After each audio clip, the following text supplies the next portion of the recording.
Chapter 466, Other Shore's Secret. For as long as one could remember, even immortal emperors with the heaven's will, someone who reigned over the universe, could not control the true Tao of heaven and earth and could at best only grasp a very small part of it. Li Qie added. That is impossible. Chirong Wanshue was amazed by this revelation. Immortal emperors were invincible in everyone's eyes since they were capable of shouldering the heaven's will. However, Li Qie was saying that even the emperors themselves could not grasp the true Tao. No one would believe such a claim. There are many things that are impossible in this world. Li Qie continued with a smile, but this is the truth. Wanting to control the real heavenly grand Tao is impossible. Why? Chirong Wanshue curiously asked. Li Qie stared at the distant horizon and spoke. The reason is very simple, life.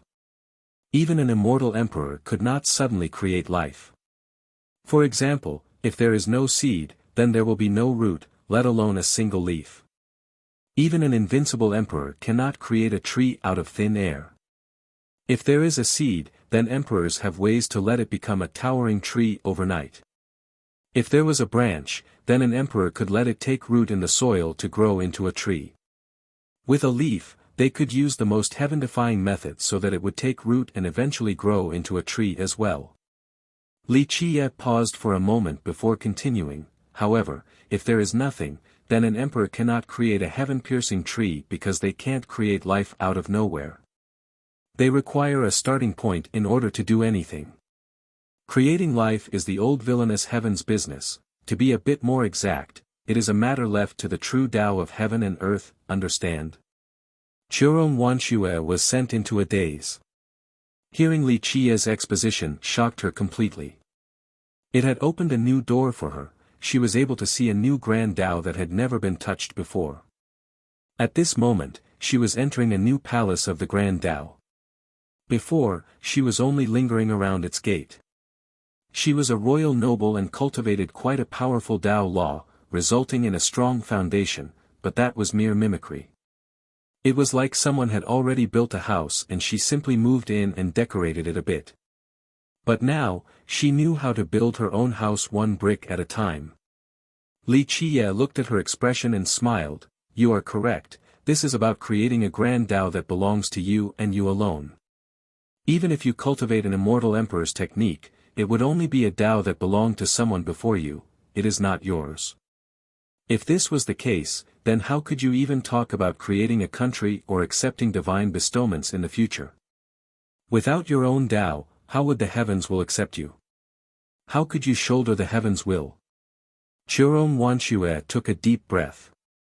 Creating one's own grand Tao was a territory that only virtuous paragons entered. Right now, she was only a royal noble and was very far away from such a level. Nevertheless, she still greatly benefited from Li Qie's words. Li Qie led her to a different location. She noticed a very strange scene in the sky. One would not be able to see it without closely examining the sky. With a careful look, they would find that it was actually a kingdom. Up in the far reaches of the sky where there were immortal lights coming and going along with divine flames, there seemed to be a faint palace and some ancient pavilions. It was as if there was an extremely vast kingdom in that area, almost completely like another world. The palace was big enough to contain 3,000 worlds. This was a kingdom that loomed over the 9 heavens in an extremely secretive recess of the clouds in the sky. This made it seem as if it was a fantastical illusion. What is that? Chirong Wanshue pointed at this kingdom in the sky and curiously asked. Li Qie looked at the kingdom and lightly replied, You can call it the Kingdom of Heaven, but don't ask for more details. Kingdom of Heaven? Chirong Wanshue couldn't help but murmur repeatedly. She suddenly had another urge and asked, Has young noble been here before? No. Li Qie shook his head and elaborated, This is my first time as it is not easy to come here. Under normal circumstances, this place would not allow for outsiders to intrude. However, it is a bit different right now. Had it not been for some matters, I wouldn't have come here. Chirong Wanshue didn't know of the matters that Li Qie was referring to, but she felt that it had something to do with the ancestral flow master. Li Qiye stopped at many places as if he was looking and trying to understand something through meditation.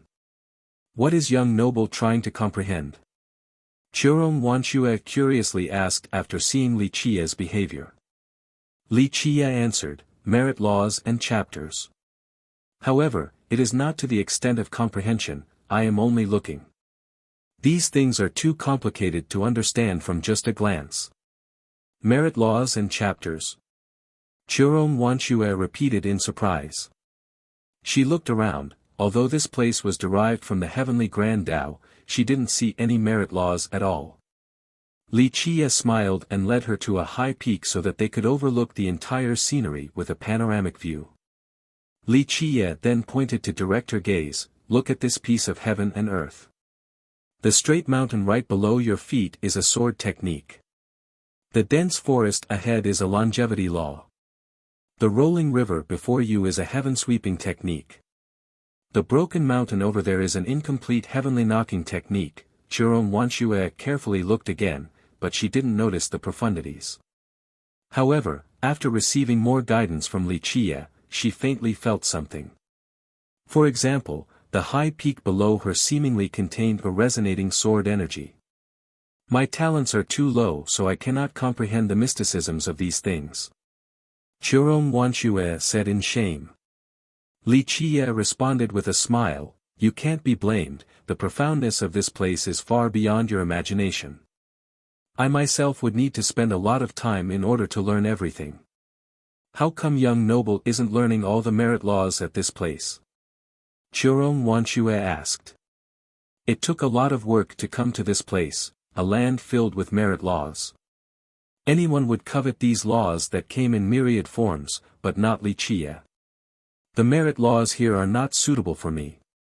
Li Qiye shook his head and added, these are merit laws that belong to your ghost race, so I am not fit to cultivate them. Moreover, it is meaningless for me to learn them. The person who left behind these merit laws was extremely heaven-defying. The same mountain, from a different perspective, could be a mountain range or peak. Each person would see different things and come to a different conclusion. This place only contains the general structure of the Grand Tao and merit laws, so people would have different results. Sometimes, the difference would be like the heaven and earth. Li Qiye paused for a moment here. If you want to learn everything from its true origin, then you have to be at the same level as that person, or you have to have heaven-frightening knowledge with supreme aptitudes and meticulous analytical abilities, leaving no stone unturned until the very root.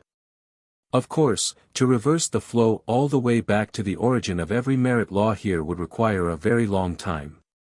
Li Qiye continued on, even if you could learn a few merit laws, it would still be very difficult to teach them to someone else. Everyone has different interpretations of the Tao where even the slightest difference could lead to a monstrous gap. However, if you manage to learn a few of them, then it would still be very beneficial since this is the origin of the ghost race. The origin of my ghost race? Churong Wanxue exclaimed in shock. Li Qiye nodded and said, you can put it that way. At the very least, the source of your ghost race's enlightenment is here. The outcome would be astonishing if others were to know that this land was the supreme Tao land of the ghost race. Churong Wanxue was frozen with shock. If this place was the origin of the ghost race's cultivation, then the merit laws here were the primal arts of ghost cultivators. Just where is this place? Churong Wanxue took a deep breath after a long time and asked Li Qiye in disbelief. He then replied, an abandoned land. Someone threw the heavenly Grand Tao here, so this place became a land of refuse. Churong Wanxue's eyes were wide open as she exclaimed, an abandoned land of refuse? I'm impossible. Is this not the origin of our ghost race's cultivation? That is indeed true for you. A very long time ago, many cultivation arts of the ghost race came from this place. To be more precise, they were purposely spread by that person. But to him, this was only a wasteland that contained garbage. Why did he throw away these powerful merit laws? Churong Wanxue looked at this wondrous land that contained myriad merit laws. People would go crazy from happiness if they were able to learn these arts. Li Qiye looked at the distance and softly said, because he failed, so he discarded all of his failures here. For example, the mountain below us is a sword technique, but it is also gold. The forest over there is a longevity law, but it is also wood. The river ahead is a heaven-sweeping law, but it is also water. They are the 5 elements, do you get it now? He tried to use the theory of the 5 elements existing in harmony to defy the heavens. Defy the heavens? Chirong Wanshue couldn't help but repeat. The creation of life. Li Qiye looked at her and said, but he was not successful. It is apparent just by looking at this place. He had tried numerous times, but all of it was for naught. Creating life? Chirong Wanshue was taken aback. Earlier, Li Qiye was saying that the creation of life was a thing that was only meant for the high heavens, but now someone actually tried to go against the heavens. For as long as one could remember, even immortal emperors with the heavens' will, someone who reigned over the universe, could not control the true Tao of heaven and earth and could only grasp a very small part of it at best. Li Qiye added. That is impossible. Chirong Wanshue was amazed by this revelation. Immortal emperors were invincible in everyone's eyes since they were capable of shouldering the heavens' will. However, Li Qiye was saying that even the emperors themselves could not grasp the true Tao. No one would believe such a claim. There are many things that are impossible in this world. Li Qiye continued with a smile, but this is the truth. Wanting to control the real heavenly grand Tao is impossible. Why? Chirong Wanshue curiously asked. Li Qiye stared at the far horizon and spoke, the reason is very simple, it is not yet time to reveal the secrets. You will have to wait until later tonight. Chapter 467, Meditation, Come on. Li Qiye said with a smile as he led Chirong Wanshue onward. This time, he was still taking a break here and there, but it was not for understanding merit laws, it was more about finding something else. Chirong Wanshue couldn't help but ask, what is young noble trying to find? Li Qiye pointed at the sky and replied, we need to enter the kingdom of heaven, but first, we have to find a place with real life essence before being able to go up. We can't fly up there. Chirong Wanshue anxiously looked at the sky. She was very curious about what was up there. You can try flying up. Li Qiye laughed and said. She was very trusting of Li Qiye, so she immediately jumped up to fly. However, the moment she reached a certain height, it seemed as if a huge palm was pushing her down from the sky, causing her to fall to the ground and become dizzy. Are you all right? Li Qiye got closer and asked with a smile. Chirong Wanshue got up and angrily looked at him to say, young noble tricked me. You knew that there was a suppressive force in the sky yet you still told me to fly. Li Qiye chuckled and shook his head, this isn't suppression. The two places are not in same world. You don't know what this place is, so you can't comprehend the gap. Chirong Wanshue looked at his smile and angrily glared at him. The two of them continued and crossed many mountains and rivers. They walked for a long time but were unable to find the place Li Qiye was searching for. After a long while, they eventually reached a certain location. This place was different from the others, there was no grand Tao or universal laws creating mountains and rivers here. There were no grasses or fishes, only a scorched earth, bleak and lifeless. The other places had no life essence, but there were still flying birds and swimming fish with flowers blooming and withering. In contrast, this scorched earth had nothing, there was only a deathly stillness. Here. Li Qiye was immediately attracted by this scorched earth.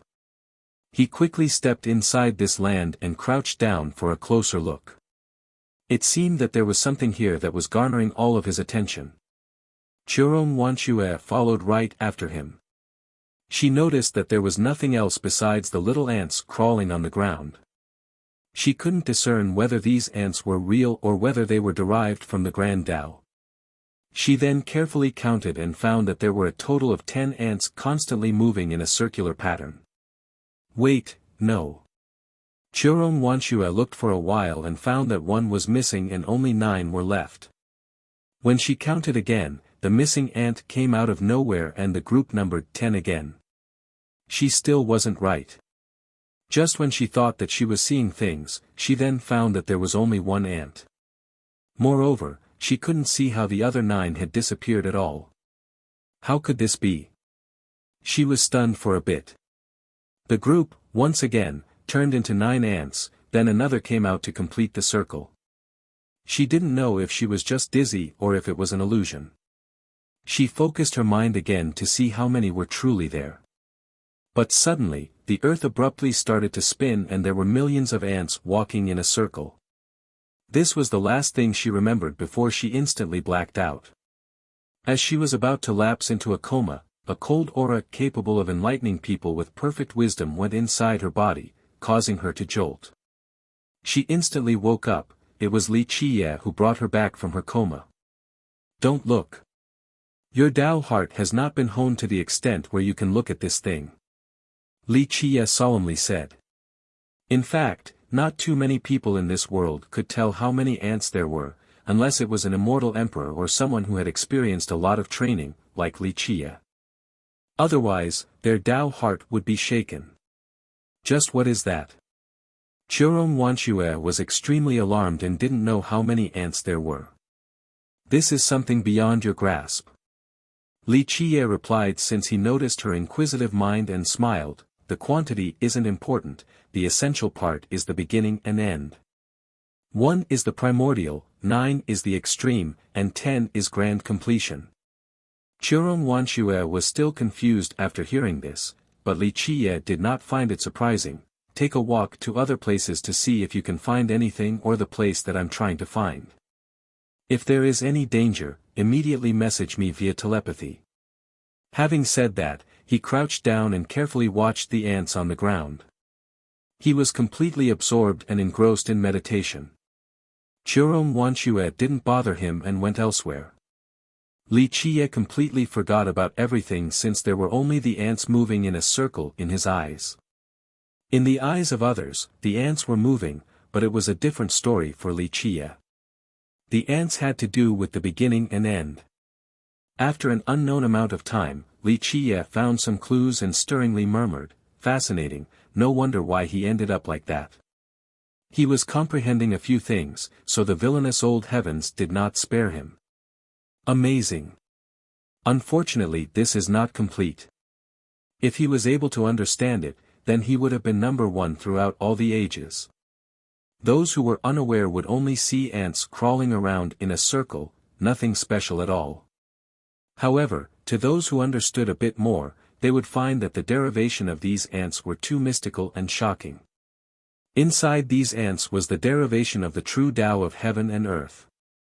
Although they were only ordinary ants, they involved the beginning and end, life and death, yin and yang, all existences, and all living beings in this world. Even immortal emperors would be astonished to see such a derivation. Unfortunately, this did not evolve completely and was only a prototype. Nevertheless, it was still a derivation from the true Tao of heaven and earth's profundity, something to create life. To put it in a grander manner, this was Genesis. However, these ants were only the beginning. Li Qiye continued his projections and was very sure that the direction of this derivation was correct. This meant that the existence in the past had walked very far on this path. After countless calculations and attempts, he finally began to grasp the wonders of the true Tao of heaven and earth. This existence had a different interpretation of the true Tao and used it to start a whole new grand Tao. Unfortunately, what this existence created was just the beginning and was a mere outline, something that was far from completion. At that time, for a variety of reasons, this heaven-defying action was not tolerated by the high heavens, so this existence eventually forced himself into desperate straits. Li Qiye immersed himself in these derivations. He calculated as countless Tao runes appeared inside his sea of memories. All of the erased memories and experiments that were once carried out by him slowly came back. Li Qie, as the Dark Crow, was different from sealed undyings. Sealed undyings were reliant on blood era stones, although they were not dead, they couldn't live normally throughout the long years. The Dark Crow was different, it had always lived in the actual world and experienced the ups and downs of the 9 heavens and 10 earths. It possessed knowledge and wisdom that others failed to compare to. During this long period of time, it lived a very colorful life and had done many things, but all of them revolved around 3 key points: invincibility, eternal life, and Genesis. Across the ages, the Dark Crow produced numerous invincible existences. This was a form of training to him, a type of accumulation and exploration to reach an invincible state. Later on, it began to research the topic of eternal life, true immortality. This was a topic that had tempted everyone throughout the eons. Supreme existences during the Desolate Era and immortal emperors during the Emperor's Era had always explored this path. Everyone naturally wanted true immortality. The Dark Crow was a special case of true immortality. It knew that this pseudo-immortality depended on a certain thing in the immortal demon grotto. As long as his physical body remained there, the Dark Crow would be immortal. However, this immortality was putting its life in the hands of others, so during the long years, after accumulating a lot of knowledge on this path, Li Qie had tried to search for true immortality. He trod very far on this path, but he couldn't reach the end. After all, since time immemorial, no one had heard of someone with eternal life unless they depended on some extremely unique existences, such as something from the legendary 9 grand heavenly treasures. Because the road to immortality was impassable, Li Qie changed his goal. If he couldn't attain immortality, then what about creating life like the true Tao of heaven and earth? Or even mastering the genesis of an entire new world? He had tried many times to walk on the path of the origin of life and creation, but this was a means left to the high heavens. Many immortal emperors had tried in the past, but no one had ever succeeded. Li Qie also persevered for a very long time without bearing any fruit. Like he had said before, no one was able to understand the entire true Tao of heaven and earth. Today, after seeing these ants deriving the grand Tao, Li Qie became extremely shocked. After numerous attempts and projections, he was completely certain that this person found the right path. Unfortunately, that person had only just begun and time did not wait for him. Li Qie immersed himself in watching these ordinary ants, hoping to see through these transformations. If this path was truly perfect without flaws, then it would be too terrifying. At that time, immortal emperors would be nothing. The high heavens would be nothing. It was as if he was petrified while being lost in these derivations. This reckless attempt at creating projections had put himself in a crisis. Li Qie himself was unaware while these projections were exhausting his blood energy along with his life force. "Come on," Li Qie said with a smile and led Chiron Wanshue onward. This time, he was still taking a break here and there, but it was not for understanding merit laws, it was more about finding something else. Chiron Wanshue couldn't help but ask, "What is young noble trying to find?" Li Qie pointed at the sky and replied, "We need to enter the kingdom of heaven, but first, we have to find a place with real life essence before being able to go up. We can't fly up there." Chiron Wanshue anxiously looked at the sky. She was very curious about what was up there. "You can try flying up." Li Qie laughed and said. Chapter 468, Tian Luanhui. The rate of consumption of Li Qie's blood energy and life force was amazing. His hair turned completely white, it was as if he became dozens of years older in just a second. At this time, his fate palace appeared and the Terra's root that he had obtained from the islands poured down an endless amount of life essence. This rich life essence flowed back into the fate palace. The 4 images of life inside the master palace released a huge amount of life force in order to reverse Li Qie's aging, making up for his loss of blood energy and life force. If someone was next to Li Qie at this moment, they would find that his hair was changing between black and white continuously. This development was not surprising at all. Even the most brilliant genius capable of defying the heavens would not be able to understand these derivations during their lifetime. Very few in this world could understand its profound meanings. Even devilish geniuses would suffer from chi deviation after looking at it for a long time. For example, Jerome Wanshue almost fainted after just several glances. Meanwhile, Jerome Wanshue went to a different place. She only wanted to learn one merit law, that alone would be quite satisfactory. This was the origin of the ghost race's cultivation. Many merit laws here encompassed multiple ghost merit laws. By just learning one of them, it would be equivalent to understanding a huge section of ghost cultivation, and it would surely benefit Jerome Wanshue's future Dao path. However, despite her best efforts, she was not able to understand the profundities of a single merit law. At best, she was only able to sense some changes. For example, the faint sensation of sword energy or saber intent of some mountains, or a certain majestic aura. Just seeing through the profundities of these laws would be more difficult than reaching the heavens for Jerome Wanshue. However, she couldn't be blamed for this. It was not only due to her lacking talents. The merit laws that were thrown away here were the origin of cultivation and the most ancient grand Tao of the ghost race.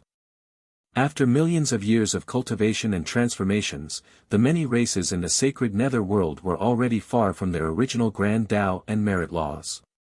Though these abandoned laws only seemed to be merit laws, they actually contained an all-encompassing grand Tao with unparalleled mysteries, very complex and cumbersome. However, even unraveling a sliver of the mysteries here would result in boundless benefits. Tracing back to the origin of these merit laws was equivalent to grasping an outline of the ghost race's grand Tao. This general outline may not be as powerful as an emperor's law, as one would not be able to use it to slay one's enemy or evil, but once grasped, it would open a path towards the peak in the future. Only those at the virtuous paragon realm would be able to expose themselves to personal Tao creation.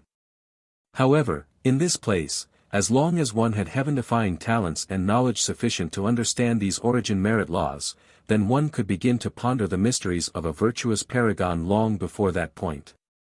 This was a very amazing matter. Jerome Wanshue failed time and time again.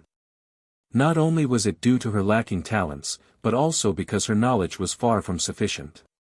She came from the Snow Shadow Ghost tribe. A small tribe like this would have a very limited selection of merit laws. Reaching royal noble at her age already meant that her talents were very extraordinary. If she came from an emperor's lineage, then maybe her present cultivation would not be any weaker than the likes of the Titanic Crescent Saint Child. She would also be able to understand a bit of these mysteries. But alas, her knowledge was too little and she couldn't understand anything. The mountains of treasures before her very eyes were close at hand, but she could only go back empty-handed. Nevertheless, Jerome Wanshue was not greedy. She felt no regret despite being in the presence of numerous unlearnable merit laws. This trip to Necropolis was very fruitful to her, and Li Qie had given her plenty of good fortune. After failing to learn these merit laws, Jerome Wanshue decisively gave up and searched for a place with signs of life in Li Qie's stead. Although this was an abandoned land, it was vast with hundreds of thousands of miles of land. Finding a place with life in this great expanse was as hard as finding a needle in a haystack.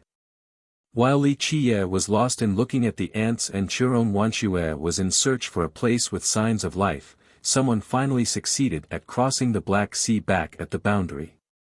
The person was Tian Luanhui. He brought along an extremely heaven-defying item and successfully stole a really big ferry from a handler.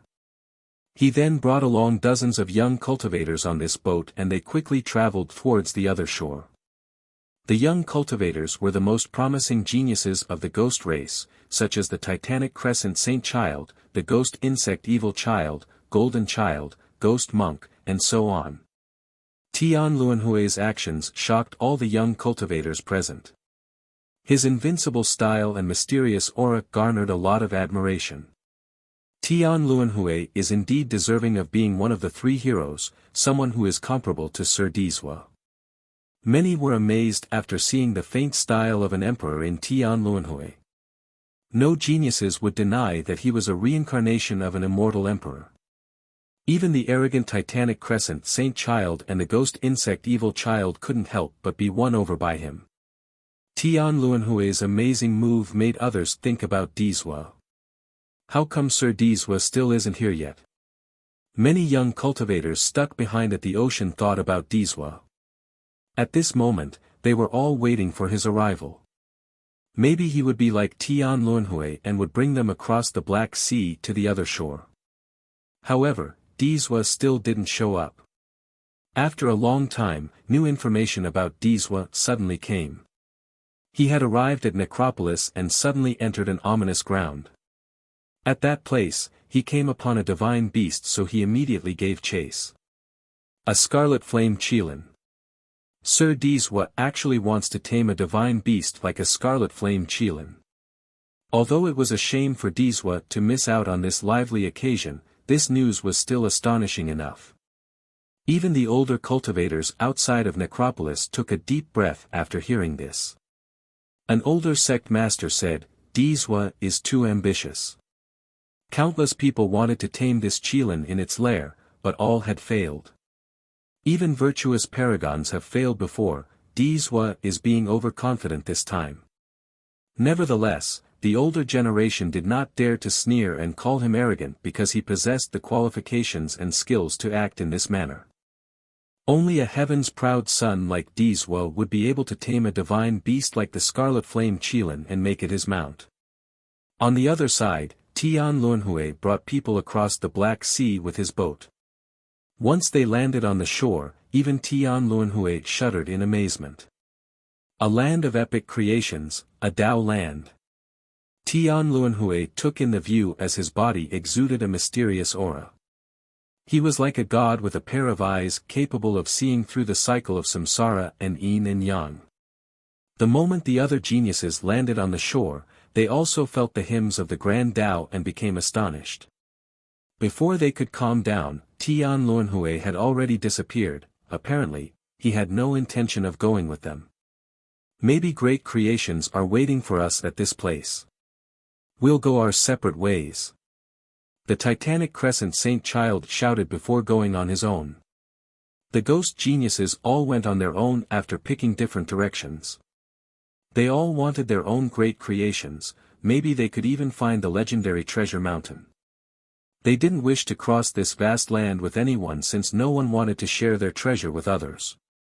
At this time, Zhurong Wanxue was trying to find the land with signs of life that Li Qiye had mentioned.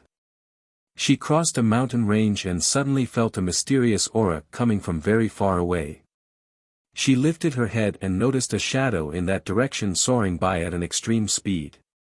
This shadow that left myriad laws in its wake crossed over mountains and rivers like a true god. A mysterious aura shrouded this person that exuded the faint sensation of a young immortal emperor. Tian Luanhui. Zhurong Wanxue's expression greatly changed. Although she had never seen him before, she had heard descriptions of him from others. After feeling his aura, she was sure that it was one of the three heroes, Tian Luanhui. If some from the younger generation were able to pass the Black Sea, then Tian Luanhui was definitely one of them. She shuddered with worry at the thought of Tian Luanhui being on this land.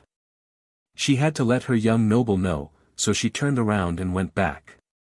When she returned, Li Qiye was still lost in his calculations of the ants like a petrified statue. Seeing his hair turning white all of a sudden scared her witless. "Young noble, what is wrong?" Zhurong Wanxue assumed that he was suffering qi deviation, so she quickly rushed over to pull on him.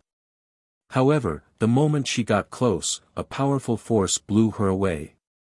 Fate palaces appeared above Li Qiye's head and a life force rushed forth like a spring, turning his hair black again. Then, a bit later, his hair became white before a new wave of life force came by to recover his vitality. This process kept on repeating itself. Zhurong Wanxue couldn't get close since Li Qiye was being sheltered by his own power, but she became relieved after seeing his hair turning back to black. The rate of consumption of Li Qiye's blood energy and life force was amazing. His hair turned completely white, it was as if he became dozens of years older in just 1 second. At this time, his fate palace appeared and the Terra's root that he had obtained from the islands poured down an endless amount of life essence. This rich life essence flowed back into the fate palace. The 4 images of life inside the master palace released life force in order to have Li Qi's aging to make up for his loss of blood energy and life force. If someone was next to Li Qi at this moment, they would find that his hair was changing between black and white continuously.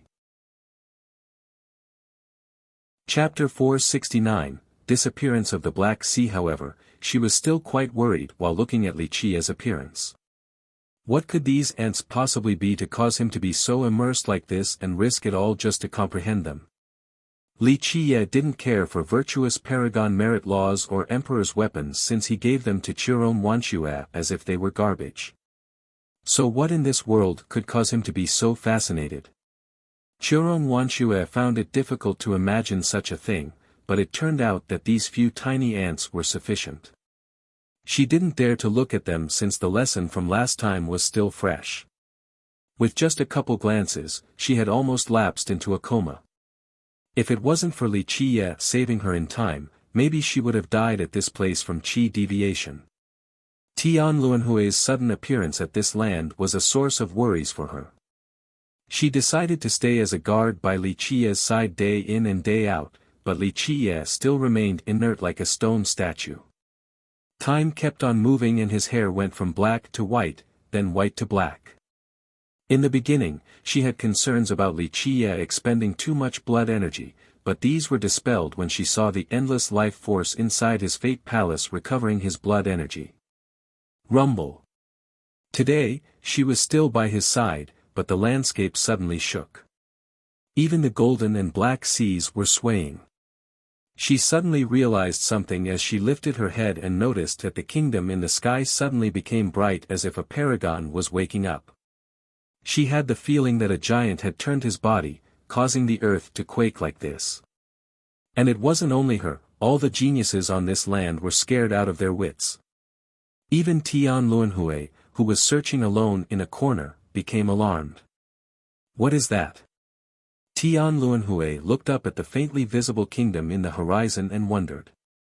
Many young ones that were still at the other side of the sea felt their souls leaving their bodies in horror because, at this time, the gigantic shadow and the sky-swallowing fish king had begun to fight, causing the earth to be torn asunder.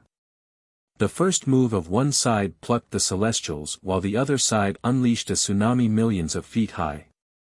Everyone immediately escaped very far away before watching with quivering legs. They all assumed that the victor between these two monstrosities would be decided today. However, while enjoying this spectacle, the earth suddenly shook like a giant turning his body, causing them all to become aghast. Something rose up from the bottom of the golden sea. This was a huge divine ring flashing red lights as if it was made out of blood. On the surface were universal laws that intertwined into a sacred portal. This portal then sucked in the gigantic black shadow along with the fish king and teleported them to a different world. All became dumbfounded when the golden sea suddenly set off a gigantic wave. Before they could calm down, a splashing sound could be heard as the Black Sea on one side was drowned out by the Golden Sea on the other. The Black Sea and the thousands of handlers along with their ships disappeared without even a bubble remaining. In this fashion, the Black Sea was flooded along with the ferry handlers. All disappeared without a trace and only the Golden Sea remained. The ocean became calm again right after, and the gigantic divine ring sank back into the depths to an unknown location. When everyone regained their composure, the scene was tranquil without winds nor waves as if nothing had happened at all. If they didn't see the Black Sea, the tens of thousands of ferry handlers, and the gigantic black shadow, then others who just arrived would think that nothing had happened. What? What just happened? All the young cultivators were frightened since they didn't know what was going on. Ha ha ha, the Black Sea is not there anymore. However, someone reacted very quickly with excited laughter. Many people suddenly realized it as well. Although they didn't know what happened, the Black Sea disappearing was good news to everyone, so they immediately rejoiced. It has finally happened, the Black Sea is no longer there. A young cultivator couldn't help but exclaim, "It is fine now. Without the Black Sea, we can reach the other shore. Here we come, other shore. Necropolis treasures and the ancient treasure mountain, all of these are meant for us." Another couldn't contain his excitement and let out a wild laughter. Then he used his fastest speed to fly towards the other shore. "We have to hurry as well, maybe the legendary treasure mountain has already been found by Tian Luanhui." Others also quickly set out. In just a brief moment, many young cultivators rushed forward as they were unwilling to be left behind. Someone eventually set foot on the other shore and instantly felt the sounds of the heaven and earth. The first group couldn't help but be taken by surprise. There really is a legendary treasure in this place. Their excitement was uncontainable as they celebrated before jumping into the mountain ranges ahead. This sudden change caused Chiron Wanshue's heart to shiver. Although she didn't know what was going on, something must have happened after the kingdom in the sky suddenly exuded a bright light. Li Qie had said that he wished to reach the kingdom of heaven, but the sudden change just now caused her to become quite nervous. What was even more important was that the two of them still hadn't found the area with life yet. Chiron Wanshue looked over towards Li Qie. Now, he was completely petrified. Unaware onlookers would not be able to recognize him. Chiron Wanshue hesitated for a bit. Even if she continued to stay here, she wouldn't be able to contribute anything. Maybe she should go to find the area with life to save Li Qie some time.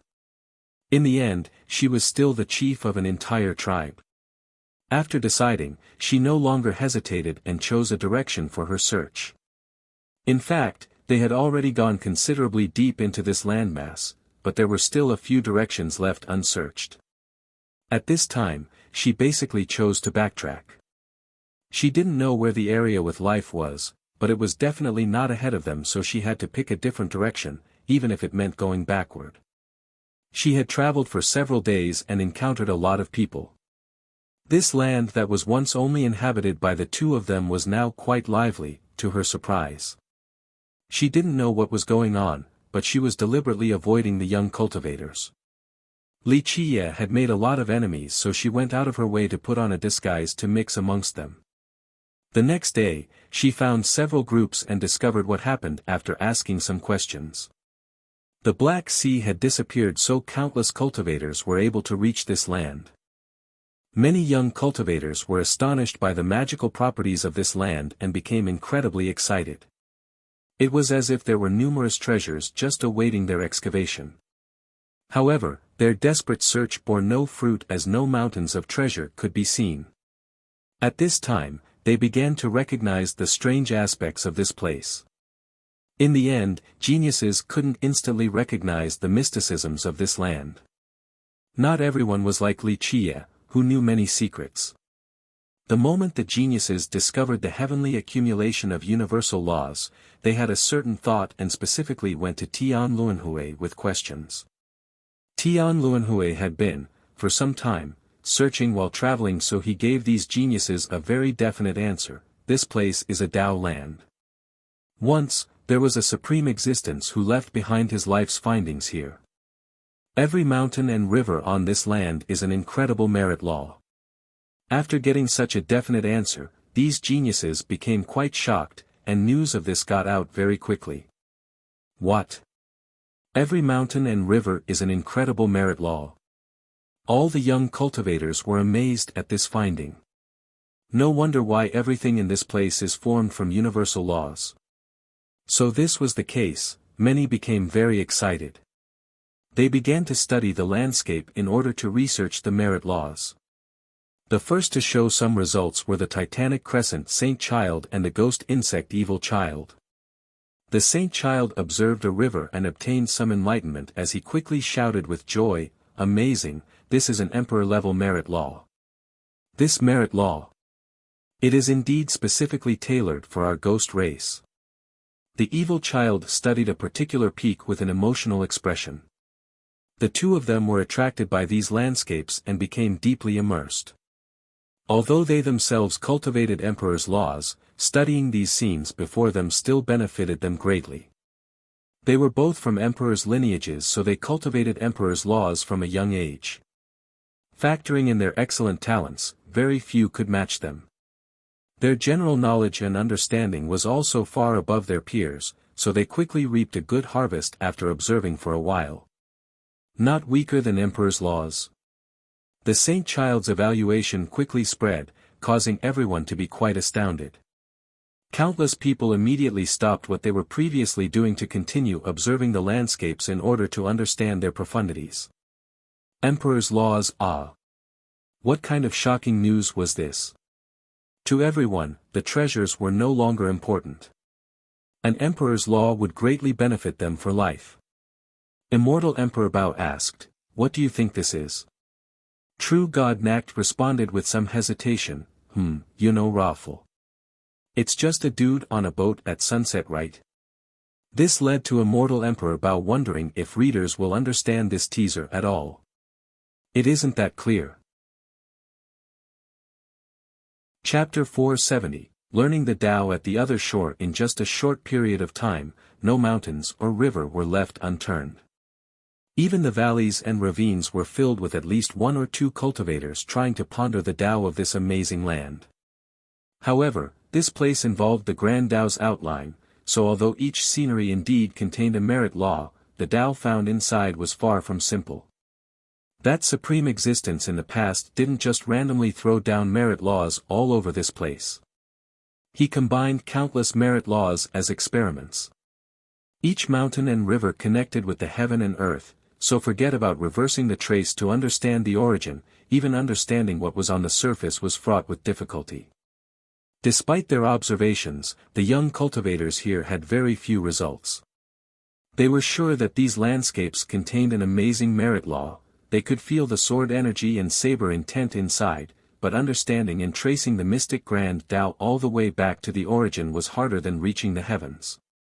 However, many did not give up.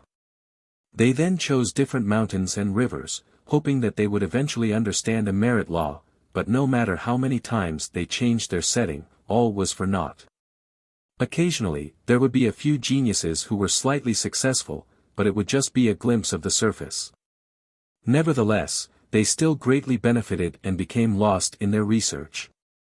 Other youths without any success had to admire them. Geniuses are indeed geniuses. People who come from emperors' lineages are a different breed. This was because, at this time, the Saint Child and the Evil Child had achieved some success. As they were observing a mountain and a river, universal laws reached out with divine properties emanating everywhere as if they were breaking out from a cocoon. Strands of Tao runes appeared before their eyes and Tao seals appeared on their bodies. After seeing their success, many young geniuses couldn't help but admire them. After understanding a thing or two, the two of them became ecstatic. Other cultivators didn't know what they were seeing, but they clearly knew what it was. This was not a simple merit law, and whether it was of the emperor level or not was no longer important because this was the general outline of the ghost race's cultivation.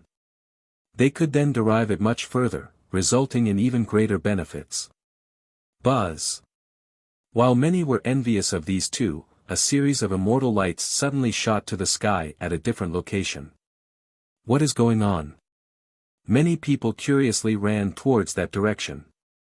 There, they found a huge valley overwhelmed with immortal lights along with a faint shadow, Tian Luanhui. Tian Luanhui was encompassed by immortal lights as thick divine laws coiled around his body. It was as if a treasure had opened at this valley, and dragons and phoenixes flew everywhere with dancing cheilants and a black tortoise raising the ocean. Images of true gods came out one after another, chanting mantras that preached the Tao.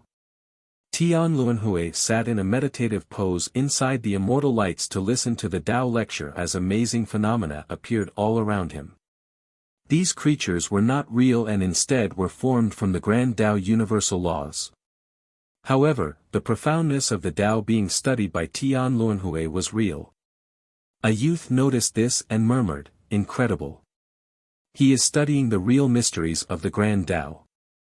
Tian Luanhui's Dao research created much more dazzling images compared to the evil child and the saint child.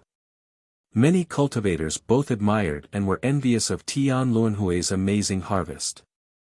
One of the three heroes, a person gently sighed. No one could hold their head up high before someone like Tian Luanhui regardless of how great their talents were or their degree of arrogance. A few of them stayed behind to see if they could obtain something from Tian Luanhui's lights, but no matter how hard they tried, they couldn't observe its mysteries. Although every location in this land was a merit law filled with the profound Grand Tao, very few were able to understand anything. Even just reaching the most superficial layer was already a great harvest. After trying out many different places, some of the young cultivators gave up. They had no choice since not everyone was like the saint child and the evil child, let alone Tian Luanhui. After not gaining anything from Tao observations, they began to shift their focus. Before this, people had heard about a treasure.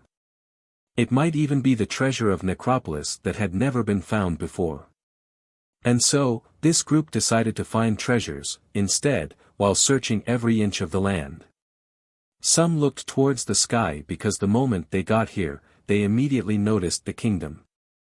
Some tried to reach the sky, but no matter how they tried or what treasures they used, they all automatically fell down after reaching a certain height. There must be a way to reach the sky. An unrelenting person exclaimed. Some speculated that the kingdom in the sky was the fabled treasure. The treasure mountain could even be there. In an instant, countless people went searching to find clues of how to reach the kingdom in the sky. There is a place that is different from all the others. This place has life. Hard work paid off after all. A person finally found a clue in the Far East. Ever since they set foot on this land, they found that this place was weirder than even Necropolis. It was without any life and all were formed from universal laws. Now, they were ecstatic after discovering signs of life. Could this be the entrance to the treasure? Many young ones rushed to this land with life. Churong Wanxue had blended into the crowd in her disguise. After hearing about this, she also ran there. She found that there was already a big crowd after she arrived. This land of life was a small oasis that had a small lake surrounded by growing trees and lush grass. There were some ruins around it as if a palace had collapsed at this location. Everyone had spent a lot of time on this land and they all got a sense of relief after reaching this oasis. All the renowned geniuses had come, including Golden Child, the 100 Clans Child, and others. They gave up on learning merit laws and wanted to find the fabled treasures. After hearing about the discovery of a land with life, they all quickly rushed here. Churong Wanxue knew that this oasis was extremely important, so after entering, she carefully searched every part of the oasis in order to find out what was so special about it. However, after a meticulous search, she didn't find anything unique about this place at all.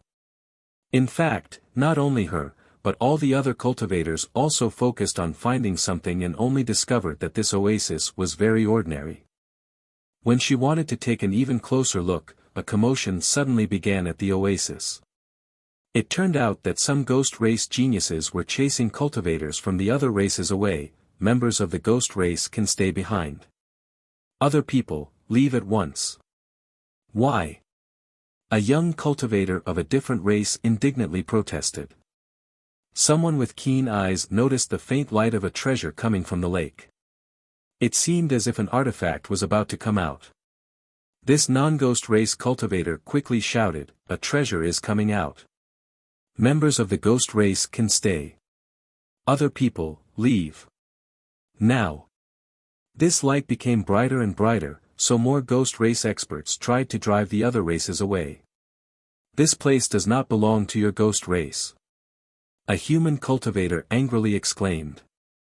Before he could finish his sentence, a monk had already thrown him outside while chanting, "O merciful Buddha. If anyone else wishes to stay here, then it will no longer just be a simple throw." Ghost monk.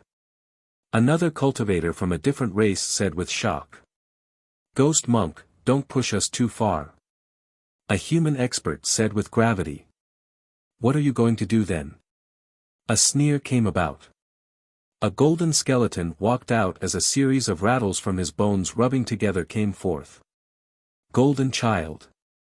The young cultivators who were being chased away quickly became demoralized.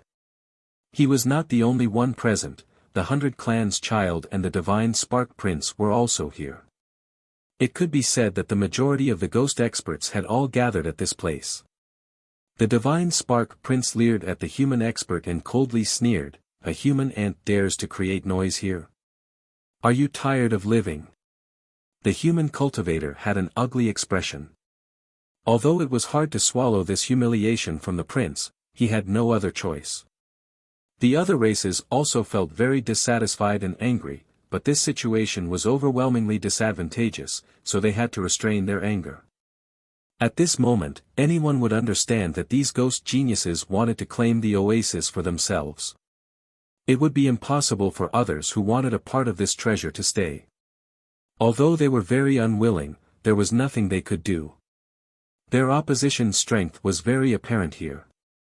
In just a short period of time, no mountain and river were left unturned.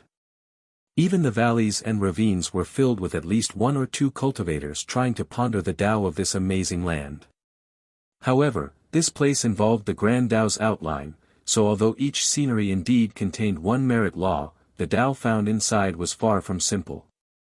That supreme existence in the past didn't just randomly throw down merit laws at this place. He combined countless merit laws as an experiment. Each mountain and river connected with the heaven and earth, so forget about reversing the trace to understand the origin, even understanding the surface was fraught with difficulty. Despite their observations, the young cultivators here had very few results. They were sure that these landscapes contained an amazing merit law, they could feel the sword energy and saber intent inside, but understanding and tracing the mystic Grand Tao all the way back to the origin was harder than reaching the heavens. Chapter 471, Treasure of the Oasis. Once Golden Child, the 100 Clans Child, the Divine Spark Prince, and Ghost Monk teamed up, they would represent the most powerful force in this area as long as the descendants of the Emperor's lineages didn't come. They were famous and had great cultivations, so even if cultivators from the other races wanted to seize this treasure, they lacked the necessary might. Chirong Wanshue was amongst the cultivators from the other races and was going to leave along with this group, but Ghost Monk clasped his hands together and gazed at her with his fiery and ghastly eyes. "Chief Chirong, please stay." Her heart sank as she pretended as if she didn't hear him, thinking that the opponent might not necessarily be able to confirm that it was her. Ghost Monk's ghastly eyes narrowed as a dark smile appeared when he deepened his tone. "Chief Chirong, do you want me to personally invite you out?" His eyes were firmly fixated on her. Everyone was now staring at her, so she couldn't leave even if she wanted to. "Thank you." Chirong Wanshue took a deep breath before she stepped out. She then shook her head to say, "I only came here for the experience. I have no intentions of getting a share of the treasure." Ghost Monk revealed a strange smile and said, "Chief Chirong is too polite. You are also a ghost, so of course you can stay behind. Maybe you can even get 1 or 2 treasures. My Snow Shadow tribe is only a small tribe, so we can't handle great treasures. I do, however, appreciate your sincerity." Chirong Wanshue knew that this did not bode well, but she still calmly stated, "I have other business to attend to, goodbye." However, the moment she turned to leave, the Divine Spark Prince appeared and blocked her path.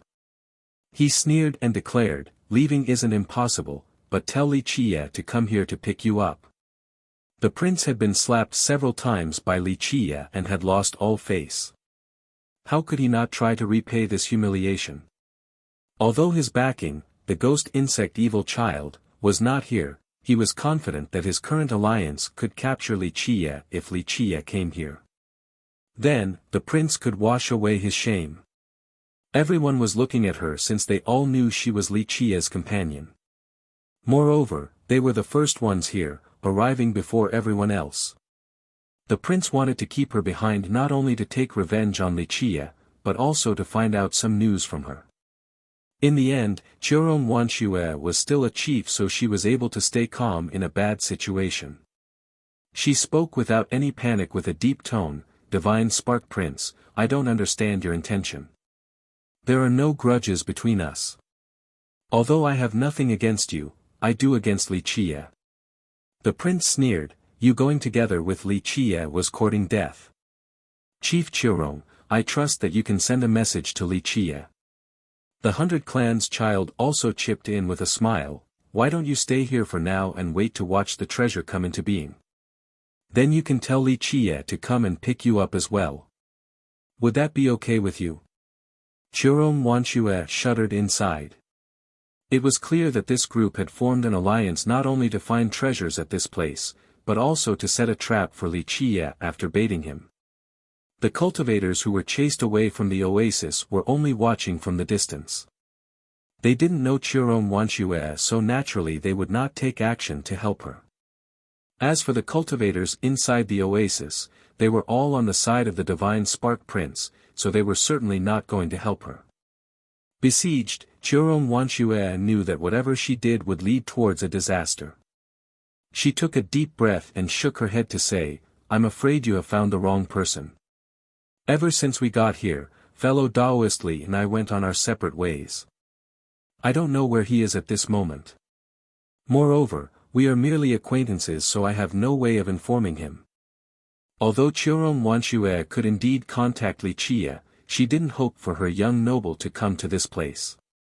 If Li Chia came to save her from the location with the prince and his alliance along with several thousand ghost experts, it would be akin to hopping into a pit trap.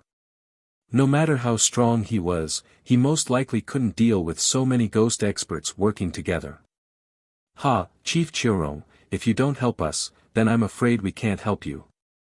Ghost Monk revealed a dark smile and continued, "You are also a chief from a ghost tribe, so you should know that us ghost race members should be united and should wipe out pests like that human ant. Chief Chiron, even if you don't think for yourself, you should still think about the Snow Shadow tribe." Golden Child slowly articulated a heartless threat. They were clearly trying to intimidate her. Many shivered after hearing this because they knew that Golden Child's words were not just baseless and overreaching. Chiron Wanshue's expression greatly changed.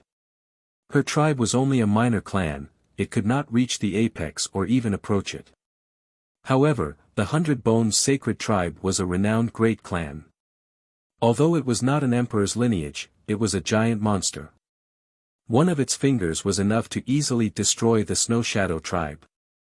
She knew the consequences, but she still took a deep breath and replied with a deep, calm voice, "I have no connections to fellow Taoist Li. If your tribe is going to destroy my Snow Shadow tribe, then I have nothing else to say. Although we are only a small clan, we are not spineless.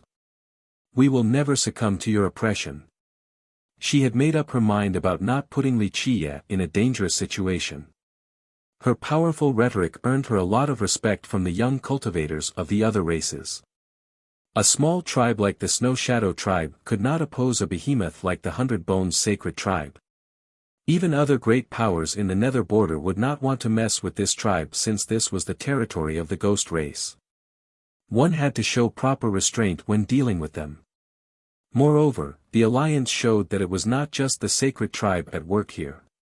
A minor tribe like the Snow Shadow tribe was weaker than an ant in the face of this alliance.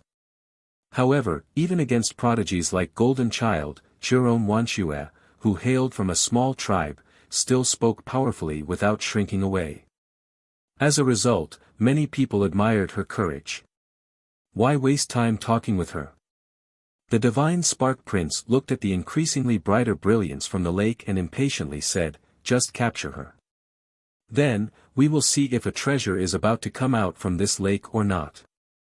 Chief Chiron, if you choose to be unreasonable, then we have no choice but to ask you to stay here as a guest." Compared to the Divine Spark Prince's aggressiveness and Golden Child's heartlessness, the 100 Clans child had much better manners. Chiron Wanshue's expression darkened. She knew that she would not be able to escape today. The moment the 100 Clans child was about to take action, a lazy voice came from afar, "Oh. You want to hold my people hostage? Did you ask for my permission?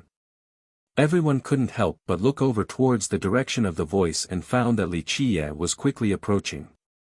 In the blink of an eye, he had already reached the oasis. Everyone had different reactions to his arrival. The next generation's fierce has come. Mo Lidao was known as a ferocious man in the southern distant cloud, so Li Qiye was known as fierce after stomping Mo Lidao to death. Young noble. Churong Wanshue was both happy and scared to see him. She was happy to see Li Qiye, but she was scared because the alliance was ready to deal with him, so he was in a precarious situation. Churong Wanshue quickly winked at him, signaling him to leave as soon as possible since the divine Spark Prince had gathered thousands of experts here to take care of him. Li Qiye smiled and slowly walked towards the oasis without a care for the big alliance. He then slowly spoke, "A bunch of men bullying a lady, is this the honor of your ghost race? Li, you came just in time." The divine Spark Prince said as he gritted his teeth. After being slapped several times, he suffered from extraordinary shame and humiliation and hoped for revenge.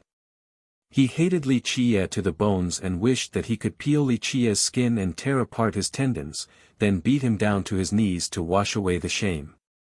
Unfortunately, his brother-in-law went to capture the scarlet flame Qilin and the ghost insect evil child was immersed in the Tao. The divine Spark Prince was powerless even if he wanted revenge. However, in the current situation, he was working together with the group of Ghost Monk, the 100 Clans Child, and Golden Child. They huddled together along with many other disciples from the great powers, causing their camp's power to surge. Regarding strength, cultivation and status, the divine Spark Prince was not a match for the other four. However, these geniuses were looking for a breakthrough. They were talented geniuses in the sacred nether world, elites with great cultivations. However, the descendants from the Emperor's lineages, the Titanic Crescent Saint Child and the Ghost Insect Evil Child loomed over their heads. Even Jian Xian was no exception. Competing against these imperial descendants would be extremely difficult in the future. They felt that it was better to join Dizwa's camp.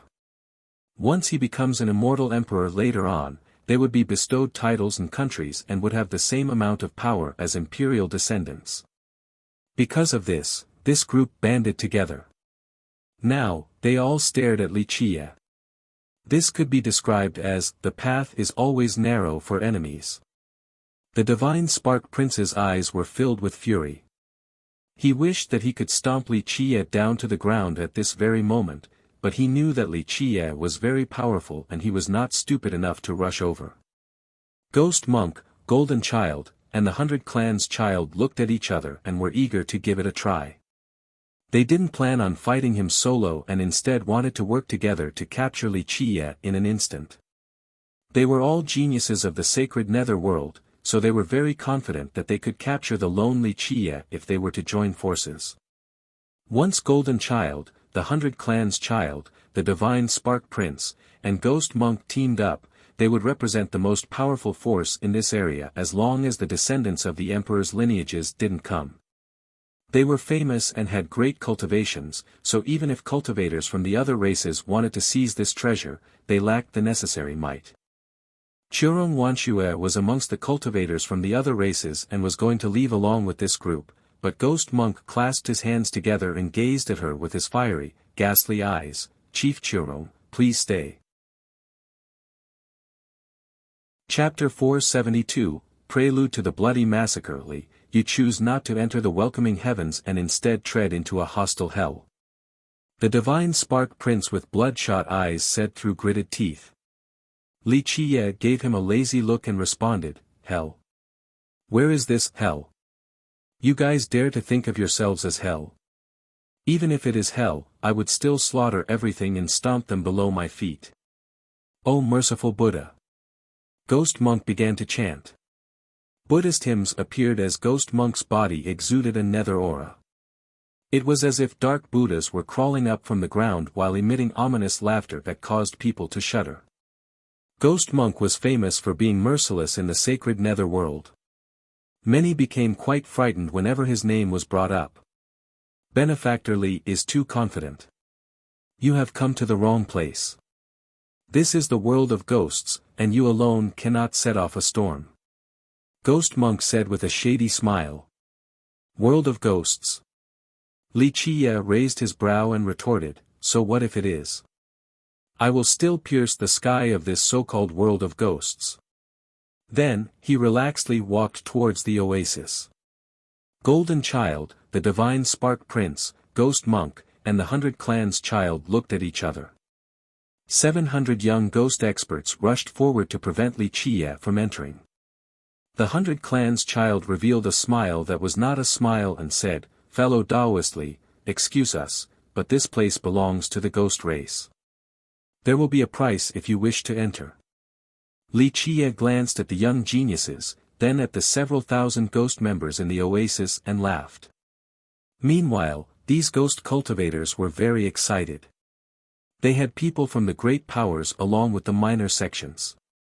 The treasure light from the lake became brighter and brighter, so the treasure might come out very soon.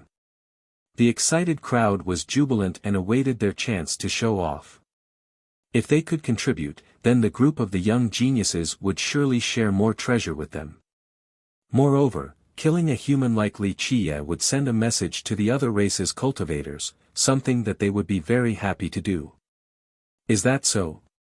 Li Qiye then looked at Chiron Wanxue for a moment before finishing his sentence. Today, I am in a good mood, so I will give you guys a chance.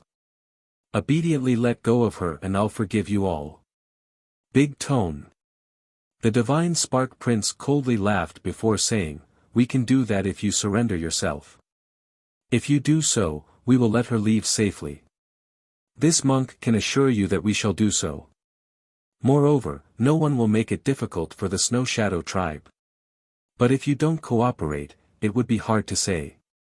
Although the sacred nether world is large, there will be no place for that tribe to exist. Ghost Monk revealed an evil grin. This I can promise as well. Golden Child coldly added. He was a golden skeleton, so he spoke without any emotion. Fellow Taoist Li should think about this carefully, since it does not only affect you. If you want to oppose all the ghosts in this world, then you won't be the only one dead without a burial. The Snow Shadow tribe will suffer as a consequence as well. There will be no place for them. That is, if they can escape alive in the first place. The 100 Clans Child said with a smile. Nothing could be better for them than Li Qiye obediently accepting his captivity. At the same time, the other young ghost cultivators were like tigers stalking their prey. In the end, this was a rare chance to make some contributions. Meanwhile, the young cultivators from the other races were watching with palpitations. The ghost race was being very aggressive right now, and their alliance was too oppressive. These young cultivators believed that Li Qiye had no chances at all and that his death would be the only possible outcome. If the group of Golden Child chose to work together to suppress Li Qiye and the Snow Shadow tribe, then many other ghost tribes would join in. To the ghost race, a human could be killed at any time. In the end, the Snow Shadow tribe belonged to the ghost race as well, but it was only a small tribe. Who would care about it? Many great powers would be happy to please the Divine Spark Prince so that they could cling on to Dizwa's leg. Li Qiye had been forced into a dead end with nowhere else to go. It was clear that the Alliance wished to kill Li Qiye. No matter how powerful a human like him was, he would not be able to stop 4 experts by himself. Moreover, against behemoths like the sects behind them, the Snow Shadow tribe really had nowhere to go. They could even be annihilated completely. It is a dead end. Cultivators from the other races pitied Li Qiye. His only option was to acquiesce in a docile manner in the face of such a desperate situation. Resisting the ghost race was futile in this scenario. If Li Qiye gave up, then maybe he would be able to save Chiron Wanxue and the Snow Shadow tribe. Many people shuddered, the ghost race was so aggressive. Today, the victim was Li Qiye, but tomorrow, it could be them instead. However, they were helpless and couldn't do anything. Outside of the southern distant cloud, the sacred nether world belonged to ghosts. So I have no other choice except to surrender. Li Chia chuckled and asked. Whether it is for yourself or for Chief Chirong, fellow Taoist Li's best option is to surrender now. We'll give you a peaceful passing if you give up willingly. The 100 Clans child smirked. Human ant, give up. The young ghost cultivators in the oasis all shouted. Show no mercy if he dares to resist. Yes. Anyone who opposes our ghost race shall die without a burial.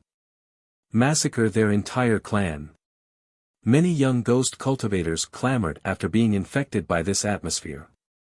They all felt that Li Chia was a fish on a chopping block while they held the knife. With an unspeakably cruel pressure, they looked at Li Chia struggle before his inevitable death. The divine Spark Prince felt a thrill of pleasure seeing the cornered Li Chia. Li, it is not too late. Come over here and prostrate before me for forgiveness. Beg me for mercy. With such a powerful alliance, the prince was completely confident about being able to capture Li Chia. With a blanched expression, Chirong Wanshue hastily shook her head and urged, Young noble, don't. Although she tried to escape, the 100 Clans child blocked her retreat. Li Chia had a wide smile as he looked at everyone while slowly declaring, Today, my mood was pretty good. Unfortunately, some people are blind. Li Chia was speaking the truth. After exerting numerous efforts, he finally understood the ultimate mystery of those ants and gained a general understanding of that particular grand Tao. He then obtained a new perspective on its framework. Such an unparalleled harvest caused him to be in a great mood, but these young geniuses who didn't know life from death ruined it. Threatening me? Li Chia narrowed his eyes. He then swept his gaze over all the ghosts and declared with a smile, If you guys like threats, then I will give you two options. You can scram while your father is still in a good mood. Otherwise, I'll kill all of you and dye this land red. His sudden bold declaration caused all the young cultivators to look at each other while the ghost cultivators glared at him. Fool! The divine Spark Prince madly laughed and said, You're still being so bombastic before your death. Fellow ghosts, let us slash this human ant into pieces, let him know, let all the races in this world know that anyone who opposes our ghost race will not have a good end. Accept your death, fool. The ghost cultivators were enraged. After the prince's command, the group was in high spirits and let out their battle cries. They relentlessly took out their treasures and unleashed them towards Li Chia. They were glad to tear him to pieces, anticipating the pleasure of this massacre. Watch out! Chirong Wanshue's expression greatly changed as she urgently shouted. Clank! Li Chia conveniently took a sword from a cultivator standing outside of the oasis and channeled a black brilliance covering the sky. This terrifying black sword technique was like an ocean drowning out the world, like a gigantic evil tree piercing the sky. Boom! This black fiend-like brilliance suppressed all the weapons flying towards Li Chia. Countless sword beams pierced through hundreds of ghost experts and nailed them to the ground. With strange hisses, these black lights sucked the blood out of the ghost experts like vampires. The earth sword of the Trinity swords, extremely and extremely evil. The appearance of this sword was akin to releasing thousands of devils from hell. Anyone who witnessed this sword would feel a chill spread down their spine. Ah! Miserable screams came one after another. With just one sword, hundreds of ghost experts became dried corpses. This scene frightened many spectators. The divine Spark Prince's expression became ugly as he cried, Kill this little animal. Die. The young ghost experts in the oasis cried out in unison. Their crimson eyes displayed their bloodlust as a force more than 1,000 strong aimed for Li Chia. Among them, many were royal nobles and ancient saints. The combined attack of so many would be earth-shattering. No more restraint. Li Chia smiled and said before swinging another horizontal earth slash at them. 10 show. Chapter 473, easily massacres all enemies, clank. A sword hymn resonated through the 9 heavens. This sword was completely merciless. Like the most supreme sword from above, it slashed down to massacre the mortal realm, sparing nothing. This was the most merciless and imposing sword technique. Poof! This sword sweeping by left behind a spectacular scene. Heads began to fly as columns of blood spurted out like springs, creating a sanguine rain. After those heads flew away, they could still see their bodies standing there, spurting their own blood. The heads then rolled on the ground with their eyes wide open. Even at the moment of their death, they couldn't discern that sword slash. Everyone became shocked by this scene. One sword to kill 1,000. The blood then reached the ground and flowed like a river, creating a scene of carnage. Golden Child, the Divine Spark Prince, Ghost Monk, and the 100 Clans Child became quite alarmed. Ghost Monk then shouted, "Activate the formation." He then took out an array script, causing vast amounts of black smoke to fill the oasis. The 4 of them stood in the formation, each presiding a corner respectively. Chiron Wanshue was also dragged into the formation. The 4 of them wanted to bait Li Qie into the trap, so they imprisoned her in the middle of the formation, its most dangerous area. A ghastly air surrounded the entire formation along with Buddhist chants and a bright Buddhist radiance. Everyone felt a chill as if a ghost Buddha was climbing out of hell. There were indeed ghost monks who wore monastic robes appearing in the formation. They did not have any flesh and were only bones. Their chanting created this gigantic nether formation. The Zen Ghost secret formation of the Zen Ghost tribe. A person recognized this grand formation and screamed out. All of the cultivators outside the formation quickly fled really far, aghast. Rumor has it that the Zen Ghost secret art was a very evil technique that was cultivated by Ghost Monk, and the formation that stemmed from it was even more terrifying. It had been said that those who were trapped in the formation would all be refined into puppets. For monstrous Buddhas appeared in the 4 corners, causing a mighty nether energy to spread out. Li, if you want to save her, then enter. If not, she will become a puppet within 3 minutes. The 4 nether Buddhas were created by the 4 geniuses. They used the power of the formation to turn into these nether Buddhas and used their surging blood energy to fuel this formation. Ah! Chiron Wanshue screamed out in fear. Child's play. Li Qie smirked. The space around him suddenly trembled. With extreme speed, he abruptly disappeared before showing up inside the secret formation. His speed was too swift so no one saw how he got inside the formation. All the cultivators gasped at this sight. Someone said, rushing into this ghost formation is suicidal. If he gets trapped inside, then he will be refined in just 3 minutes. He is being too reckless even if he is trying to save someone. Although killing 1,000 with one sword was marvelous, many people assumed that he was suicidal when he rushed into the formation. In the middle of the Zen Ghost formation, Chiron Wanshue was trapped by a swarm of skeletal monks. They exuded a ghastly energy, causing her to become pale from fear. She quickly channeled her strong blood energy to create a barrier for protection. Right at this dangerous juncture when she was completely pale, she felt her body become light as if someone was pulling her. She was scared out of her mind. However, once she embraced the hard chest and smelled the familiar scent, her rampaging heart immediately calmed down. With his soaring immortal physique, Li Qie's speed was too fast so the ghastly formation could not trap him. The reaction of the formation was a lot slower than Li Qie, so he managed to rush to the middle and grabbed the trapped Chiron Wanshue. The soaring immortal physique speed was unbeatable, it would cause the time-space around his body to be 1 beat slower. He trod around the formation as if it was an empty house. The 4 geniuses were both shocked and furious after seeing such a scene, so they shouted, "Kill!" They poured all of their blood energies into the formation. 4 nether Buddhas sealed the sky as a murderous ghastly aura descended. However, Li Qie stood in the middle of the formation with no intent to escape. He spoke seriously towards Jerome Wanshue, hold tight. Then, he stomped heavily on the ground. Jerome Wanshue listened and hugged him tightly.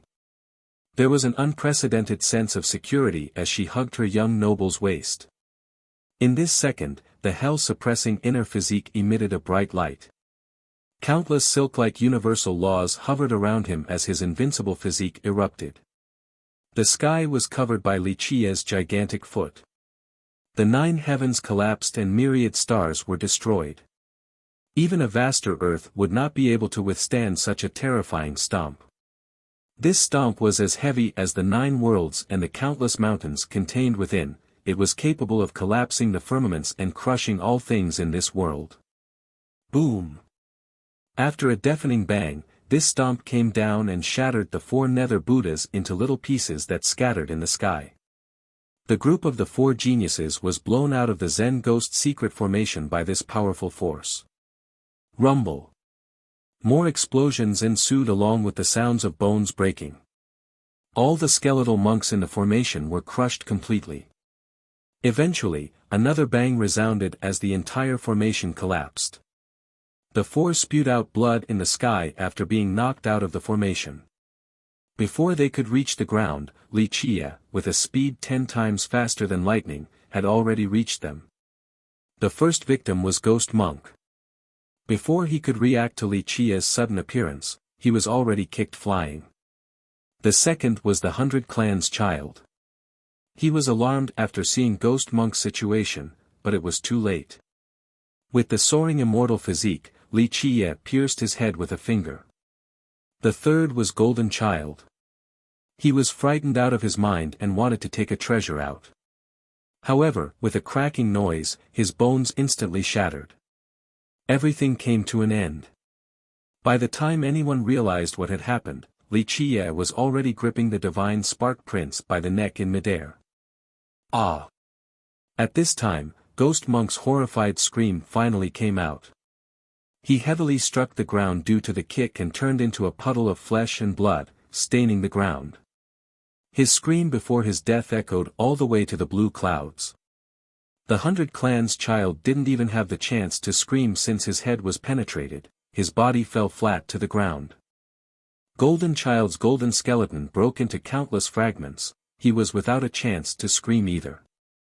Ghost Monk was flattened, the 100 Clans child's body fell down, Golden Child was shattered, and the divine Spark Prince was hanging in the air by the neck. All of this happened in an instant as if 4 Li Kais attacked the 4 of them at the same time. The prince couldn't react in time either. It wasn't until he heard the shrill scream of Ghost Monk that he noticed the remaining 2 were dead. He was dumbstruck and pissed his pants in terror since he could hardly believe it. The hell-suppressing godly physique and the soaring immortal physique, the combination of these 2 was unbeatable. Although Li Qie's soaring immortal physique had yet to reach minor completion, his physique tribulation was not far off. How frightening were these 2 immortal physiques when used together. Absolute weight combined with absolute speed resulted in an all-destroying force. Li Qie's body was the most powerful weapon. Moreover, with the fastest speed in the world, nothing could chase or stop the soaring immortal physique. Li Qie didn't need merit laws at all. His body alone was enough to kill his enemies. There would be a limit to one's attack power when cultivating only one immortal physique. However, the synergy between the hell-suppressing godly physique and the soaring immortal physique was too great. Everything became simple when these 2 were utilized together. There would no longer be a need for techniques, laws, and the profound Grand Tao, pure weight and pure speed alone would suffice. Both the cultivators outside and the young ghosts within the oasis were scared silly and shaken. One sword killing 1,000 was already more than horrifying, but Li Qie defeated the formation along with the 4 geniuses in just a second. Among them, the divine Spark Prince was weaker, but the other 3 were little sovereigns at the grand achievement stage. However, both the secret formation and grand achievement little sovereigns were turned into nothingness all the same in an instant. Jerome Wanshue was frozen. She knew that Li Qie was very powerful, but not to this extent. Completing such feats meant that his power was not within the confines of the little sovereign realm. Earlier, she was worried because she thought that he couldn't fight against 4 opponents. But now, she knew that her concerns were unnecessary. Everyone thought that Wuxia would die in the formation of Ghost Monk. After all, it was a famous and deadly formation. Once trapped inside, anyone would be turned into a puppet within 3 minutes. With little sovereigns presiding and powering the formation, not to mention a little sovereign, even a grand sovereign would not be able to break through the formation within the allotted time. Because of this, Wuxia imprudently rushing into the formation was deemed suicidal. 3 minutes were simply too short. Clank! A sword hymn resonated through the 9 heavens. This sword was completely merciless. Like the most supreme sword from above, it slashed down to massacre the mortal realm, sparing nothing. This was the most merciless and imposing sword technique. Poof! This sword sweeping by left behind a spectacular scene. Heads began to fly as columns of blood spurted out like springs, creating a sanguine rain. After those heads flew away, they could still see their bodies standing there, spurting their own blood. The heads then rolled on the ground with their eyes wide open. Even at the moment of their death, they couldn't discern that sword slash. Chapter 474, Extinguishing. However, Wuxia didn't need 3 minutes. No, he didn't even require 3 seconds. With just 1 foot, the entire formation shattered instantly. This scene was too impressive. Breaking a formation without any finesse, techniques, or even any thoughts at all. He used absolute power to destroy it in the most direct, simple, and brutal manner. This was also the most difficult way to break a formation since it required a power dozens of times greater than the formation. However, this requirement was nothing before the hell-suppressing godly physique. It had an endless supply of blood energy from the 9 celestials and fate palaces, allowing the physique to utilize its peak state. Such a method was an art of brutality. Direct, simple, and it intimidated the hearts of spectators. At this moment, time stood still. The divine Spark Prince was like a fish out of water, being held up high by Wuxia as his eyes turned white. This moment was a frozen painting, a scene that would be engraved in the minds of many people for the rest of their lives. The divine Spark Prince struggled to break free, but he couldn't move due to Wuxia's firm grip on his neck. His eyes became even more white as he was about to suffocate. However, he mustered his last ounce of strength to take in one more breath of air. His heart sank from fear as piss dripped down his pants. This was his first time so closely facing his own mortality, the first time feeling that his life was in the grasp of someone else. "You can't do this to me." The divine Spark Prince struggled to utter, "Brother. My brother-in-law is Sir Dizwa. You cannot do this to me. If you harm even a hair on my head, my brother-in-law will not forgive you. There will be nowhere you can hide." At this moment of life and death, the divine Spark Prince mentioned his backing. Perhaps only his brother-in-law's prestige would be able to save him. Everyone held their breath. Although it was quite shameful to bring out one's backing to scare someone, to the prince, Dizwa was his only hope at this moment. Dizwa's fame was like thunder next to one's ear. This was one of the 3 heroes who originated from the myriad bones throne, someone with magnificent halos around them. Dizwa's name was filled with a mysterious force that caused all listeners to grow quite wary. In the sacred nether world, no great power or individual would not give him face. Even the powerful descendants would not dare to offend such a character. Dizwa was like the rising sun. He had a bright future as the most promising candidate for becoming an immortal emperor of the sacred nether world in the future. And even if he didn't become an emperor, he would surely be able to form a country or obtain a divine bestowment while reaching the highest apex. Anyone, no matter who they were, was willing to befriend such a promising young talent. The divine Spark Prince was his little brother-in-law, so no matter how trashy he was, many people would show him some face out of respect for Dizwa. Everyone was curious to see what Wuxia would do. If he killed the prince, then he would surely stand in opposition to Dizwa. Your brother-in-law? Li Qiye smirked and asked, Dizwa, ah. The descendant of the myriad bones throne. The divine spark prince quickly grabbed onto this grass straw capable of saving his life. Yes. Dizwa is my brother-in-law, an unbeatable young immortal emperor. Oh. A young immortal emperor, how wonderful. Li Qiye admired with a smile. Be smart then and let me go. The divine spark prince thought Li Qiye was afraid of his brother-in-law's fame, so he was emboldened and made a threat despite his current situation. Now. If you let go of me now, I will ask my brother-in-law to spare you. If he takes action, he would kill you in 3 moves. Li Qiye burst out in laughter after hearing the prince's threat. Li Qiye shook his head and said, Divine Spark Prince, oh Divine Spark Prince, you really are a straw bag. Worshipping your brother-in-law as an immortal emperor. Your brother-in-law, Dizwa. To be frank, your father doesn't know who he is. He is nothing in my eyes. So what if he is a young immortal emperor? Even a real immortal emperor would not be able to scare your father, so Dizwa ain't shit. Everyone gasped in disbelief. Very few people in the entire sacred netherworld would dare to say these words. Even the most devilish genius would not carelessly say so. But now, this human boy was arrogant to the point of not putting Dizwa in his sight. Such arrogance and this domineering style were very rare in this world. You. The divine spark prince was aghast. With an extremely pale complexion, he screamed, You, my brother-in-law. Okay, I'm tired of listening to these words. I'll send you off now. Li Qiye's fingers pinched together after he spoke with a smile, creating the sound of bones breaking.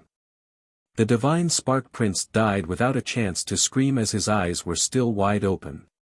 Li Qiye threw his corpse down to the ground as if it was a piece of trash. The prince didn't believe that Li Qiye would actually kill him, that his brother-in-law's fame was not enough to scare a human junior. Of course, this was back when he was still alive. The area became so silent that one could hear the sound of a needle hitting the floor. The divine spark prince's body was lying there quietly with his eyes still full of disbelief. So shocking. Li Qiye actually crushed his throat in front of everyone. This was a declaration of war to Dizwa. No matter how benevolent Dizwa might be, he would not spare someone who killed his little brother-in-law in front of so many. The daggers had been drawn between Dizwa and Li Qiye, and only at death would this feud end. Many shivered at this thought. After Dizwa's last decorated battle, no one dared to provoke or challenge him anymore. But now, a human boy was doing something no one ever dared to imagine before. Li Qiye turned around and looked at the young ghost cultivators in the oasis, saying, Anyone else have something to say about me? Li Qiye smirked and said in a relaxed manner, Please, I am a good listener who welcomes all advice. The remaining ghost cultivators were scared out of their minds. Geniuses like the group of Golden Child were mere ants before Li Qiye, not to mention them. Not long ago, they viewed him as an ant, but now they were the ants before him. How could they have any comments at all? Especially about Li Qiye. Earlier, I think I heard about someone saying that they wanted to destroy the Snow Shadow tribe. Sorry, but those interested can send out a message for me.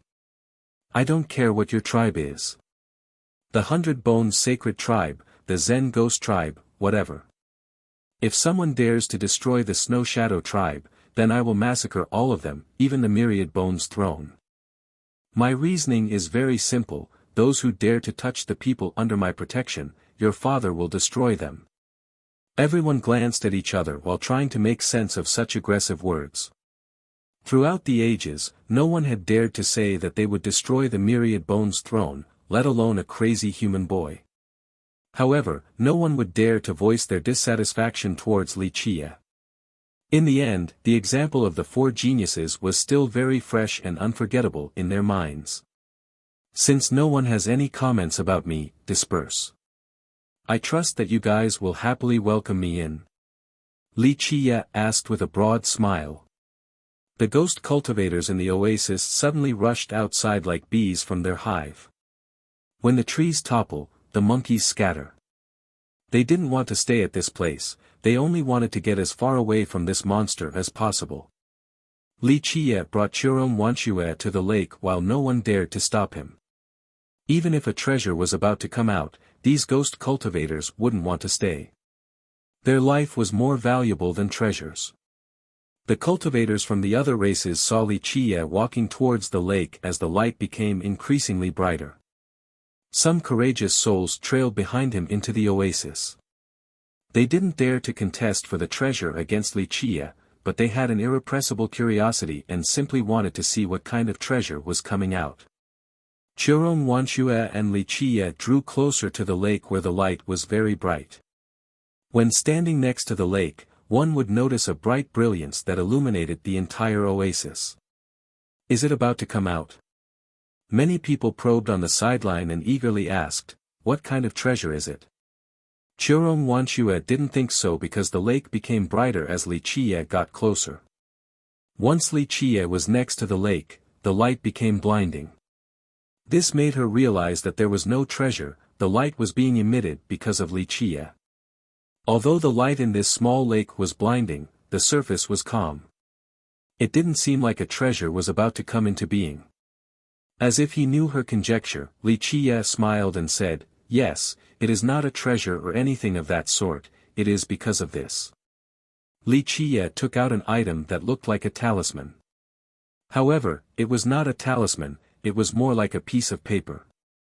It had runes that couldn't be read by Chiron Wanshue. It seemed very old as if it had endured many years. However, Li Qiye didn't need 3 minutes. No, he didn't even require 3 seconds. With just 1 foot, the entire formation shattered instantly. This scene was too impressive.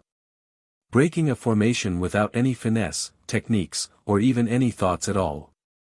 He used absolute power to destroy it in the most direct, simple, and brutal manner. This was also the most difficult way to break a formation since it required a power dozens of times greater than the formation. However, this requirement was nothing before the hell-suppressing godly physique. It had an endless supply of blood energy from the 9 celestials and fate palaces, allowing the physique to utilize its peak state.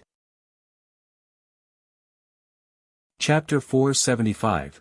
Inside the kingdom of heaven, the brilliance in the lake became brighter than ever after Li Qiye took out the piece of paper.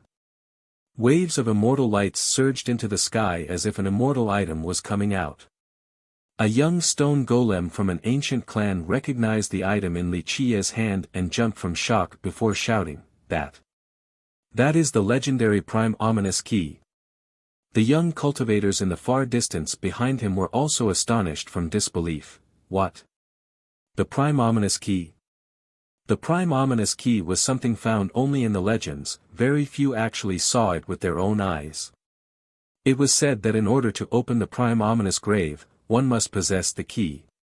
Many people assumed that it had to be a key to open a lock. Who would have thought that it was not in a more traditional form and instead a piece of paper? Everyone knew the significance behind the grave since there was a chance of obtaining the secret to everlasting life.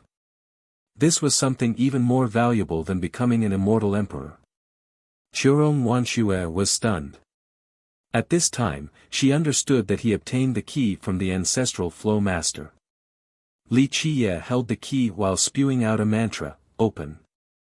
The key emitted a bright radiance that shone down onto the lake, creating rippling waves. The lake also displayed an image. This was a huge kingdom with as many divine temples and immortal pavilions as a city of the gods. Isn't that the kingdom in the sky? Someone exclaimed. After being woken up by this person, everyone looked up to the sky for a comparison. It turned out that the lake's image actually mirrored the kingdom in the sky. Once people set foot on this landmass, many tried to reach the mysterious kingdom in the sky, but all had failed despite using a plethora of methods. Even geniuses like the Titanic Crescent Saint Child and the Ghost Insect Evil Child failed. This created a lot of questions and aroused quite a bit of curiosity. Just where was this kingdom in the sky? What was inside? Could it be the dwelling of the gods? A few suspected that it was only an illusion, but after many opened their heavenly gazes for a look, they found that it was real. This then led to the question of how would one reach it since the kingdom was real. Now, seeing the reflection of the kingdom in this lake, many young cultivators suddenly realized something. Could this lake be the key to reaching the kingdom in the sky? One of them speculated. Rumble. At a time when many were shocked, a platform rose up from the lake to reveal a gigantic Tao gate. A magical rune appeared on the key in Li Qia's hand. He quickly hugged Chiron Wanshue and shouted, "Go!" The moment the word came out, the Tao gate sucked the two of them in. Those who were following him became stunned. Someone who managed to react extremely fast quickly rushed after Li Qia so that he could also get to the kingdom in the sky. However, he was blown away by the Tao platform and couldn't get close. Right when others moved closer, the Tao platform slowly sank back into the lake while the Tao gate disappeared as well. What a pity! Everyone stomped their feet with regret. They all just missed a once-in-lifetime opportunity. Maybe the kingdom in the sky is the place that contains the treasure mountain. Someone murmured. Everyone felt that this made sense. Rumor has it that the treasure mountain had never been found even after many generations. They couldn't help but become very envious of Li Qia when this thought came into their minds. When Chiron Wanshue regained her vision, she realized that the two of them had been transported to another location. Here, she felt herself floating since her body was as light as a feather. It felt as if she was about to ascend. Chiron Wanshue looked around and found herself in the middle of an ancient golden kingdom. Everything was covered by a magical light. This place was huge and had many ancient temples. These temples were gigantic, some were even bigger than a city. At this time, Li Qia and Chiron Wanshue stood in front of the square of an ancient temple. The square was empty, but its vast size caused others to think that they were mere ants, that they were as insignificant as specks of dust. This ancient temple was large to the point where one couldn't see everything. It was as if this temple was a gigantic city. Li Qia brought Chiron Wanshue towards this gigantic temple. They walked for a long time and eventually got closer. Here, Chiron Wanshue noticed that there was a huge formation before the ancient temple. To be more exact, it was a great ceremony. Many treasures were placed on top of this Tao platform. After a careful look, she noticed that a few treasures on the platform were very familiar. She had seen them at Imp's coffin tapping auction. They were the treasures other people traded to Imp. That's right, Imp was sitting in a meditative pose on the Tao platform as if he was in a trance. All of the treasures embedded on the platform emitted waves of tangible and lively immortal lights that ran across the markings until they entered Imp's body. After shooting out these lights, the light of the treasures dimmed as if they had lost their divinity. She then understood that he traded and collected the treasures from Necropolis in order to use them. She whispered to Li Qia who was beside her, "What is Imp trying to do?" Li Qia pointed at the gigantic temple before them and answered, "He wants to open the door to that place. He spent a lot of time to collect treasures from Necropolis in order to obtain the divinity hidden within them. Only a huge amount of divinity would be able to connect to the other side to open that door." Chiron Wanshue stared at the ancient temple and noticed that the door was gigantic. It was even bigger than a city's gate. It was not closed, but a barrier of light blocked the way, making it seem as if the path had been sealed by a supreme method. However, this was not why she was shocked. She saw through the light and noticed the scene within the ancient temple and found herself completely stunned. Inside the ancient temple was an endless sky filled with stars. In other words, it was another grand world. This was a broken grand world. Stars were collapsing as the sky was shattered. It was a dead world where endless seas of lightning drowned everything. All Tao were shattered. There seemed to be something tearing everything into pieces. And this spectacle was not the most horrifying part. A rain of countless corpses fell down from the air. There were all kinds of creatures. From huge beasts to mummified human corpses to ant-like bodies.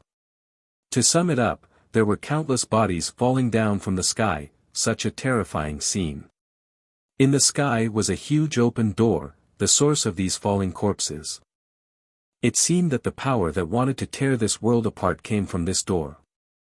Chirong Wanshue saw a shadow standing by this door in the sky. It seemed as if this shadow was trying to stop the power from tearing apart the world, attempting to seal the countless falling bodies. One couldn't discern this shadow clearly as they could only see a vague outline, making it seem as if this shadow was only an illusion. "What is that?" Chirong Wanshue asked. She felt a chill spreading throughout her body. Inside the temple was a terrifying image of the end of time. The world-tearing power and countless corpses raining down from the sky gave it a dreadful sense of foreboding. Li Qiye had been quiet for a while. Eventually, he shook his head and gently sighed, a disaster, a curse, a punishment from the heavens. Chirong Wanshue looked at the shadow trying to turn the tide and asked, "Is that just an illusion?" Li Qiye also looked at the shadow, but he didn't answer. A long time later, Chirong Wanshue shifted her gaze back to Imp sitting on the Dao platform. By now, he had absorbed all the immortal lights from the treasures. How did Imp come in here? Chirong Wanshue curiously asked, "Does he also have the prime ominous key?" "No." Li Qiye shook his head in response, "Imp is different from everyone else. As long as the conditions are there, he can come inside. However, Imp definitely cannot enter this ancient temple." Chirong Wanshue didn't know what the conditions were, but she remembered that Li Qiye once mentioned that night sea turning clear, the appearance of the golden ocean, and the confrontation between the young night fish and the handlers were due to Imp Buzz. Imp's body became as bright as the sun. This radiance was intense to the point where no one could look straight at him. The treasures that were deprived of their divinity all shattered.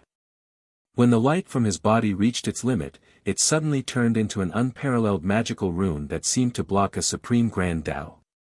"Open!" Imp wildly shouted. At this moment, he had an invincible and heroic aura like a god of war that was peerless in the 9 heavens. This aura made it feel as if an immortal emperor had arrived. This aura was not aimed at them, but Chirong Wanshue still couldn't handle it and almost fell powerlessly to the ground. Li Qiye reached out and supported her back.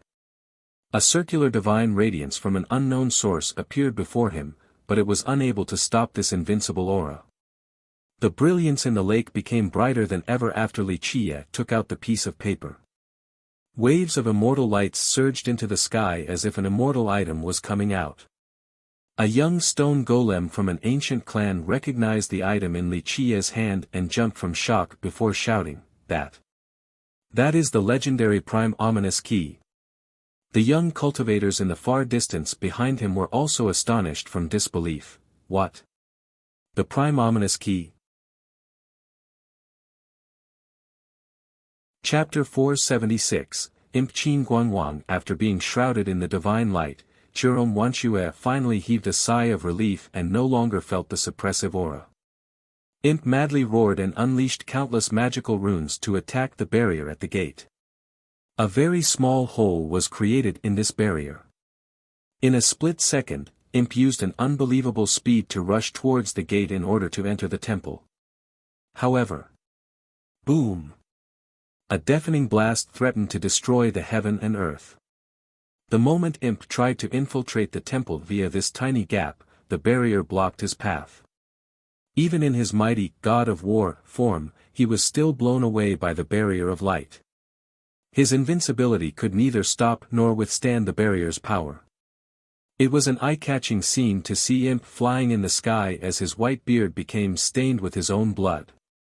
He fell heavily to the ground as blood spattered everywhere. After a long time, he finally managed to get up. He sat straight down on the ground with a pale expression. His dimmed eyes made it apparent that he was without any will to fight. "You still can't do it."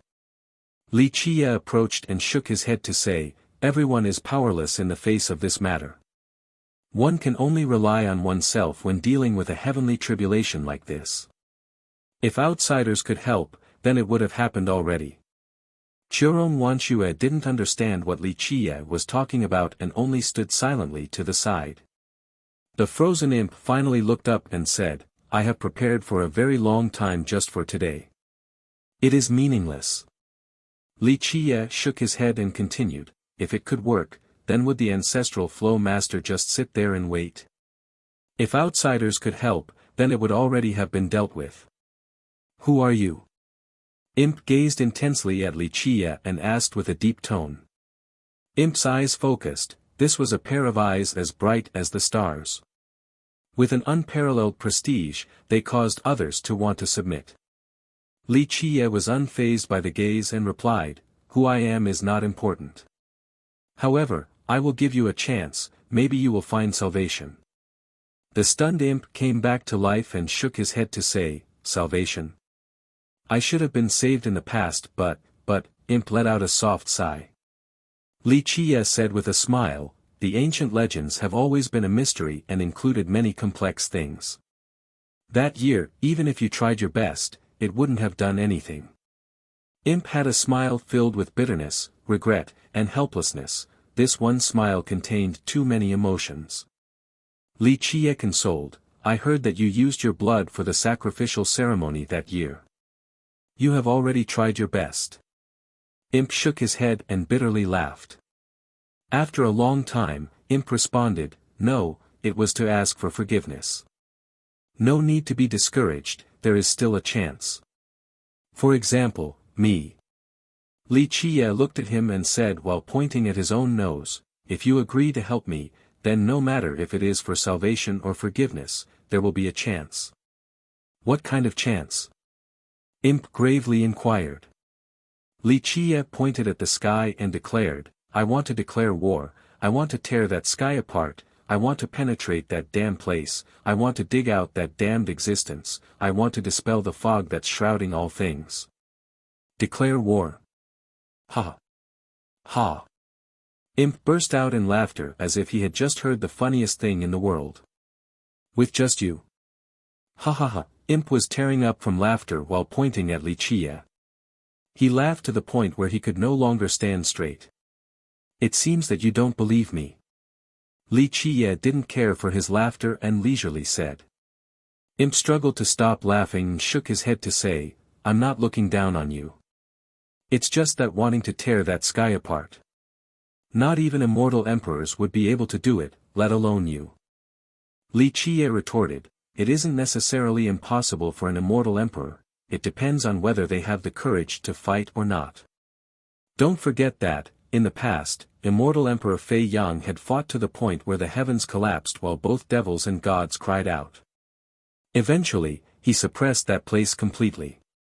Even immortal Emperor Fei Yang would not be able to tear that sky apart. Imp shook his head and said, although he was there for a very long time, he still couldn't tear apart that damned area. Because this is an issue of your ghost race. It was only a challenge to immortal Emperor Fei Yang. Suppressing that place for one generation was already enough. What about you?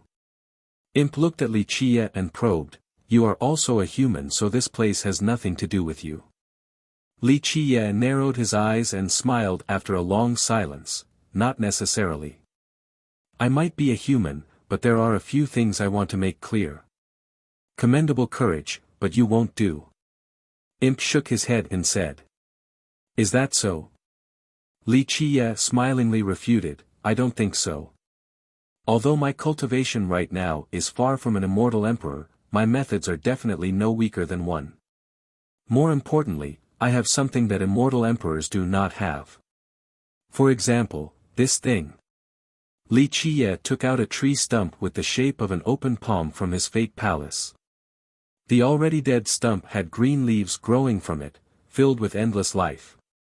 Imp took several steps back as if he had seen a ghost and exclaimed in astonishment, no. No way. Imp was at a loss for words.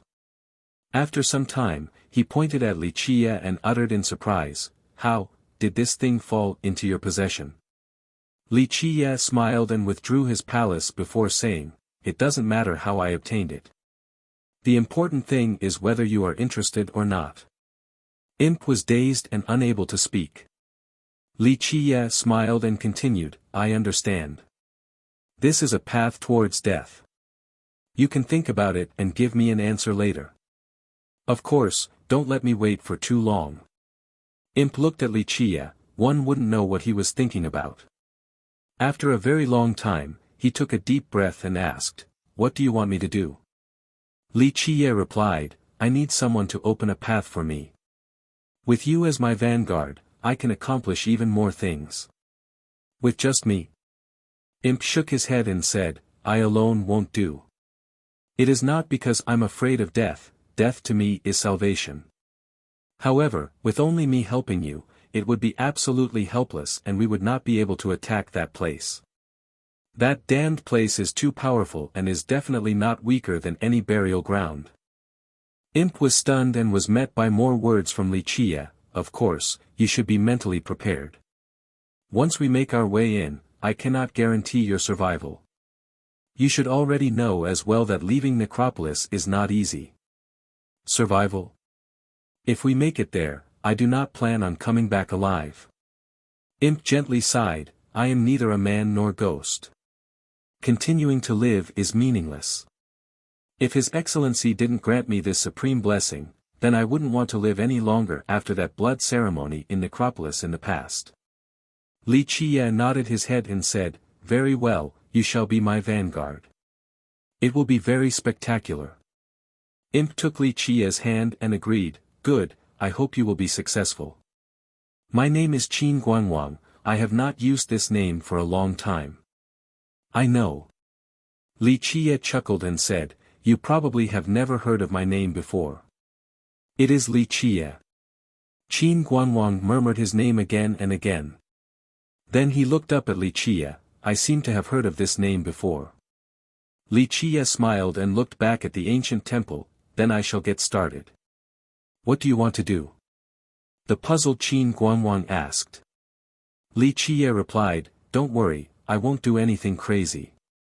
I only came here to look at a few things. Also, I'm here to borrow a certain item." "Borrow?" Qin Guanwang was confused. He couldn't help but look at Li Qiye then back at the ancient temple before he suddenly seemed to have realized something. Li Qiye stepped towards the ancient temple, quickly followed by Chiron Wanshue. She didn't understand what they were talking about, but she didn't ask either. If Li Qiye wanted to talk, then he would definitely tell her. Li Qiye stood before the gate and slowly took out a box with many seals on it. He raised the box with both hands while bearing a very solemn expression. This item, Qin Guanwang was quite shocked. He clearly knew what this box contained. "I borrowed it." Li Qiye smiled then took a deep breath. Afterward, he closed his eyes and opened his fate palace, then the wooden stump appeared in his hand. Li Qiye seemed to be praying, "I will declare war against the heavens and tear apart this fog. I fight to solve the mysteries, so I need that certain item. Today, I am here to sincerely pray and hope that you will lend it to me. I heard that the legendary battle armor is here. Today, I want to borrow it and I shall return once I become victorious." After praying, Li Qiye slowly opened the box. A light flashed before disappearing inside the ancient temple, then he closed the cover. Meanwhile, the green leaves on the tree stump exuded a verdant radiance as waves of light that were seemingly alive flowed into Li Qiye's body, giving him a boundless vitality. Chiron Wanshue and Qin Guanwang held their breaths while gazing at the sky inside the ancient temple. Hopelessness. Chapter 477, Another Farewell. After a long time, a light suddenly darted out from within the ancient temple. It was the same light that flew out from the ancient box in Li Qiye's hand. Now, it had returned to the box. Shortly thereafter, a group of lights shot out from the ancient temple, but Chiron Wanshue couldn't discern its shape very clearly. These lights went inside Li Qiye and resonated with the green light. Clanking sounds appeared all over his body as if battle armor was being put on. Li Qiye slowly put away the box and received his fate palace along with the tree stump. Li Qiye opened his eyes and heaved a long sigh of relief. Success! Qin Guangwang also softened up. He then murmured, since you were able to dig out that mythical thing. Combined with this battle armor, you will definitely be able to survive the battle. I hope so. Li Qiye calmly said, this is only one more layer of defense. We can't determine who the winner will be until the very end. However, I am certain that I will not be the first to die. Rumble. An explosion occurred in the ancient temple as if the heaven and earth was shattering while the whole world swayed. In the sky inside the ancient temple, the shadow near the gate suddenly emitted a bright light and erupted with a power capable of destroying all things to block the curse from the heavens. This sudden change startled Chiron Wanshue, causing her to yell out, "What has happened?" Li Qiye gazed at the scene inside the temple and murmured, "This is a turning point. In the end, a final gamble is still needed." A Dao rune appeared on the ground and, before Chiron Wanshue knew what was going on, she lost her vision. Li Qiye, Qin Guangwang, and Chiron Wanshue were all sent outside. At the Dao land of the ghost race, the once colorful earth lost its colors. The lights that pierced the sky were extinguished as if all the power had been withdrawn. No one knew what was going on. The universal laws suddenly intertwined into Dao gates and teleported all the young cultivators away. Even the golden sea had changed as if all of its power had been sucked out, drying up the sea. With continuous splashes, the Black Sea once again dominated this area. Night Sea situation was the same as above. In the middle of the ocean, a black water suddenly shot out and began to spread throughout the clear water. Oh mother, what is going on? The cultivators in Night Sea quickly turned around to flee towards shore with their fastest speed. Death would be certain if they were touched by this black as ink water. Countless cultivators were transported back to Necropolis without prior warning. Many people were stunned by this scene. What is happening? They were all confused. Even Tian Luanhui was not an exception. He did not completely understand the things he was learning, so he was full of regret. What a shame. If there was more time, then Tian Luanhui would have definitely been able to comprehend the whole thing. Li Qiye, Qin Guangwang, and Chiron Wanshue were teleported back to a different location in Necropolis.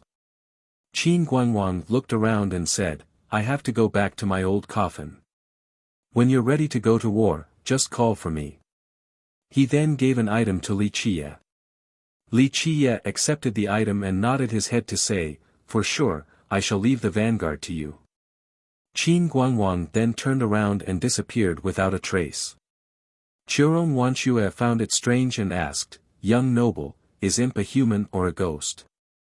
He awkwardly rubbed his hands together and said, here's the thing, you. Don't you feel that Huang Jiaofu is worth grooming? Huang Jiaofu. The master coldly exclaimed, that year, you took away Mingdu, isn't this enough? That had already broken the rules of Necropolis. Li Qiye quickly retorted, but Huang Jiaofu and Mingdu are different. Huang Jiaofu belongs to Necropolis, he's a real inhabitant. That year, Mingdu obtained a great creation, but Huang Jiaofu was not any lesser than Mingdu. However, the time wasn't ripe. Even with Mingdu's origin, he was still very appreciative towards Necropolis. If Huang Jiaofu could come out, then he would still be a disciple of Necropolis. I can guarantee you that, in the future, he will treat Necropolis well and make great contributions. I will observe him, that's enough. The master interrupted Li Qiye, impossible. I was too kind that year. The rules of Necropolis cannot be broken again, I will not make a second exception. The master was adamant about this, so there was no room for further negotiations. Li Qiye couldn't help but turn silent and gently sigh a while later. He then bitterly smiled and said, then. I won't force you. That year, when I forcefully took Mingdu away, it was my mistake. This time, I came back to apologize to you. If you don't agree, then I'll listen to you. We can only say that Huang Jiaofu's good fortune hasn't come. The master coldly scowled at Li Qiye's response. Li Qiye continued to speak in a sincere manner. This time, I truly came to say goodbye to you. Once I gather the things I need, that will truly be the time to declare war. You are right, I had everlasting life and plenty of time, but that was only before when I was the Dark Crow. I didn't say goodbye back then because I knew I had enough time to eventually come back and see you again. Li Qiye softly sighed. At this point, he let out a bitter smile and continued, but now, I am no longer the Dark Crow and I no longer have everlasting life. When I leave this time, I don't know when I will be able to come back and visit Necropolis again, or if I will have the opportunity to do so at all. Because of this, in addition to Huang Jiaofu's matter, I specifically came to say goodbye to you. Li Qiye continued, no matter what, you will have the chance to wait for that day, and I hope that I will be able to see a day like that in the future as well. The ancestral flow master sat there silently without saying anything and only coldly glared at Li Qiye with a profound gaze full of unreadable emotions. Li Qiye deeply stared at the master before saying, "Take care, I hope that we can meet again in the future." The master remained seated there silently without any movement. After a long time, a light suddenly darted out from within the ancient temple. It was the same light that flew out from the ancient box in Li Qiye's hand. Now, it had returned to the box. Shortly thereafter, a group of lights shot out from the ancient temple, but Churon Wanshue couldn't discern its shape very clearly. These lights went inside Li Qiye and resonated with the green light. Clanking sounds appeared all over his body as if battle armor was being put on. Li Qiye slowly put away the box and received his fate palace along with the tree stump. Li Qiye opened his eyes and heaved a long sigh of relief. Chapter 478, leaving Li Qiye took a final glance and softly sighed before turning around to leave. He didn't know when the next meeting would be after this farewell. Stop. The master finally spoke with a cold tone once Li Qiye reached the door, come back here. One of his feet was already out the door, but he paused and slowly pulled his foot back. He then turned around back to the grand hall before looking at the master seated on the chair. The master didn't say anything, and the person's mood and thoughts were impossible to decipher. Are you just going to leave like that? The ancestral flow master asked coldly. Li Qiye softly sighed and said, I know I owe you, but I cannot repay it right now. I'm not interested about that. The master scowled. Okay, what do you want to talk about? I'm all ears. Li Qiye gave up and responded with a defeated smile. Humph. The master was very unhappy with Li Qiye as the pressure of this scowl emanated throughout the grand hall. Li Qiye only smiled and didn't say anything. He put on a patient appearance, waiting for the master to talk. Do you really have to declare war? After a long time, the master spoke again in a cold manner, do you really have to do this? This situation has lasted for 1 billion long years. A young cultivator who saw Li Qiye's fierceness with his own eyes reminded his sect master, this brat is not easy to mess with. He easily killed 1,000 experts and the group of Golden Child, the Divine Spark Prince, Ghost Monk, and the 100 Clans Child. This brat is not any weaker than the descendants from the Emperor's lineages. What? He dared to kill even the Divine Spark Prince. Is he tired of living? After hearing this news, anyone would be shocked, including sect masters and even heavenly sovereigns. Killing the Divine Spark Prince in the sacred netherworld was not a good thing. Everyone knew that he was the little brother-in-law of Dizwa. How could the prince's sister, the Divine Spark Phoenix Maiden, let this go? Dizwa would surely take the side of his fiancée, and offending Dizwa was the same as offending the entire Myriad Bones throne. Both sects and cultivators would be wary of the Myriad Bones throne. It was not just a sect with 3 emperors, its progenitor, immortal Emperor Wangu, was the first emperor of the ghost race, an existence that towered proudly across the ages. It could be said that the true strength of the throne was unimaginable. Perhaps even the ancestral flow had to be cautious of it. Not too many great powers in the sacred netherworld dared to oppose the throne of bones. A cultivator who personally witnessed the fight said, "This human brat not only killed the prince, he also provocatively challenged Sir Deeswa without any respect. This junior is too arrogant. Maybe he doesn't know just who he is facing." A heavenly sovereign from the previous generation shook his head and continued, "Opposing Deeswa is suicidal. Only the other two heroes of the sacred netherworld, Tian Luanhui and Chan Yang, can compete with Deeswa. I hope Sir Deeswa doesn't come too quickly. Then, maybe we'll have the chance to grab the prime ominous key." A person revealed his crooked intentions. Li Qiye took a final glance and softly sighed before turning around to leave. He didn't know when the next meeting would be after this farewell. "Stop." The master finally spoke with a cold tone once Li Qiye reached the door, "Come back here." One of his feet was already out the door, but he paused and slowly pulled his foot back. He then turned around back to the grand hall before looking at the master sitting on the chair. The master didn't say anything and the person's mood and thoughts were impossible to decipher.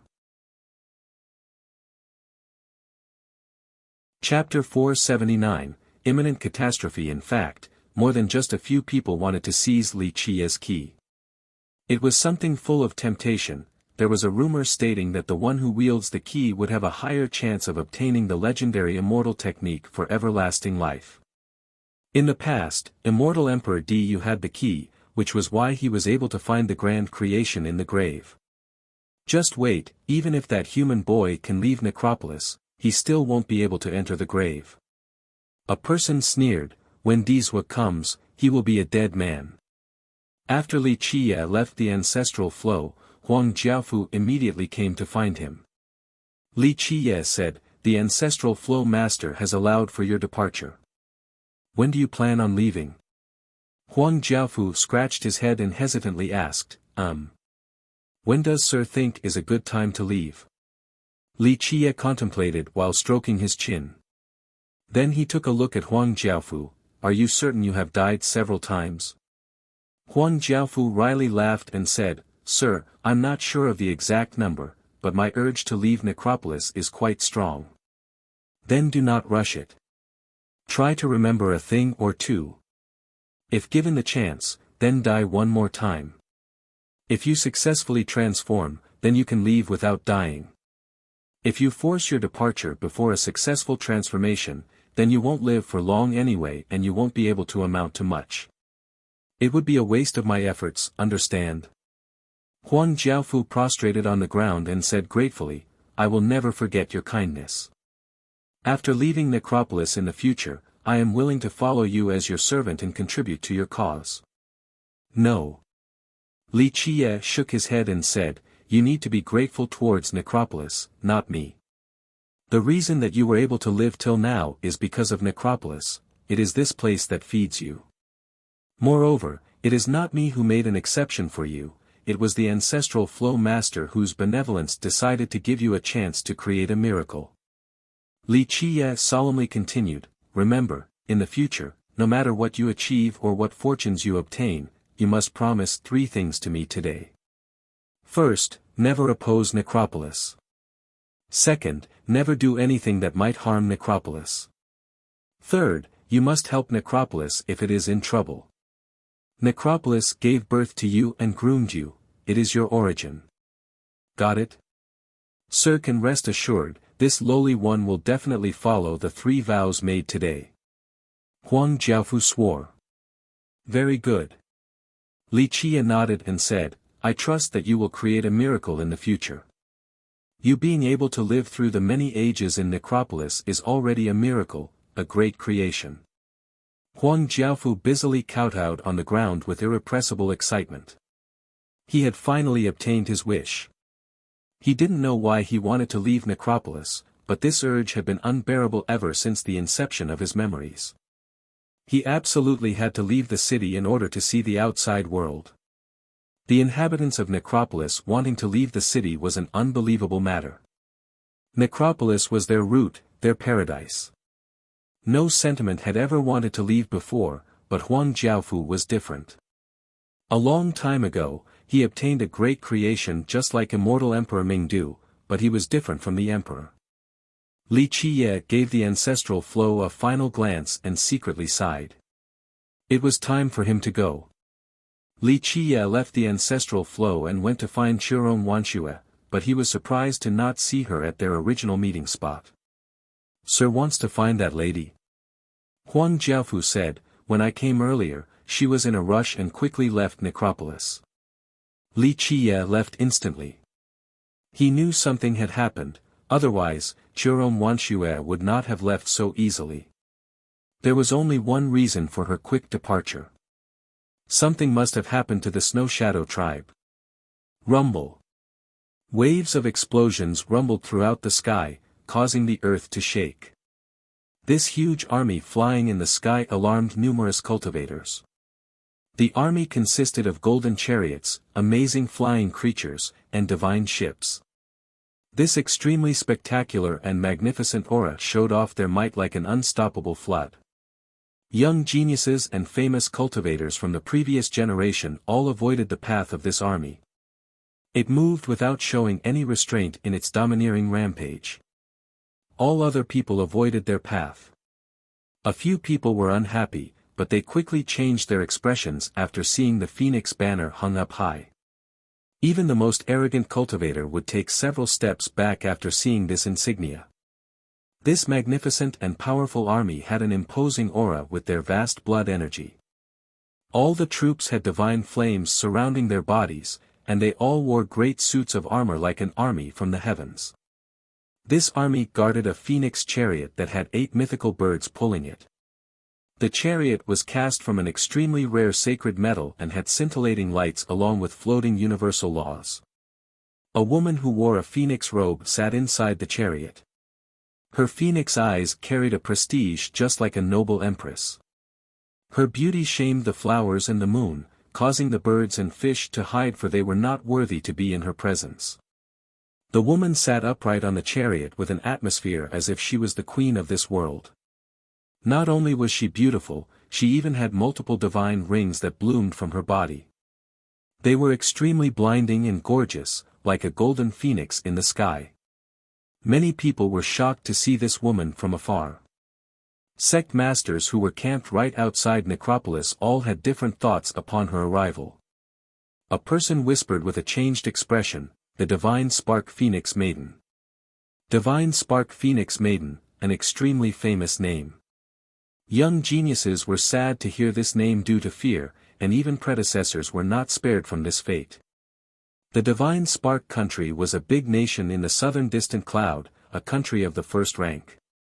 Nevertheless, it was still much weaker than emperors' lineages. However, its king was very talented since he gave birth to a great daughter like the Phoenix Maiden. At a young age, she was betrothed to Dizwa from the Myriad Bones throne. Since then, the Divine Spark country soared up high and turned into a phoenix after obtaining its new backing. The Phoenix Maiden was very famous in the distant cloud. Some even considered her to be the prettiest, even after taking the entire sacred nether world into account. This was mainly to flatter Dizwa, but it could not be denied that the Phoenix Maiden was indeed a beauty. However, beauty alone was not enough to become Dizwa's fiancée. Rumor has it that, at the moment of her birth, she had a Een Phoenix as her friend. This was considered a miracle, and many predecessors believed that this was the affection of the heavens. And of course, she did not disappoint. She reached the heavenly sovereign realm at a young age and was called the youngest sovereign in the southern distant cloud. Many people believed that her talents were equal to Lan Yunju's, the descendant of the Thousand Carp River. Lan Yunju had dual saint talents, so she was quite amazing. Being on the same level as Lan Yunju was enough to tell the Phoenix Maiden's worth. She was indeed an amazing woman. She took charge of the country in her father's stead and it prospered under her rule. She trained many disciples, and they were on the path to catching up to emperors' lineages. Is the Phoenix Maiden not going to see Sir Diswa? Could this mean that Sir Diswa has already tamed the Scarlet Flame Qilin? Many people gasped at her arrival. One informed cultivator said, "Not yet, Sir Diswa still isn't here yet. The Phoenix Maiden came here first to take revenge for her brother. That human named Li Qie." After hearing this, many glanced at each other. However, this made sense because the prince was indeed her own flesh and blood. A no-name human killed her little brother, so of course she could not swallow this indignation. She didn't go to Necropolis or the Prime Ominous Grave. Instead, she commanded an army straight towards the Snow Shadow tribe. The small Snow Shadow tribe was dozens of thousands of miles from the Prime Ominous Grave. Rumble. The army traveled quite quickly, causing the world to tremble. The moment it arrived, the entire tribe was frightened out of their minds.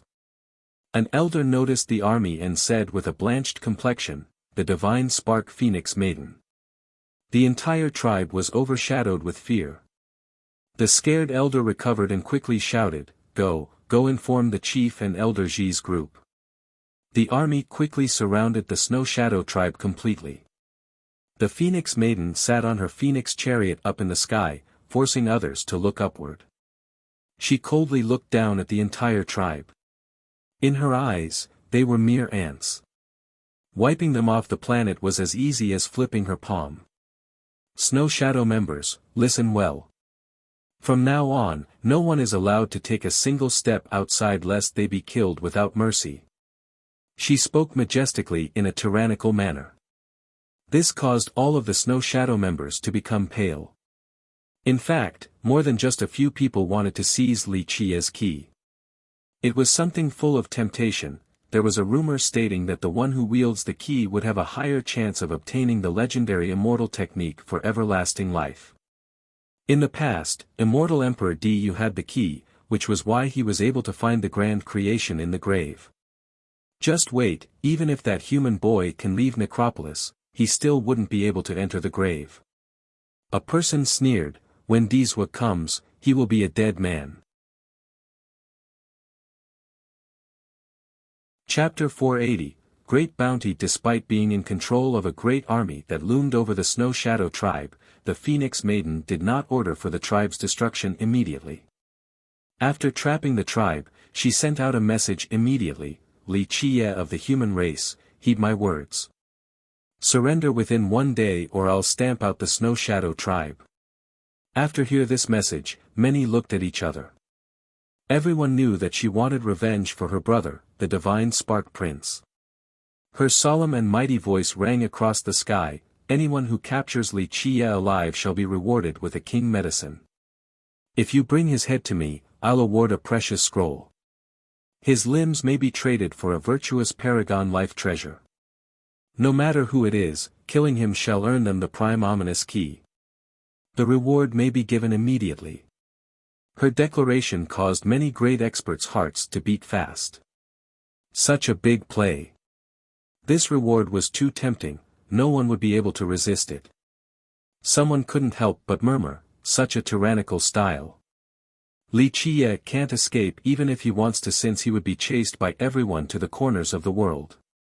This bounty is simply too good to pass up." No wonder why the Divine Spark Prince could act so boisterously. Those who touched even a single hair of his would not have a place in the sacred netherworld. A genius stated, "This is how it is now. The sacred netherworld might be large, but there is no haven for Li Qie. Even if he can run today, his death is still imminent." Many young people, especially geniuses, were annoyed with the Divine Spark Prince. They sneered at his arrogance that stemmed from having a great brother-in-law. What was so great about it? But today, after seeing his sister's grand gesture, they understood the magnitude of his backing. The Snow Shadow tribe was bait to lure Li Qie. The Phoenix Maiden was afraid of him running away, so she also put out a great bounty. The fact that Li Qie's killer would be able to keep the Prime Ominous Key was enough to drive people mad and salivate with greed. She was indeed a formidable woman. No wonder why the divine Spark country continued to prosper under her rule. Her first move was enough to seal Li Qia's future of being a dog without a home. He would be hunted down every day no matter where he went. The divine Spark Prince used to boast that anyone who offended him would have no place in this world. Before, many thought that this was simply a bluff, but seeing the Phoenix Maiden's bold move, even the predecessors lost their composure. Worthy of being Wuxia's fiancé. Such a domineering move. A royal lord said. We'll be rich. However, there were other great powers who were excited and eager for such a great bounty. Not to mention the key, the king medicine, precious scroll, and virtuous paragon life treasure were items capable of causing one's eyes to redden with desire. One king medicine pill could be sold at a sky-high price, allowing one to live carefree in the future. Such a lucrative prize made many want to take Li Qia's head. When Chirong Wanxue was still at Necropolis, she received the news from Elder Ji, who was camping with others right outside. The young group of Peng Zhuang was also at this camp. It was a small tribe, so their camp was far away from the city and distant from where the great powers were located. This had just happened, and the news regarding the Phoenix Maiden's blockade around the Snow Shadow tribe traveled very fast. After receiving the news, not just the Snow Shadow disciples, but even the always stoic Elder Ji was frightened and at a loss as to what to do. This matter was too grave. The rest of the disciples were completely panicking in horror while being completely directionless as well. One of them asked, Elder Ji, what should we do now? Elder Ji was also helpless, replying, we will wait another half a day. If Chief doesn't come back by then, we'll pull back immediately. They couldn't be blamed for this choice. The divine Spark country was a giant monster compared to the Snow Shadow tribe. This was the difference between an elephant and an ant.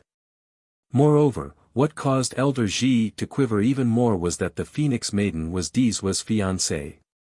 The divine Spark country alone could easily destroy the Snow Shadow tribe, let alone a supreme existence such as the Myriad Bones throne. Chirong Wanxue ran back just in time from Necropolis. The disciples shouted after seeing her, slightly calming down their chaotic minds. However, Chirong Wanxue was not any better than them, for the existential crisis of the tribe left her in panic as well.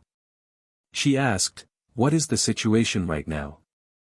Elder Ji quickly answered, outside of a few disciples who haven't returned, the entire tribe is trapped. The enemy has yet to make a move, but our time is running out. Chirong Wanxue took a deep breath and commanded, send my order for the disciples outside to not return until the crisis is resolved. Run away, run as far as possible. Elder Ji agreed, I have already ordered so. He then looked at her and said, but what about us? Chirong Wanxue replied, Elder Ji, take the disciples away from this place and do not run back to the Snow Shadow tribe. As long as the verdant mountain is still there is no fear from running out of firewood. At this point, Chirong Wanxue had no better strategy. Luckily, seedlings like Peng Zhuang and the other 5 were still here, and they obtained quite a great fortune as well. As long as the 6 of them survived this calamity, even if the Snow Shadow tribe perished, there would still be a chance to rebuild it in the future. What about Chief? Elder Ji asked. Chirong Wanxue put on an austere expression and answered, I have to return to the Snow Shadow tribe and stand with our kin even if it means death. Elder Ji lost his colors and quickly persuaded, Chief. That won't do, you'll die for sure. Chirong Wanxue shook her head and decisively stated, I am the head of the tribe. As such, I have the obligation to live and die together with its members. If something were to happen to me, then Elder Ji will be the chief to lead the remaining disciples. Elder Ji took a deep breath before quietly asking, where is young Noble Li? Has he already escaped? No, he is not a coward who runs away. He is still inside Necropolis right now, and I'm afraid he won't make it in time. Chirong Wanxue gravely replied. She didn't wish for her young noble to die, but she also couldn't watch her tribe get destroyed by the Phoenix Maiden without doing anything. Her heart was quite conflicted at this moment. Elder Ji gently sighed. Even if Li Qiye came out and willingly accepted his detainment, the Phoenix Maiden still wouldn't spare the Snow Shadow tribe. Their tribe was only an ant to her, so killing them was as simple as lifting a finger. Go, it is not too late. Churon Wanshue commanded Elder Ji and the disciples. Elder Ji quickly made a decision and brought them away. Unfortunately, time ran out since an aggressive group came and blocked their path. The arrival of this group immediately drew the attention of nearby cultivators. Seeing the protrusion on their foreheads caused these cultivators to run away very far from fear, not daring to get involved. The Insect King Imperial Lineage. There were only more than a dozen young cultivators blocking the Snow Shadow group, but Elder Ji and the others turned pale after seeing the protrusion on their foreheads. Churon Wanshue was also quite alarmed. An escaping cultivator recognized the leading young cultivator and exclaimed, "The junior brother of the ghost insect evil child." These young cultivators were only ordinary disciples from the insect lineage. The leader was one of the many junior brothers of the evil child. He was not a brilliant genius by any means, but others still feared him. The insect imperial lineage had been famous for a long time. The Nether King insect was a source of terror to many people. Elder Ji's group was stricken with fear after seeing these Insect King disciples. Once bitten by the insect, they would experience a fate worse than death. The ghost insect evil child's junior brother blocked the path and menacingly smiled as he said, "You want to leave? It won't be so easy." The squirming pouch on his head was quite a creepy sight. "Where is Li Qiye? Say it." The junior brother declared with an ominous smile. "I don't know his whereabouts." Churon Wanshue took a deep breath and shook her head in response. "Ha, very well, I'm not afraid of you guys not speaking. I'll take my time interrogating all of you after you're captured." The junior brother let out a grim smile. He then commanded the disciples right behind him, "Go, capture all of them. Hee, don't kill them, we'll take them to the Phoenix Maiden as a greeting gift. You guys, go, now. I will stop them." Churon Wanshue hastily spoke with a changed expression. She then made all of her blood energy erupt as her royal noble aura shot up high. She was risking it all at this moment. However, the disciples from the Emperor's lineage quickly surrounded all of them. In just a second, Elder Ji's group lost their chance to escape.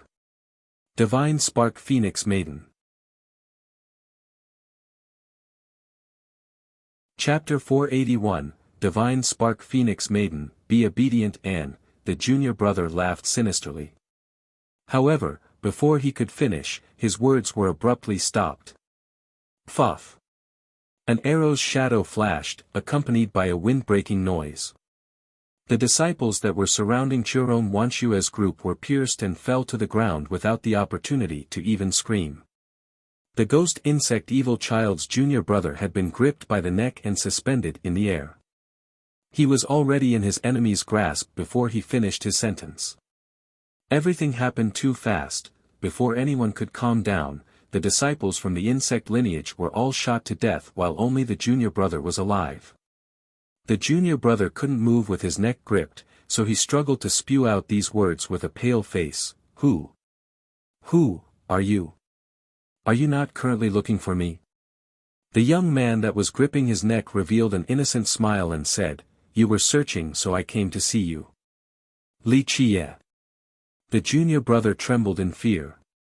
He was only a fox exploiting the tiger's might and didn't expect Li Qiye to actually be nearby.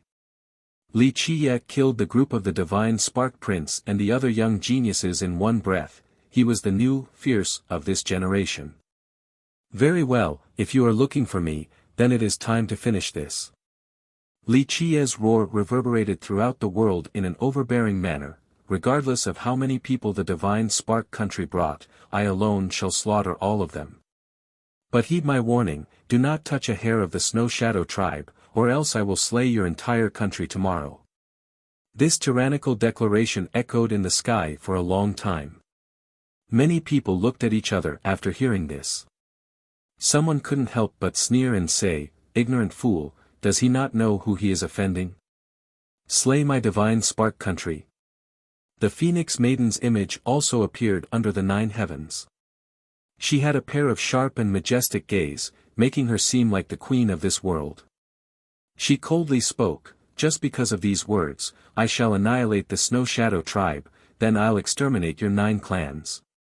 The fury of the Phoenix Maiden startled many people, especially the group of Wuxia. No one doubted her resolve or strength to carry out her threat. Exterminate his 9 clans. At this time, a pleasant voice, as clear as a bell or an elf, emanated throughout the sky along with a shadow. Lan Yunju's unparalleled smile reached across the spatial planes as she spoke. "Phoenix Maiden, I wonder what your divine spark country will do to kill my 1,000 Carp River's 9 clans. With the myriad bones thrown as your backing, I really want to see what trump cards you will use to slay our 1,000 Carp Guardians' 9 clans. 1,000 Carp Guardian." At this time, countless eyes fell upon Wuxia. They gasped at the thought of him being the 1,000 Carp Guardian. The 1,000 Carp River was incredibly prestigious. Naturally, it was not weak since it was an emperor's lineage. Moreover, it was also extremely mysterious. In the past, immortal Emperor Qianli swept through the 9 heavens. There was a rumor stating that he even quashed the ancestral realm. Even a high and above existence like the sacred Netherworld's ancestral realm had to retreat before the might of immortal Emperor Qianli. Immortal Emperor Qianli was also the most recent emperor from the emperor's era in the sacred Netherworld, so his influence was still greater than any other emperor.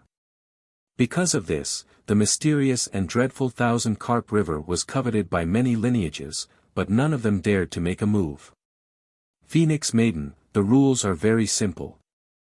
Lan Yunju's pleasant voice continued, "My 1,000 Carp Guardian will challenge your divine spark country alone, regardless of how people you have or how many helpers you can get.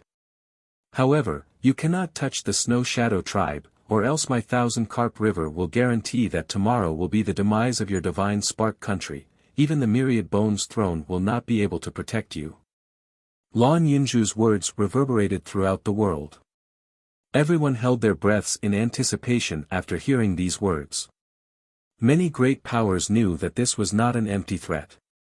The divine spark country was indeed powerful, but there was still a big gap compared to the 1,000 Carp River in the southern distant cloud.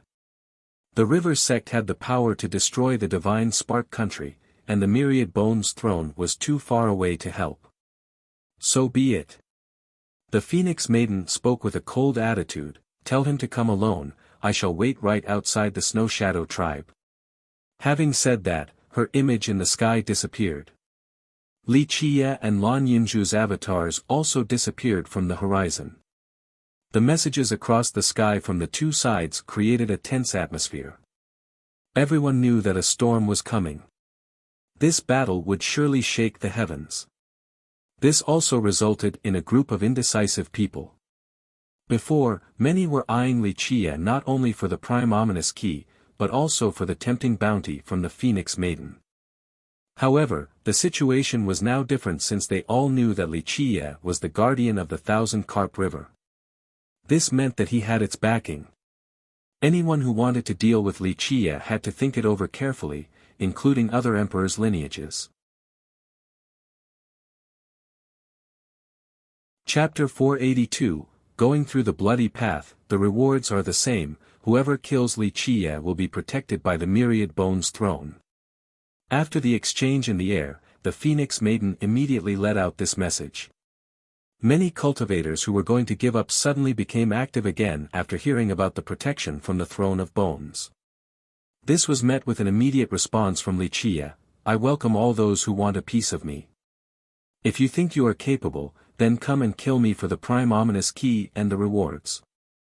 Don't worry, as long as you are able to kill me, the 1,000 Carp River will not find you for revenge." Wuxia's declaration stupefied everyone. This was the same as screaming that he did not mind becoming enemies with the rest of the world. A sect master was dumbfounded after hearing this news. "This guy is crazy, he's provoking even more people. When facing such a situation, others would try to avoid falling into an even worse state. Li Qiye had the Thousand Carp River as his backing, and it was a great deterrence, but his declaration just now was no different from telling the world that he was a fat piece of meat that anyone could take a bite of. This brat is either crazy or confident enough to think that he is invincible. A heavenly sovereign predecessor couldn't help but murmur. The Thousand Carp River won't take revenge. Those who were apprehensive of Li Qiye's position became ecstatic after hearing this. He chose the hard way instead. Excellent. Such an admirable and domineering attitude. An expert cheerfully said, if he wishes to provoke everyone in this world, it would be an affront to our ghost race's prestige if we didn't kill him. Suddenly, many became restless with excitement. Many great powers that were apprehensive before were now ready to take action. Many of them gathered their experts right outside of the Snow Shadow tribe in order to attack Li Qiye. One royal lord commanded, go and prepare right outside of the Snow Shadow tribe, I don't believe that he is invincible. Countless people then congregated right outside of the Snow Shadow tribe. Experts and masters from the great powers were all there. No one wanted to be the first to make a move. All were waiting for the right time to take advantage of the situation. Li Qiye's declaration also shocked the group of Chiron Wanxue. This was the first time the stunned Snow Shadow disciples saw an arrogant person of this magnitude declaring war against the rest of the world. They were conquered by Li Qiye's domineering style and were full of admiration. They felt that Li Qiye was comparable to the three heroes. His aggressive challenge to the world would be a lifelong goal for them to strive for. Are you crazy? Even Lan Yunzhu was startled. You mind the fact that you don't have enough enemies already? Li Qiye calmly said, this much is nothing. The more the better, it is time for me to sharpen my blade. It has been a while so I can feel my body rusting. Chiron Wanxue's group was speechless. The Phoenix Maiden's army was already terrifying enough, but now Li Qiye wanted to challenge the rest of the cultivators in this world. This was such an insane course of action. Doing so was suicidal in everyone's eyes. How many actually managed to live after challenging the rest of the world? Unless it was a rare genius like Dizwa, one could forget about surviving. Your head is the thing that is rusting. Lan Yunzhu glared at him while showing a charming look, then she snappily said, is the divine spark country and the myriad bones throne not enough? Do you want to declare war against the rest of the ghost race? Li Qiye waved his sleeve and slowly said, the decision is not in my hands but theirs, I can't help it if they wish to oppose me. If they stretch out their necks while waiting for me to execute them, don't you think that it would be cruel of me to let them down? He continued to smile and said, moreover, so what if I face all of the ghosts in this world? Forget about just this world, I don't even mind facing the ghost race in all the 9 heavens. People had to gasp at such a tyrannical statement. Before, the group of Elder Ji would think that Li Qiye was blustering with an unparalleled egotism. But now, they didn't think so. These words that came from Li Qiye seemed so trivial. Nevertheless, they were still very skeptical about the extent of Li Qiye's strength. How could he have so much confidence?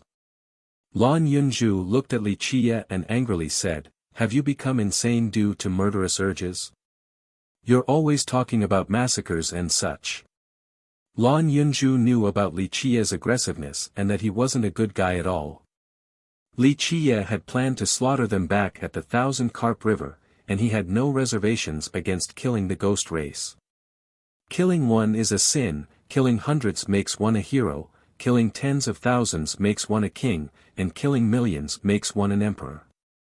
Li Qiye calmly continued, since time immemorial, which immortal emperor didn't step on countless bones to reach the throne? From beginning to end, killing millions is normal for an emperor. If one wants to reach the peak, they must have the determination to slaughter millions. Li Qiye looked at Lan Yunzhu and said, the emperor's path is narrow, when enemies meet, one side must die. Even if you don't want to kill, the moment you set foot on this path, millions will want to kill you. So, instead of offering your head to others, why not kill millions to achieve an eternal title? The years are long and future generations only remember those who shouldered the heavens will to become emperors, not those stomped below their feet. After becoming emperors, killing millions will become a decorated battle record, not the act of a crazed murderer. Lan Yunju quietly listened. She was a genius with dual saint talents and had a chance to walk on the emperor's path in the future, so she understood this logic. Even if you didn't want to kill people, others would want to slay you on the imperial path. This is a form of training. Li Qie said with a smile, it is not as simple as killing, one can perfect their arts during a real battle. Only by experiencing a life and death battle under the baptism of blood would one's merit laws reach their utmost limit. Even an ordinary technique would become the most frightening sure-kill move after numerous blood-tempered battles. The path towards becoming an immortal emperor is not just about learning and marching through the corpses of countless enemies. Li Qie slowly continued, only after countless battles would one be able to understand more about their own self and utilize an even greater potential. They must temper their merit laws and cultivation in blood to eventually reach the ultimate sublimation. Qiurong Wanxue also carefully pondered Li Qie's words. She had never been exposed to these things before, so they were quite helpful in giving her a new perspective. Lan Yunju had more insights about the emperor's path than Qiurong Wanxue. She leered at Li Qie and intentionally wanted to take him down a notch, watch out or you'll fall on the path before becoming an immortal emperor. But she knew that her counterattack couldn't really faze him. Rest assured, throughout the 9 heavens and 10 earths, I alone am invincible. Li Qie calmly and leisurely declared.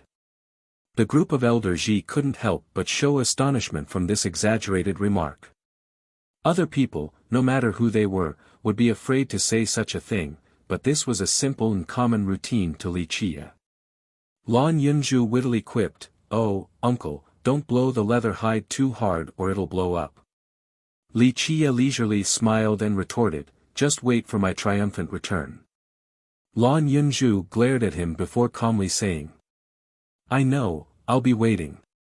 She was confident in Li Qie and trusted that he could create another miracle. There were rolling hills right outside of the Snow Shadow tribe. At this moment, they were occupied with endless shadows of people from the gigantic crowd that consisted of cultivators from all levels and races. So many were here that it created a myriad of scenes. Some were floating in the sky, some were lingering on the peaks, and some were hiding in the shadows. The cultivators that came here for Li Qie numbered in the dozens of tens of thousands or even more, all aimed to kill Li Qie since the Phoenix Maiden's bounty was too tempting. More importantly, Li Qie had the prime ominous key. There were also many sect masters and kings along with high elders, but the young prodigies here were too many to count. High elders from the great powers didn't necessarily need king medicines, precious scrolls, or even a virtuous paragon life treasure, but the key made them salivate. Of course, some of the young ones came for fame. At this moment, Li Qie was very illustrious after killing the group of the divine Spark Prince. He was called the new fierce of this generation. His cachet had nearly reached the level of the Titanic Crescent Saint Child or the Ghost Insect Evil Child from the Emperor's lineages. The rewards are the same, whoever kills Li Qie will be protected by the Myriad Bones throne. After the exchange in the air, the Phoenix Maiden immediately let out this message. Many cultivators who were going to give up suddenly became active again after hearing about the protection from the Throne of Bones. This was met with an immediate response from Li Qie, "I welcome all those who want a piece of me. If you think you are capable, then come and kill me for the prime ominous key and the rewards. Don't worry, as long as you are able to kill me, the 1,000-carp river will not find you for revenge." Li Qie's declaration stupefied everyone. This was as if he was screaming that he did not mind becoming enemies with the rest of the world. Chapter 483, The approaching storm. Killing Li Qie would win them success and recognition to become the most dazzling hero of the younger generation. The young cultivators knew that they were not a match for Li Qie one-on-one, but many wanted to take his life anyway. Even heavenly sovereign predecessors personally came along with several tens of thousands of experts, acting like tigers stalking their prey. As the proverb says, enough ants will bite even an elephant to death. These young cultivators wanted to sneak attack Li Qiye during the chaos and take his head. When that time comes, not only would they gain the bounty from the Phoenix Maiden, they would also gain an illustrious reputation. Just thinking about the potential fame left their blood boiling with excitement. They couldn't wait to cut off Li Qiye's head and use it to pave their future path. And of course, there were those who didn't want to become involved in these murky waters and instead came to join the fun. This group stood very far from the Snow Shadow tribe since they only wanted to watch the battle. There was also another group that had a different plan. This group consisted of a few Undyings hiding in the shadows. Given the chance, they would definitely deliver a fatal blow to Li Qiye. They didn't come for the bounty or for the prime ominous key, they came to take revenge for their disciples and descendants.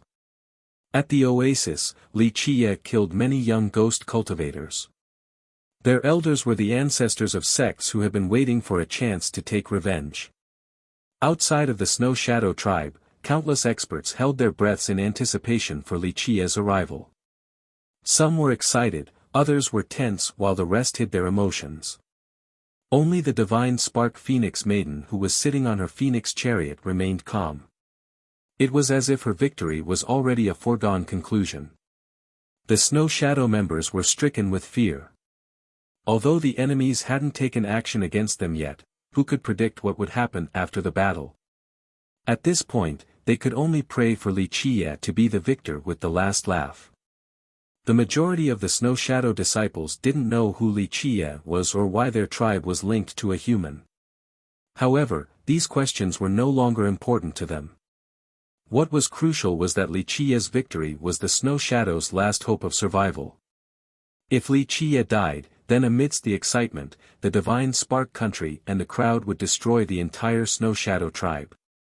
Because of this, the entire Snow Shadow tribe quietly prayed for Li Qiye to triumph over everyone for the sake of their survival. Li Qiye finally appeared under countless gazes. Just like he had previously stated, he came alone. He strolled with leisure as if this venture was not dangerous at all, he was merely taking a stroll before a mighty army. He's here, he is here. At this time, the atmosphere was tensing. Many experts who were ready to sneak attack or those who only wanted to spectate were in a frenzy. The gazes that fell upon Li Qiye came in a plethora of emotions, there was anger, murderous intent, cold and calculating glints, and cruelness. These gazes alone seemed enough to cut him into many pieces.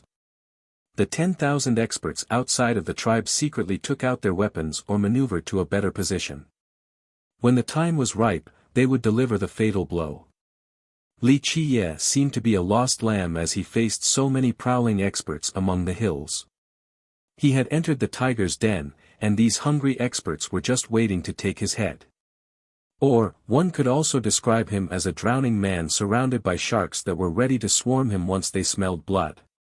Among the tumultuous crowd, some people couldn't help but admire Li Qiye. One older sect master said while being visibly moved, "So courageous. He knows that there are tigers on the mountain yet he still chose to come." Even knowing full well that countless experts were lying in ambush, Li Qiye still came alone. Such a person was either truly confident in his cultivation or was a madman. This guy is absolutely crazy. Opposing the Phoenix Maiden alone wasn't enough, he even dared to challenge the world, resulting in him having to face its wrath. He's a freaking maniac. Someone inside the crowd exclaimed. A human cultivator couldn't help but say, maybe he is just full of confidence. He believes that he can leave in one piece just like Dizwa. When Dizwa was 18, he also destroyed the North Ridge country alone and walked freely in the midst of a 500,000-strong army. Although the human race had a very weak presence at the nether border, many human cultivators here hoped for Li Qiye's victory, for the pride of humanity. The nether border was the territory of the ghost race, especially when an unbeatable Dao lineage like the Myriad Bones throne presided there. The human race certainly did not have an easy time there. If Li Qiye could sweep through all of his foes today, then the human race would shine, especially if he could become an existence like the three heroes. This also meant that a human genius would have a chance to become an immortal emperor in the sacred nether world. However, the words of this human expert caused the spectating ghost members to become discontent. A ghost cultivator sneered, "Humph. You dare to compare a human brat with Sir Diswa? He is nothing." The human expert strongly retorted, "Nothing? He is the guardian of the Thousand Carp River. I dare you to go say that to the Thousand Carp River." "So what if he is the guardian of the Thousand Carp River?" The ghost cultivator coldly mocked, "Just watch, before the time it takes to drink a cup of tea, he will be torn apart by the thousands of experts. He is just a lost lamb waiting to be eaten by the wolves, he will die without a burial." The human expert sneered back and retorted, "Back at the oasis, Li Qiye killed 1,000 with one swing, so he can still do it here. So what if you have the advantage of numbers? When one is powerful enough, mere numbers wouldn't be able to do anything to one." The human cultivators were backing Li Qiye while the ghost cultivators spoke for their own. Many ghosts only wanted Li Qiye to be dismembered and left rotting in the field. After all, how humiliating would it be if several tens of thousands of ghosts couldn't kill a human junior? Ghost tribes considered themselves as the sovereigns of the sacred nether world, but this was also very close to the truth. If they were to lose today to a human junior, then their authority would come under attack. Calm River Ghost Monarch, Netherwell Bone Demon, Onyx Mountain Corpse King, 8 Slaughter Heavenly Sovereign. The more composed ghost experts looked at the experts gathered by the hills and recognized all the famous characters, saying, even Sir Diswa might not be able to face so many enemies, unless he brought an immortal emperor life treasure with him. Otherwise, he might not be the last man standing. At this point, the ghosts that gathered here were all notoriously powerful. The young geniuses were one thing, but the more surprising part were the great characters from the previous generation, especially those who became heavenly sovereigns during the difficult Tao era. There were also experts from the other races, such as the demon race, the blood race, heavenly devils, and stone golems among others. The Phoenix Maiden's bounty was too generous, so even the other races' experts joined in the hunt. Only humans did not participate. This was a battle between Li Qiye and the entire ghost race. Any human expert who participated in attacking Li Qiye would be abhorred by the rest of the humans in the sacred netherworld. Li Qiye slowly approached under countless gazes. He came closer and closer while the experts hiding in the mountains held their breaths. In this tense atmosphere, even they could hear their own heartbeats. Li Qiye stopped right before the hills. He was as calm as ever as his gaze swept past everyone. Finally, his gaze stopped on the divine spark Phoenix Maiden sitting on her chariot in the sky. The Phoenix Maiden had an ice-cold expression as her sharp glare was directed towards Li Qiye. Her eyes were full of a murderous intent that resembled the cold glints of blades. "Ah, are you the divine spark Phoenix Maiden?" Li Qiye looked at her and smilingly said, "I am here. Do you want to fight one-on-one or all together? I welcome either choice." The Phoenix Maiden up high above coldly looked at Li Qiye and spoke with a murderous tone, "Against enemies, I do not care for the process. The only thing that matters is the result of either you prostrating before me, or having your head placed on my table. I'm afraid you won't be able to achieve either outcome." Li Qiye nonchalantly stated while standing before the mighty army with a smile, "How about I give you a suggestion? Scram now to the edges of the heavens and I'll pretend that nothing happened."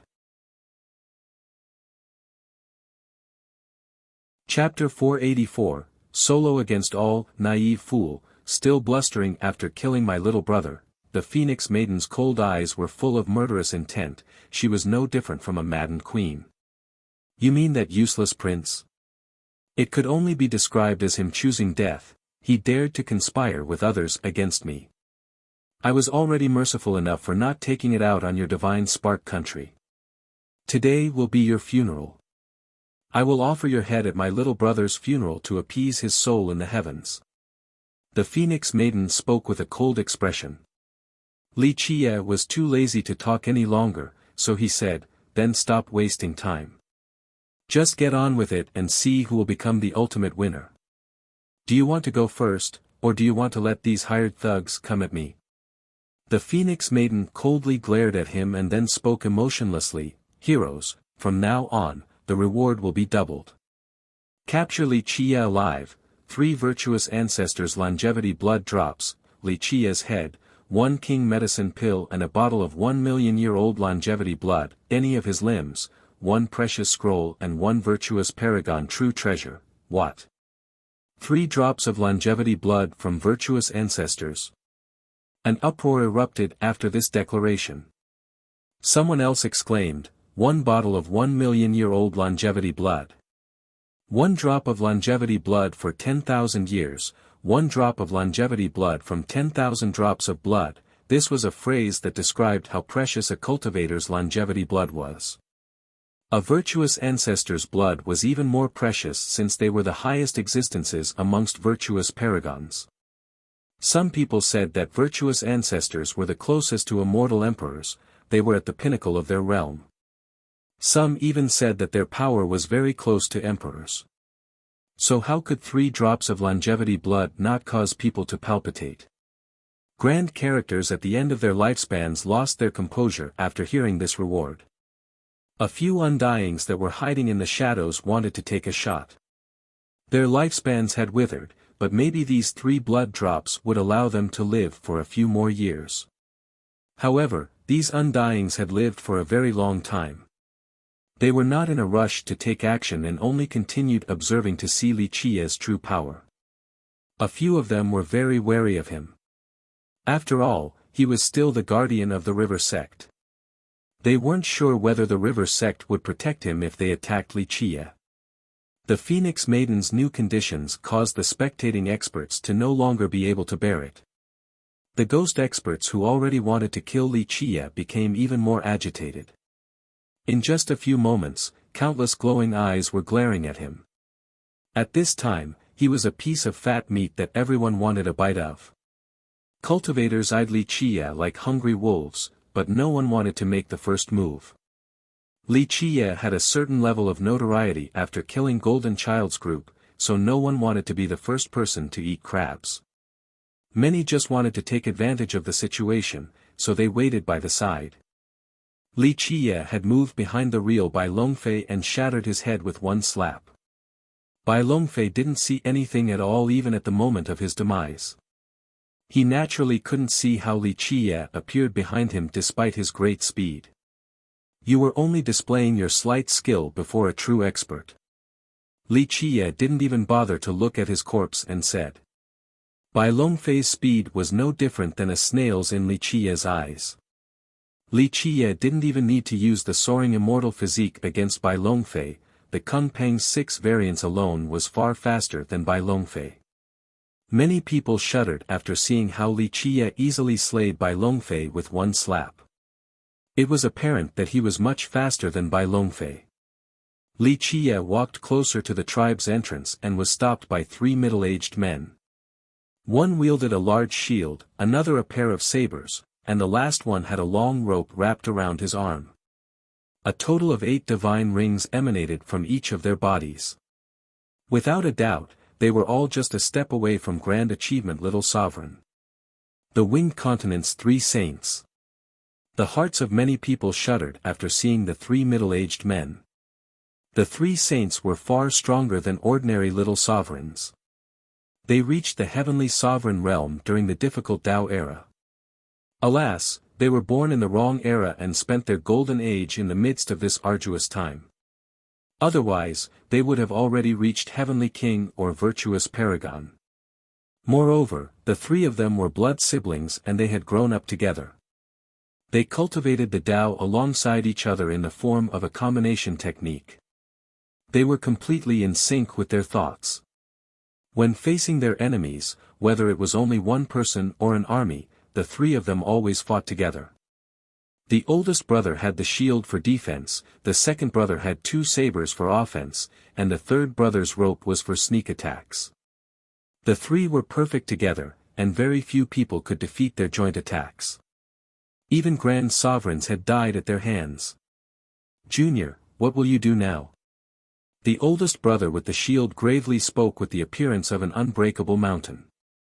Li Qiye slowly unsheathed the saber by his waist. This was just an ordinary iron saber. He then poured his blood energy inside and it emitted a crimson light as if it was a treasure saber. This time, Li Qiye had both a sword and a saber ready. He wanted to train himself, thus he avoided using the hell-suppressing godly physique along with the soaring immortal physique. Otherwise, this battle wouldn't even be considered a challenge to him.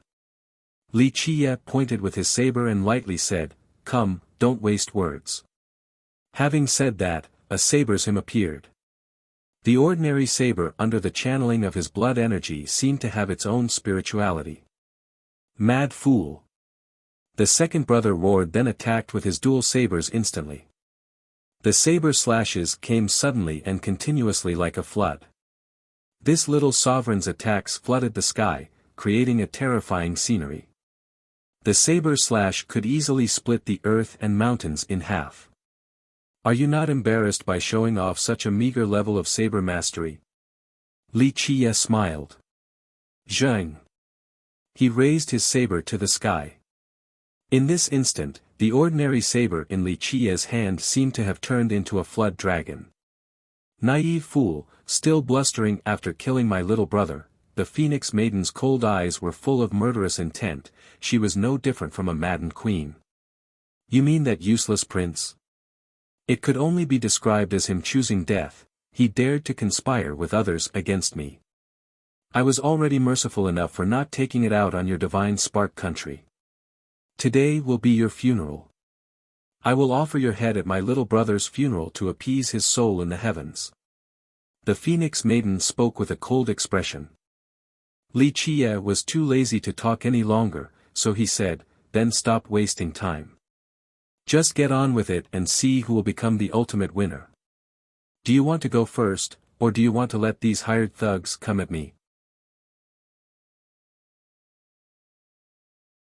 Chapter 485, Battle begins. A slash cut across the sky like a torrential river. The second brother's saber slash couldn't compare to Li Qiye's attack. The ghost saber ray was drowned by this huge river and crushed by the incomparable saber intent. This saber strike not only destroyed the second brother's saber ray, it also caused many mountains to collapse, forcing many terrified spectators to back away. This was the river-traversing saber, the first variation from the heaven-traversing 8 saber that once belonged to the unbeatable martial god. It originated from a very archaic era. Once it was combined with the tyrannical immortal saber to exert its ultimate potential, it could be lauded as unbeatable. Li Qiye swung his saber so naturally that it was like the drifting clouds and flowing water. The saber intent traversed the sky with his meticulous technique. One slash alone already caused the second brother at the little sovereign realm to no longer be able to bear it. Clank! While the second brother was in danger, the first brother's huge shield blocked this surging slash. The moment Li Qiye's attack ended, the third brother made his move. His rope whipped towards Li Qiye's vulnerable spots with lightning speed like a poisonous serpent hidden in the shadows waiting for a killing blow. The whip was too fast, it intended to viciously pierce Li Qiye's head. But who could be faster than Li Qiye? Li Qiye didn't bother turning his head and only unleashed a backhand swing. A saber slash akin to limpid autumn waters easily blocked the sneak attack.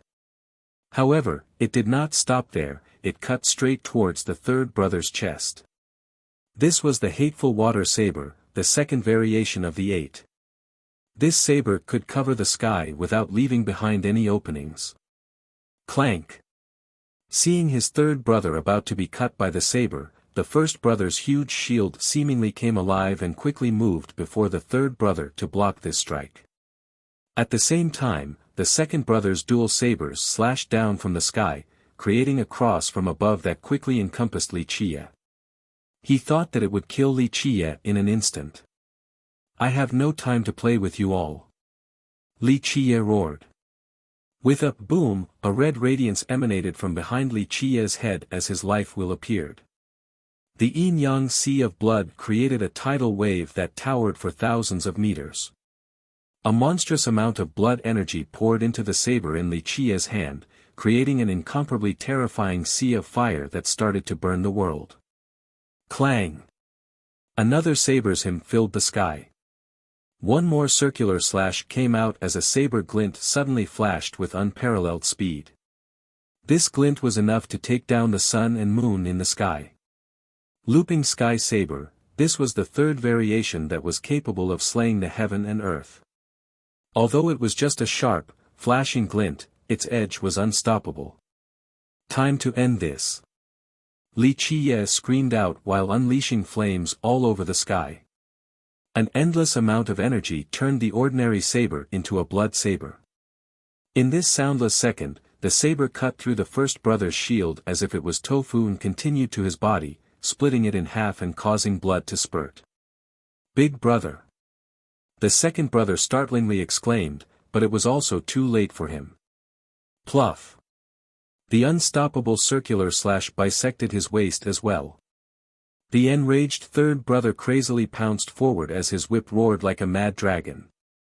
Pluff! The saber stained with blood was flipped back once more by Li Qiye like a rainbow across the sky. It was still the same looping sky saber variation. Under the eruption of his energy, this saber could slay dragons and cut down phoenixes. The whip was severed along with the third brother's head as his blood shot up high. In just the blink of an eye, the winged continent's 3 saints all died miserably under Li Qiye's saber, an ordinary saber made from common steel. This forced everyone's eyes to open wide in disbelief. At this point, Li Qiye's yin-yang sea of blood roared as the bloody tides in the sky soared even higher. It was as if the waves wanted to sweep through the stars that hung in the sky. Within this sea of blood was a floating red sun and moon. Li Qiye stood there quietly to feel the mysticisms of the sea of blood and felt its surging blood energy pouring into his body.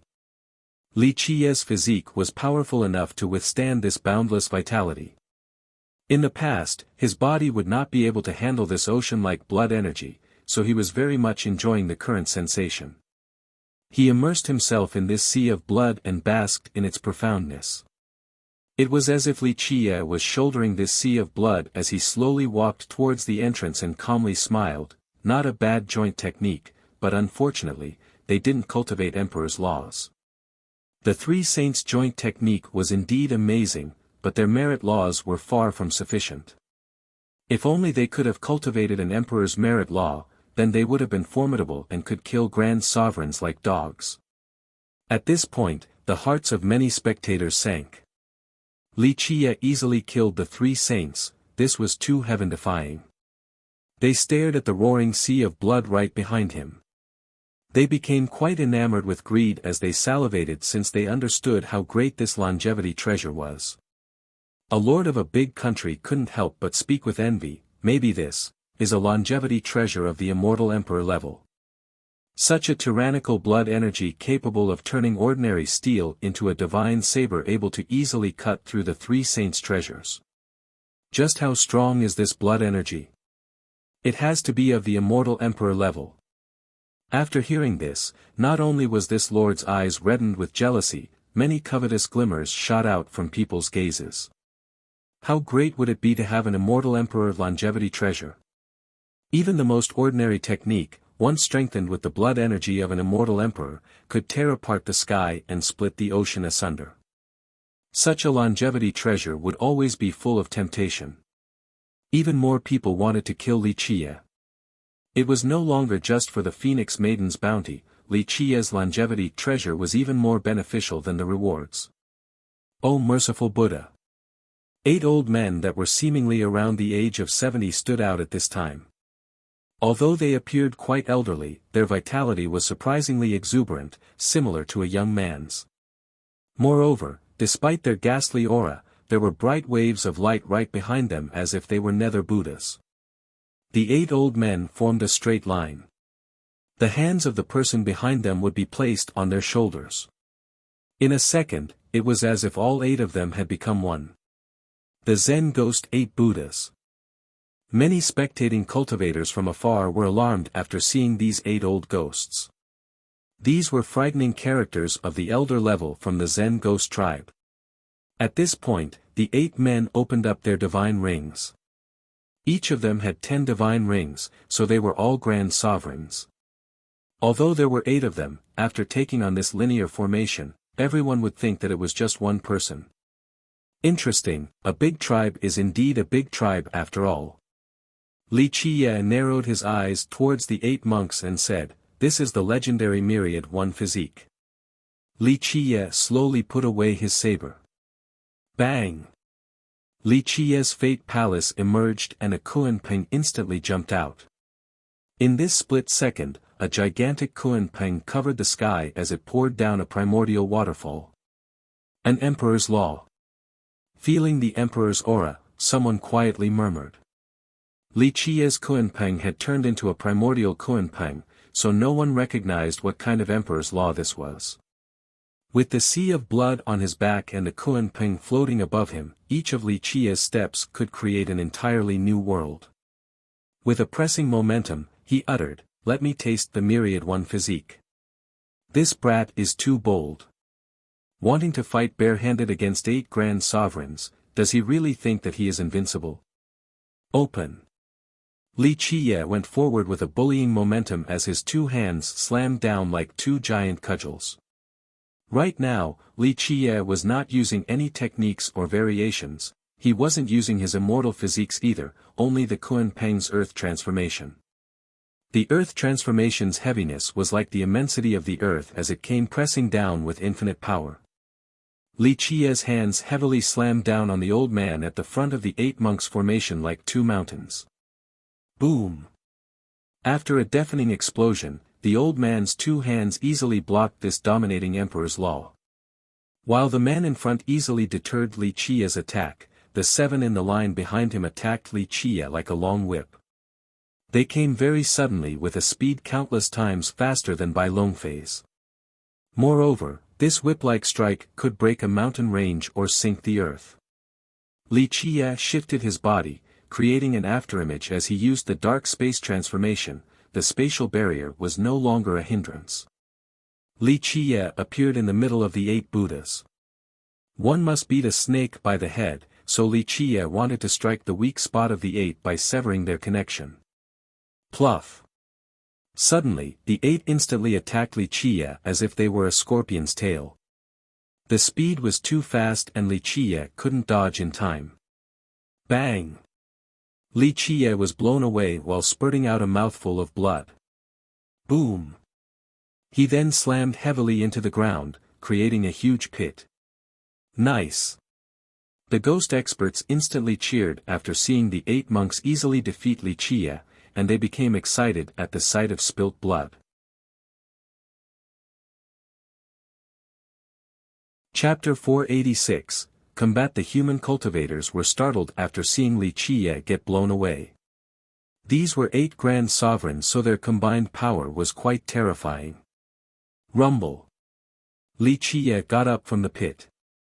Although the powerful strike from the 8 monks caused his blood energy to churn, due to his formidable physique, it was still far from being able to kill him. Yes. Amazing. He is still fine after a blow from 8 grand sovereigns. The human cultivators excitedly shouted after seeing Li Qiye get up. They naturally didn't want to see his downfall. Li Qiye stretched his body and laughed, "I love direct confrontations the most, this is the best type of training." Bang, bang, bang, bang. At this time, all of his palaces appeared above his head while issuing continuous banging noises. As each of them appeared, a person was counting one by one, 1, 2, 3, once all of them appeared, someone shouted, aghast, 9 fate palaces. Crack! With a ground-breaking sound, a completely new palace flew out from Li Qiye's Ngong meridian. This newly completed Fate Palace was finally opened successfully. Universal laws descended as it came together with the other 9. Li Qie had opened the 10th palace at this place as he was enjoying the endless blood energy pouring down from his longevity treasure. He then said with a smile, just in time, this is a good chance to hone it. Many people gasped in shock after seeing the 10th palace. What? 10 palaces? How is this possible? Even the Phoenix Maiden sitting on her chariot greatly changed her expression. Having 10 Fate Palaces was indeed very frightening. Even in the distant horizon, the mysterious Tian Lunhui's eyes narrowed and flashed with a profound glimmer. 10 Fate Palaces, suddenly, people both young and old became dejected. 9 deserves utmost veneration, 10 strives for extreme perfection. This was common knowledge to all cultivators. The limit for even the most devilish genius was 9 palaces. Attempting to get the 10th would mean that they're striving for extreme perfection. A sect master looked at Li Qie's 10 palaces and absent-mindedly exclaimed, "It has been a very long time since the sacred nether world has seen someone with 10 palaces." At this point, even the most talented of geniuses were sent into a daze while the most confident of prodigies felt that they were eclipsed. A genius whispered while in a daze, "Could this be a second Diswa? No. Maybe, from now on, the sacred netherworld will have 4 heroes." However, Li Qie's terrifying display did not stop there. Stars began to illuminate the sky. The 10 palaces turned into a kingdom as 9 stars also rose. An endless kingdom appeared above Li Qie's head as these bright stars turned into a bright starry sky. 4 palaces to form a domain, 8 palaces to form a kingdom. Li Qie had 10 palaces with 9 stars illuminating his kingdom. Suddenly, this kingdom was no longer a kingdom, it had become its own world with a majestic worldly energy and an endless life force. The power of the Grand Tao, along with other energy sources that stemmed from this kingdom, all poured into Li Qie's body. Li Qie now carried the force of an entire world. It was not a borrowed strength nor an illusion, he truly grasped this powerful source of energy. Having 9 stars meant eternal prestige and having 10 palaces embodied perfection. An eternal perfect kingdom was called a heavenly kingdom, something that could turn into its own world. A few undyings hiding behind the curtains were alarmed as they said, 9 stars for eternal prestige and 10 palaces for perfection. This is an eternal and perfect kingdom. Is this brat still human? The power of an entire world encompassed Li Qie, creating a horrifying and awe-inspiring scene. A young genius couldn't help but loudly curse, "Fuck, 9 stars and 10 palaces. How are we going to live from now on?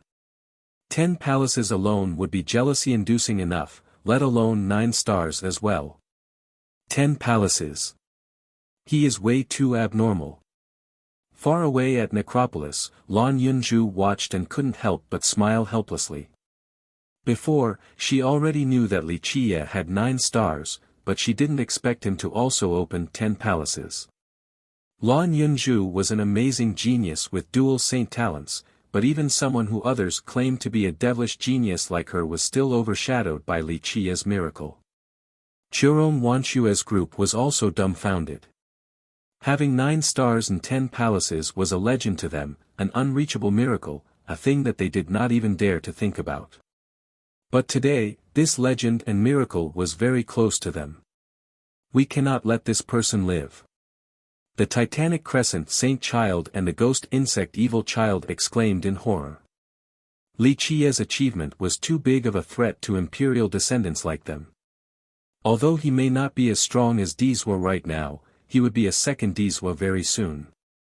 At that time, it would no longer be 3 heroes but 4 heroes instead in the sacred nether world. Li Qie provoked the Zen Ghost 8 Buddhas, "Come, let me see just how strong 8 grand sovereigns are. Show me the might of the myriad one physique." Boom! The 8 Buddhas chose the most direct response to Li Qie's provocation. The 8 lined-up monks jumped up like a leaping dragon with continuous roars. Them soaring in the sky tore apart space itself as if there was no spatial resistance. In just a split second, the 8 of them instantly aimed to strike Li Qia's chest. Scram! Li Qia let out a loud roar and then slammed his fists down like 2 mountains. At this moment, the eternal and perfect kingdom exuded an untold and majestic power. The stars in the sky were blinding as this world's power encompassed Li Qia. Bang! The dragon-like 8 Buddhas could not handle Li Qia's fists even though they were grand sovereigns. The power of a world slammed down, causing them all to fly straight into a mountain range, piercing through several peaks. Because all 8 of them were together in a line to form a dragon, they ended up rolling around on the ground like a struggling dragon. Before they could get up, Li Qia used the dark space transformation to instantly appear before them. Buzz! The 1,000 hands against the 9 worlds appeared behind Li Qia as they carried grand worlds. Boom! Li Qia's gigantic hands blotted out the sky and pushed down on the dragon's head, causing it to sink into the ground. The force of an entire world was enough to shatter the Earth's surface. Whoosh! Suddenly, there was a sound of wind breaking as something moved 10 times faster than lightning. When Li Qia was pushing the dragon head down to the ground, its scorpion's tail was going to pierce right into his chest like a lance. However, before it could reach his chest, another pair of Li Qia's hands quickly caught the tail and then slammed it down into the ground. Boom! Another pair of hands descended from the sky and struck the middle section of the dragon. The squirming Buddhas were out of breath from the heavy suppression of Li Qia. In an instant, 6 hands held down the dragon. Despite turning into a giant dragon with their physique, the 8 Buddhas still couldn't move due to Li Qia's pressure. Bang, bang, bang. The 1,000 hands pushed down hard like a storm while utilizing the Kuan Peng's earth transformation. These hands didn't only carry the power of a world, they also had the force of countless boulders. Rumble! The earth and sky shattered. At this time, Li Qia became the embodiment of a 1,000 hands overlord, rendering the Buddha dragon powerless. Since they were pinned down to the ground, they could only take the beating. Li Qia used the most simple method to deal with them. Fists rained down upon the 8 helpless grand sovereigns. People shuddered at this sight with chills. The myriad one physique could do naught but take the merciless beating from the 1,000 hands technique. The frightened spectators could feel the pain as if they were the ones being struck by the 1,000 vicious and overbearing hands. Swing after swing was unleashed onto the 8 Buddhas. Boom! Finally, the dragon-shaped Buddhas were picked up by Li Qia and then ruthlessly swung around like a whip onto the ground over and over again. Pop! The final swing threw them crashing into a huge mountain. The myriad one physique broke apart as the 8 Buddhas tumbled onto the ground while spraying out blood. The myriad one physique was once an extremely heaven-defying technique that allowed 8 people to become one with extreme power. The newly fused body could even withstand an extremely powerful attack from treasures, but today, it had become the 8 monks' weakness as Li Qia mercilessly unleashed his fury upon them. The destruction of the myriad one physique was a form of salvation for the 8 monks. They rolled out and jumped up as their divine rings increased to their maximum size, screaming, "Kill!" At this moment, they took out a big fluttering banner. The moment it came out, the sky suddenly dimmed as a darkness enveloped the land. Statues of ancient Buddhas suddenly came out from the darkness as if they were coming out from hell. They all carried a dark and ghastly energy. Chapter 487, Nightwalker King, Die. Li Qia laughed in response and then jumped into the abyss like a fearless king. His 1,000 hands attacked, a pair of hands headed towards each ancient Buddha. A pair of hands used the Kuan Peng sky transformation to crazily augment its speed to the limit of time, instantly knocking away one of the Buddhas. Another used the earth transformation, causing the pair of hands to boundlessly enlarge and trap a Buddha regardless of what defensive treasures it used. While the Buddha was crushed within the earth, the pair of hands suddenly became bright and turned into fists. It used the eternal power of the 9 stars to immediately crush this Buddha into smithereens. At this point, Li Chia intruded the darkness. Meet God, slay God, meet Buddha, slay Buddha. In his unstoppable rampage, the Thousand Hands sometimes used extremely ordinary punches. Other times, they had extreme speed, and some pairs used extreme force to crush the enemy. At this moment, even though the Zen Ghost 8 Buddhas were grand sovereigns, it was still useless. The banner artifact that could seal the heaven and earth failed to stop the tyrannical Li Chia, who was killing all in his path. 1 versus 8 grand sovereigns, not to mention that he was barehanded against them. By wielding only heaven-defying techniques, he pushed them back continuously to the verge of death. This scene petrified everyone. Their banner artifact was an amazing foreign Tao treasure. Their combined efforts with the banner could even stop a jewel sovereign. However, in his current state with the sea of blood behind him, a world on top of him, and the Thousand Hands technique rampaging, Li Chia was unstoppable. He shattered all of their offensives and annihilated their defensive layers while being unarmed. So this is the power of an eternal and perfect world. A person whispered after seeing this domineering scene. Many were secretly terrified. Li Chia's cultivation was only at Ancient Saint, but he was currently forcing back 8 grand sovereigns. A heavenly sovereign from the previous generation couldn't help but smile helplessly. This brat is too heaven-defying. As far as I know, not more than 10 people in history had 9 stars and 10 palaces. Other human cultivators were cheering, well done. Our human genius is indeed different. He's able to sweep through the heaven and earth in such an invincible manner. Their blood was boiling from excitement. Some ghost experts were dissatisfied, but they didn't dare to retort. Having 9 stars and 10 palaces was indeed an amazing accomplishment. Although the ghost geniuses didn't want to concede, they knew well enough to keep their mouths shut. Dizhua, Tian Luanhui, and Chan Yang were the 3 heroes of the ghost race.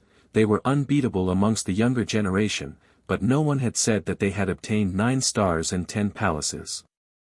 This was indeed a shocking achievement capable of subduing all the other arrogant prodigies. The 8 Buddhas were angered from being continuously pushed back, so they screamed, "Myriad Buddhas pilgrim." The banner artifact fluttered as if it was opening a new Buddhist country, but it was also ghastly like a land of ghosts. In this second, endless Buddhist chants emanated from this country as if they were summoning something. Myriad Buddhas came out from the banner and formed an array to lock Li Chia. Then, countless Buddhist rods slammed down with the power to subdue all evil. These rods shattered the mountains and rivers along with the earth itself. Even fiend gods would not be able to escape this rod-punishing formation. Break for me. Li Chia wildly laughed. His 1,000 hands then rose into the air and utilized the last transformation of the Kunpeng's 6 variants, the Galaxy transformation. A boundless galaxy loomed over the Buddhist country of the 8 monks. Thousands of gigantic palms covered the entire country. Bang, bang, bang. The 1,000 hands technique reversed the seal of the country like a drowning sea. They heavily slammed into the countless rods formation one after another like never-ending tidal waves while building up a stronger momentum with the Kunpeng's tsunami transformation.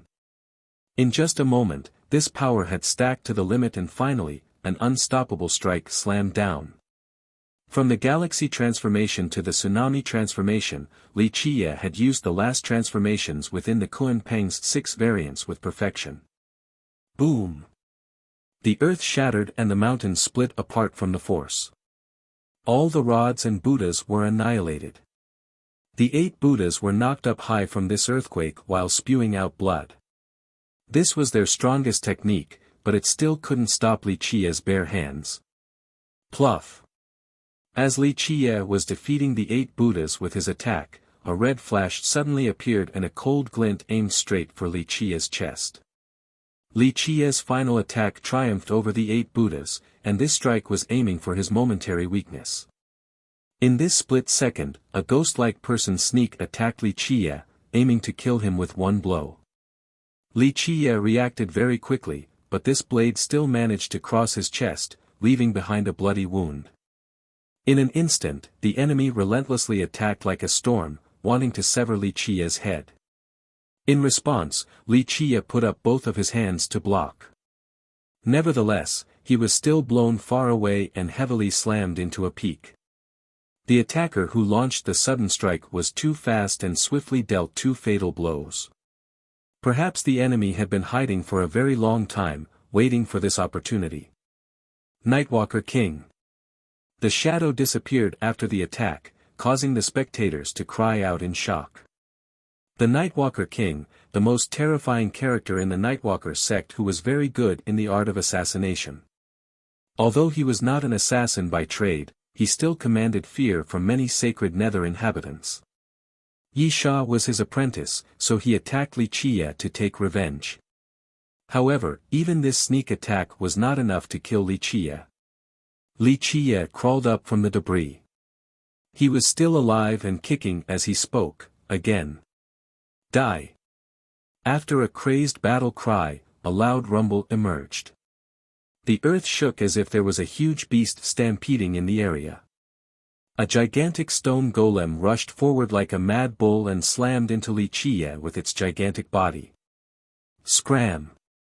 Li Qiye coldly shouted and unleashed a sky-shattering fist into the gigantic stone golem's chest. Boom! This fist from Li Qiye could shatter a mountain, but when it met this golem's fist, it was as if he had struck a mountain of steel. This gigantic golem was completely unscathed. Bang! While Li Qiye was still surprised, he was knocked away by this huge golem. Ha ha ha! Little brat, I am impervious to all attacks. This huge golem laughed and then approached Li Qiye at an extreme speed just like a mad bull. Grand Completion Diamond King Physique. Li Qiye now realized that this huge golem cultivated the Diamond King Physique, one of the 24 King Physiques. It was one of the 2 King Physiques in the same branch as the indestructible Diamond Immortal Physique. Armored Heavenly Sovereign. A spectator emotionally exclaimed after seeing the huge stone golem, a heavenly sovereign with a Grand Completion Diamond King Physique. The armored heavenly sovereign stampeded like a bull with a fierce momentum, slamming into Li Qiye once more. His body was invulnerable, thus it was his most powerful weapon. Li Qiye understood the opponent's characteristics, so he shouted, "Go down." With a cry, he decisively slammed down with his foot as his life wheel began to crazily spin while channeling the revolving crescent sun law. His flood-like blood energy caused his power from the Grand Tao to surge. His 10 palaces kingdom poured down an endless amount of power, and the 9 stars that filled the sky granted him the power of a world. Li Qiye still didn't use his hell-suppressing godly physique. He only utilized his unparalleled blood energy to trample the armored heavenly sovereign. However, the sovereign was like an unkillable cockroach. Although Li Qiye's tyrannical force slammed him to the point of vomiting blood, it still couldn't kill him. While being under Li Qiye's foot, the armored heavenly sovereign crazily laughed, "Ha ha ha.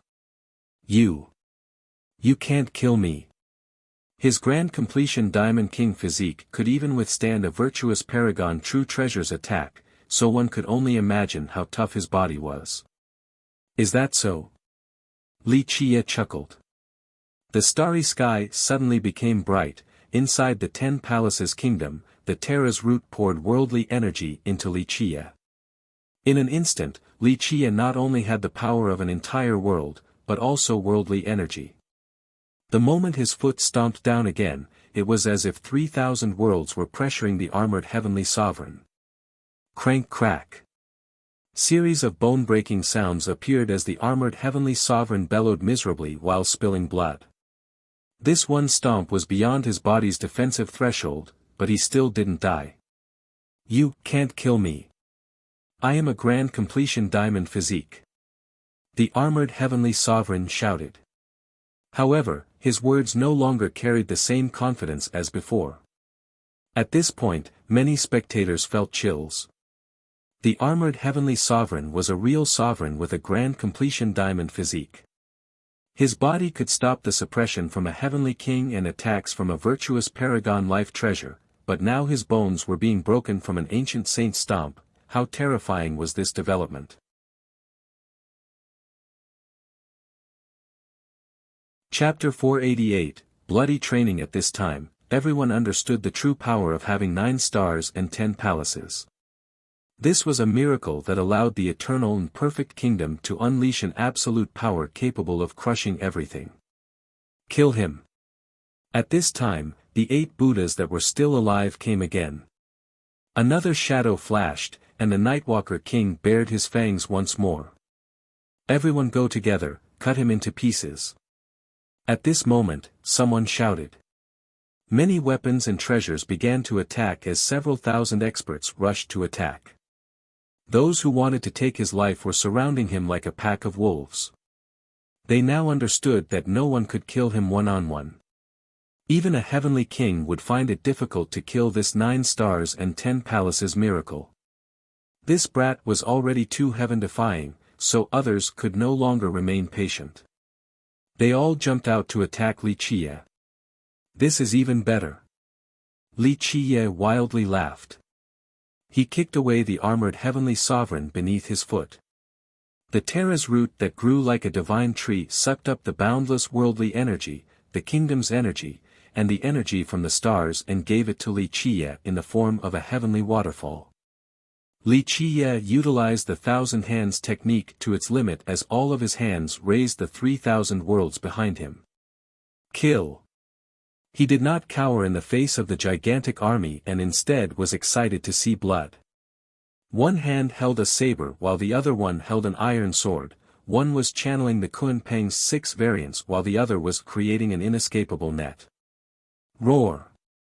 The Kunpeng flew into the sky while creating a noise that shook the 9 heavens.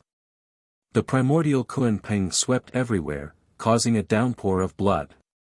Li Qie's foundation turned into this primordial Kunpeng that wildly swung its wings to kill several hundred royal nobles, enlightened beings, and ancient saints. We have to go together in order to flay him. Against Li Qie's domination, a little sovereign crazily cried out and then took the vanguard. He was immediately followed by several thousand experts to enter the battlefield. Calm River Ghost Monarch, Netherwell Bone Demon, Onyx Mountain Corpse King, 8 Slaughter Heavenly Sovereign. All of these famed great characters in the sacred netherworld joined the battle. Very good. Li Qie became fiercer as the battle progressed. The sky-traversing 8 saber came for the Zen Ghost 8 Buddhas while the Trinity Sword made the Nightwalker King flee in shame. A sky-covering hand captured the armored heavenly sovereign while another plucked out a bundle of dry grass. This bundle of grass suddenly turned into heavenly swords that were surrounded by stars. This was the grass sword attacking immortal law. One grass sword to sweep through 1,000 enemies. A single swing of this grass sword caused the heads of enlightened beings and ancient saints to roll, creating a scene of carnage in the sky. One wouldn't be able to know whether the Nightwalker King's sneak attack was successful or if it was just a trap by Li Qie, but this was no longer important. The only thing that remained of the Nightwalker King was his bisected corpse. Murder him. More crazed enemies rushed forth. I'm going to kill all of you. Li Qie let out a long laugh and screamed. He then soared forward with an incomparable and domineering presence while chasing after the escaping armored heavenly sovereign. No, the armored heavenly sovereign let out a scream in horror. However, Li Qie, with his world power, crushed the sovereign into a pulp.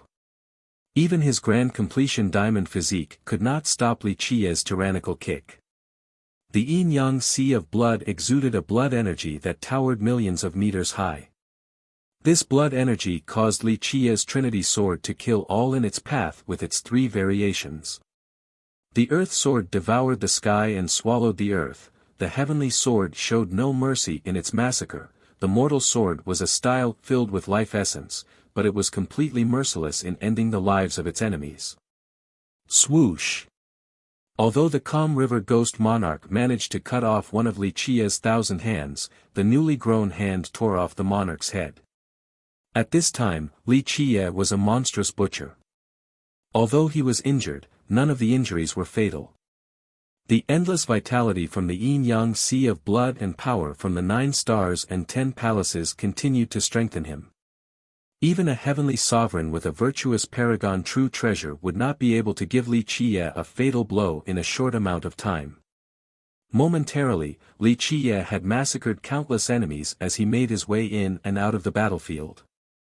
Sounds of bones breaking, Dao shattering, pitiful screams, and battle cries all wove together like a creepy symphony from hell. At this minute, all the experts and masters had joined the battlefield. This front line was a black hole that devoured countless lives. Once one stepped inside, no one would ever think about escaping because Li Qiye would not let anyone leave this battlefield. He was determined to slay them all. Li Qiye was bathing in many types of blood. There was ghost blood that shone a purple color and also the blood race's blood that was shockingly beautiful. All of these types of blood mixed together and no one could tell who they belonged to. Which was Li Qiye's and which was his enemy's. At this time, his shoulders were pierced, but he only became more ferocious as the war went on. His hands swept through innumerable enemies while his feet stomped on the corpses of the fallen foes. Right now, Li Qiye resembled a fiend god with his invincible and domineering attitude. He would kill until the sky collapsed without a care for his own mortality while basking in the endless blood of his enemies. At this time, some people slowly became aware that even the gods and devils would not be able to hold back Li Qiye. Many were astounded by this scene. Earlier, many young ghost experts did not like Li Qiye, and some of them didn't put him into their eyes. But now, any genius would have to shrink their arrogant neck after watching this sky-shattering battle. Those who previously held him in disdain would not even dare to breathe loudly in front of his presence. In the horizon, some great characters from the ghost race changed their expressions. One of them quietly murmured, "This brat is too terrifying. Who will be able to stop him if he also has an invincible weapon?"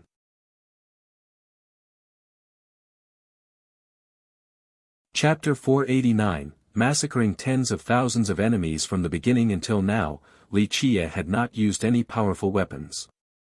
Even his sword and saber were cast from ordinary iron. The majority of the time was spent killing his enemies with his bare hands. He annihilated countless enemies with just his hands alone, and these enemies were not trivial characters either. All of them were young and famous geniuses or prestigious predecessors, including hundreds of heavenly sovereigns that ruled over lower realms. How frightening was the scale of this battle! And yet, Li Qiye still managed to create bloody rivers and forced even ghosts and devils to lament. If this was the case without using weapons, then how ferocious would he be with a heaven-defying weapon? Wouldn't he be able to massacre all of them in the blink of an eye? From seeing Li Qiye's weaponless style, a previous generation ghost king realized something and murmured with a changed expression, "To him, this is not a life and death battle. He is refining his merit laws with blood. He wants to drive his arts to their utmost culmination." What is more amazing than understanding the ultimate profundities of a technique during the heat of battle? What is more appropriate than reaching a new level with a single punch or fist in actual combat? So far, Li Qiye had used different merit laws, such as the Trinity Sword, the Kunpeng's 6 variants, and the Heaven-Traversing 8 Saber. All of these merit laws were reaching their most sublime state after continual usage. After killing these enemies, there were minute changes to them as they reached a new height. This kid is too vicious. Seeing Li Qiye rampaging without batting an eye despite his numerous wounds, an old undying that was hiding in the shadows commented with a dimmed expression. These old undyings didn't want to show their faces even more since they understood what Li Qiye wanted to do. They didn't wish to be his sharpening stones. If they got buried by him here, then their lifetime's prestige would become ruined in the hands of this human junior. Thus, they maintained their hidden state. Plus, there would still be opportunities to kill Li Qiye later, as long as he doesn't escape the sacred netherworld. As for the younger generation, the young ghosts turned pale while their hearts throbbed after seeing this scene. They absolutely couldn't demonstrate the same domineering attitude and succeed in such an aggressive task. Those amongst the younger generation who were capable of fighting against tens of thousands till the sky rend and rivers started to flow with blood could be counted with one's fingers. Imperial descendants such as the ghost insect Evil Child and the Titanic Crescent Saint Child had an extremely ugly expression as they watched this battle. They glanced at each other and knew that without an immortal emperor life treasure or true treasure, they would not be able to match Li Qie. This human brat was too terrifying. Tian Luanhui loomed in the horizon and had a serious expression. Intuition told him that this human junior carried a great threat. Tian Luanhui was at the top of the younger generation where even jewel sovereigns and world sovereigns from the previous generation would be wary of him. But now, Tian Luanhui, one of the three heroes, couldn't not take Li Qie seriously and had to consider him as a formidable opponent. In the crowd, no one knew Li Qie better than Lan Yunju. She gently sighed after witnessing his carnage. She knew that Li Qie had extremely heaven-defying items that were no weaker than Emperor's weapons. She understood that he had the confidence to be the last man standing after seeing how Li Qie didn't take out any treasures. After all, she knew that he had absolute confidence when he threatened to start a massacre in the Thousand Carp River. No matter how powerful the enemies were, the end result would still be the same. Elder Ji and the young group of 6 followed Lan Yunju and got a chance to watch the battle from the distance. Li Qie's massacre caused them to become aghast with paleness. They didn't think that Li Qie was heaven-defying to such an extent, he was capable of slaughtering everyone. Even the 3 heroes cannot be any stronger than this. Elder Ji quietly murmured. He was an elder of a small tribe with limited knowledge, but he still understood Li Qie's might after witnessing this battle. Churong Wanxue was watching this battle while holding her breath with trepidation. She noticed that Li Qie was covered in wounds, she couldn't help but worry for her young noble. She gripped her fists tightly and prayed that her young noble would be the last one standing. Bang! On the bloody battlefield, a deafening blast resounded. Li Qie's ordinary saber could not withstand the Black Mountain Corpse King's attack with a virtuous paragon weapon. Despite the endless energy pouring into the saber and turning it into a divine blade, it still shattered at this moment. Li Qie's fist penetrated the Corpse King's chest and, in just a split second, this ferocious Corpse King exploded into a mist of blood. This, of course, caused many people to freeze in horror. Some even began to retreat. Several tens of thousands of enemies had been killed, leaving behind only a couple thousand. Even a heaven-defying heavenly sovereign like the Black Mountain Corpse King had fallen, this caused their morale to plummet. It's time to end this. The blood-soaked Li Qie shouted as a pair of hands took out the 9 words True Bow. Whoosh! An arrow of the word formation shot out. XSH, the formation arrow pierced the ground, creating a terrifying arrow formation. Inside it, countless heavenly and ruthless arrows descended from the sky while numerous hell arrows shot up from below the earth. The combination of these projectiles interweaved into a horrifying killing formation. Ah! There would be no escape once trapped inside this arrow formation. Countless heavenly and hell arrows were bombarding them. No matter how powerful one's treasure was, it could not stop the torrents of attacks from the furious arrows. These arrows eventually created many holes through them, turning them into beehives. Kill! Other experts from a different direction soared forward. Several thousand experts came together to kill Li Qie. Li Qie responded by shooting out a front arrow. This mantra turned into numerous realms. In a flash, these realms moved in front of Li Qie to block the attacking enemies. 9 words True Bow, this was the number 1 bow since time immemorial. The stronger Li Qie was, the mightier the effect of this bow would be. Pluff! The soldier arrow was shot out. It carried the strength of the heaven and earth in its trajectory, causing the wind to scream. The combined strength of several thousand experts was for naught since they were turned into puddles of blood by this arrow regardless of their strength and treasures. This arrow gathered all the power of the heaven and earth and instantly created a rain of blood.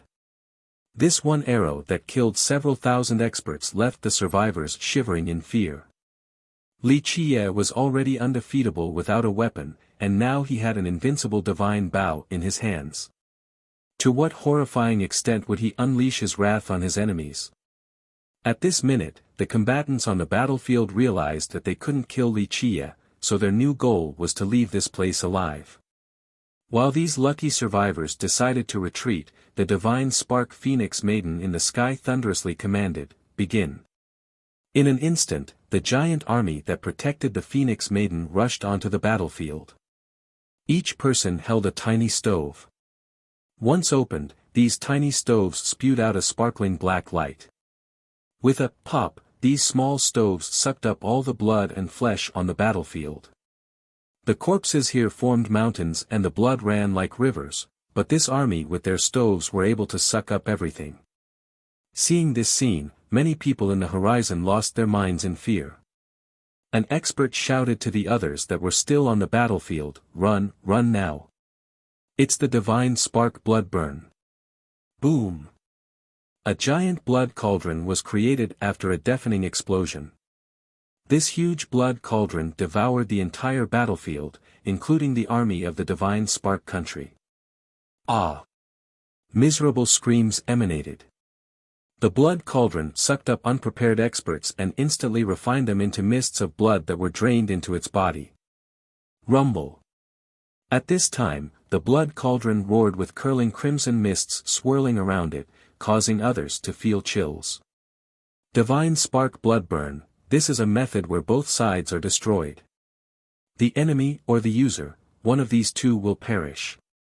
It's on a whole new level compared to sacrificing one's blood to fight the enemy. A ghost expert felt his skin tingling as he exclaimed. At this time, the blood cauldron became even more strangely beautiful. It was like a blood-sucking demonic furnace that caused all spectators to shiver. The great characters that were watching instantly knew what happened after seeing the cauldron's new form. The several thousand people on the battlefield have probably been sacrificed already. They quietly whispered. This is a forbidden technique of the divine spark country, blood sacrifice. A sect master from a ghost sect said, "The divine spark phoenix maiden is too cruel." The divine spark blood burn was the most terrifying and forbidden technique of the divine spark country. It used one's own blood or the enemy's blood as the blood offering. At this moment, the divine spark army had turned into this blood cauldron, devouring the battlefield alongside several tens of thousands of ghost experts.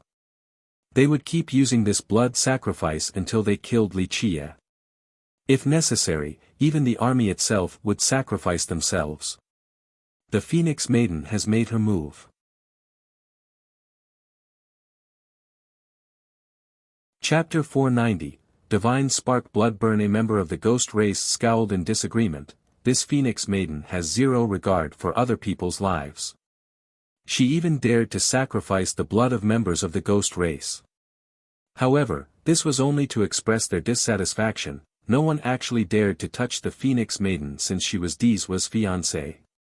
Her cruel method garnered discontent, but great characters of the ghost race were reluctant to fall out with her because of this. Bang, bang, bang. The blood cauldron rocked back and forth. A huge palm print emerged on the surface. It was apparent that Li Qiye wanted to break through the wall from inside the blood cauldron to escape. This blood cauldron was powerful beyond imagination, so even though Li Qiye was destroying everything inside to the extent where he managed to deform the cauldron, he still couldn't break through the walls. After waves of attacks, the noises in the blood cauldron quieted down before eventually disappearing altogether. It seemed as though Li Qiye couldn't break the cauldron and had finally been refined inside. Noticing the silent atmosphere, a person murmured, "Li Qiye probably lost." This move was too cruel and Li Qiye could only die before this blood ceremony. Another ghost member's heart was thumping fast as he uttered, the divine spark bloodburn is really terrifying, what a vicious move. At this time, many human experts held their breaths. They knew that something was wrong when the blood furnace turned quiet, but they were still convinced that Li Qie was not dead. At the end of the day, a ferocious person like him was the pride of the human race in the sacred netherworld, and this notion would be further emphasized after this battle. Qirong Wanxue turned pale while shaking her head in disbelief after seeing the immobile blood cauldron. No, it can't be. In contrast to her shock, Lan Yunju was very calm. Lan Yunju then consoled her, "Don't worry, if this ordinary method could kill him, then how could Li Qie oppose an emperor's lineage? The emperor's lineages that could influence the entire sacred netherworld still haven't come out yet, so how could a single phoenix maiden and the divine spark country kill him? How can he fight against the rest of the world if he can't make it through this?" Qirong Wanxue took a deep breath and finally managed to calm her emotions. She then gazed intensely at the blood cauldron and hoped that Li Qie could come out alive more than anyone else. The Phoenix Maiden's method was quite impressive. Seeing the quiet cauldron, a ghost expert emotionally stated. Although using tens of thousands of ghost experts to obtain this result made many ghost experts unhappy, they had to admit that this was a good move. Perhaps, in the beginning, the Phoenix Maiden had predicted the worst possible outcome. The great bounty that she issued was only to call in more lackeys. At the end, once necessary, she would use them as a blood sacrifice to kill Li Qie. Maybe everyone here were just pawns in her plan. Both Li Qie and the experts that sought to claim the bounty had been played. Even the great characters from the ghost race shuddered. The Phoenix Maiden's method was brilliant. She was not all brawn and no brain. Dizhua's invincibility was already a source of dread, and with such a virtuous wife like the maiden as his strategist, he would become even more formidable. In the future, their combined strength would push the myriad bones throne to the peak and usher forth a new golden era. Many people suddenly realized that the Phoenix Maiden becoming Dizhua's fiancée was for a reason. It wasn't just because of her great beauty. In fact, amongst the billions of lives in the sacred netherworld, there were countless lovely women. As the descendant of the myriad bones throne, Dizhua was one of the most outstanding geniuses of the current generation. He had many options to choose from if he wanted to get married. Countless golden daughters and princesses from the ancient kingdoms and great sects were willing to marry him. They would even go to the throne to propose in person. However, Dizhua and the myriad bones throne chose the divine spark Phoenix Maiden from the divine spark country. Although it was still a first-rank country, this status was far from being comparable to the monstrous existence that is the throne of bones. It was now obvious that this was due to the Phoenix Maiden's great talents as well as her wisdom and strategic mind. The maiden sat in her phoenix carriage while coldly gazing at the blood cauldron. There was no emotion on her charming and beautiful face. It was as if everything was within her expectations. Such a worthy wife for Sir Dizhua. A person sighed and continued. This was not only to take revenge for her little brother but also to eradicate Dizhua's biggest threat in the future. Everyone today saw that, although Li Qie's cultivation was not as powerful as Dizhua's, he would become the biggest threat to the three heroes if he was given enough time. In the future, the human Li Qie could have been the person to end the myriad bones throne's invincible prestige. But now, all of this would just be mere speculations. Li Qie had died and would no longer be a threat for Dizhua. Pluff, pluff, pluff. A series of faint sounds appeared. Right when everyone thought that Li Qie was certainly dead, flowers suddenly bloomed from the blood cauldron's wall, flowers of blood. Seeing how the cauldron suddenly became filled with wreaths of dense, bloody mists, many spectators started to exclaim, "What is happening?" The cauldron suddenly began to burn furiously with crimson lights. A great ghost character emotionally uttered after seeing this sudden change, "No, Li Qie is not dead." The divine spark disciples were offering themselves. The maiden's expression quickly changed as she stood up and glared at the cauldron. Clank crack. At this point, the blood furnace began to crack while issuing cracking noises. It then shattered into pieces and fell down to the ground. The bloody mist inside the blood cauldron was burnt dry as universal laws in the form of red chains sealed the sky. Once Li Qia's shadow appeared, a series of snapping noises resounded as the bright red chains retreated. They turned into a huge lock that latched onto Li Qia's body before disappearing. Everyone noticed that all of his wounds had vanished as if he was never hurt in the first place. Quite a bit of blood has been sacrificed to refine my fire universal law. Pretty good supplement. Li Qia cheerfully smiled as the 9 suns behind him disappeared when he landed on the ground. In the past, the 9 sun locking heaven law was an extremely vicious sealing technique. A forbidden technique like the divine spark blood burn was nothing compared to this ancient law. The blood ceremony was incinerated by the 9 suns, and all of the essence from the ceremony was refined into fire universal laws to enrich Li Qia. Zhurong Wanxue was jubilant to see Li Qia fine and well. With tightened fists, she exclaimed, "Good." Lan Yunzhu already knew that this outcome would be inevitable, so she shook her head to say, "Everything is over since Diswa didn't come." The human experts couldn't help but cheer after seeing that Li Qia was alive. "Haha, I knew it. How could our human race's fiercest be killed so easily?" The ghost cultivators, on the other hand, felt that this atmosphere was suffocating them. A great character murmured, "This brat is too heaven-defying. To actually stay alive after that. If he has an emperor's weapon in his hand, then what? Who would be able to stop him?" Li Qia comfortably stood on the battlefield while gazing at the Phoenix Maiden in the far distance. Then, he smilingly said, "Use whatever schemes you have left while you still have the chance." Boom! A thunderous sound exploded. 18 experts that were guarding the maiden's carriage rushed forward to stop Li Qia's path. These 18 were different from everyone else.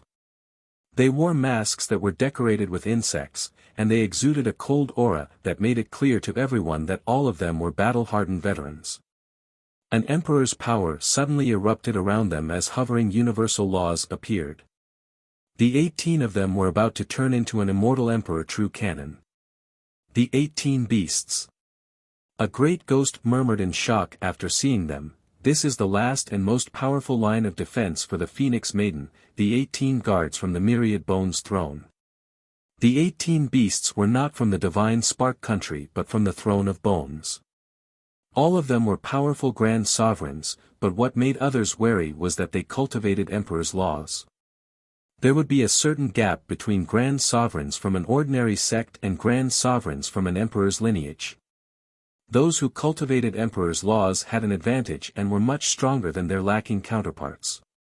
Was there really a need to say more about the Myriad Bones throne? A one sect, 3 emperors lineage, it had more emperor's laws than any other sect. Heavenly sovereigns from this sect cultivated several emperor's laws each. Other sects could not afford such luxury, this was the difference between them and weaker lineages.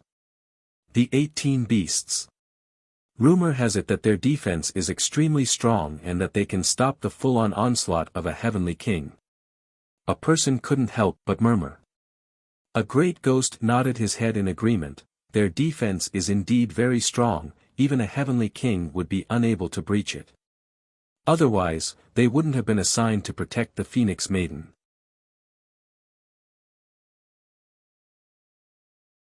Chapter 491, The 18 Beasts. The 18 beasts blocked Li Qia's advance.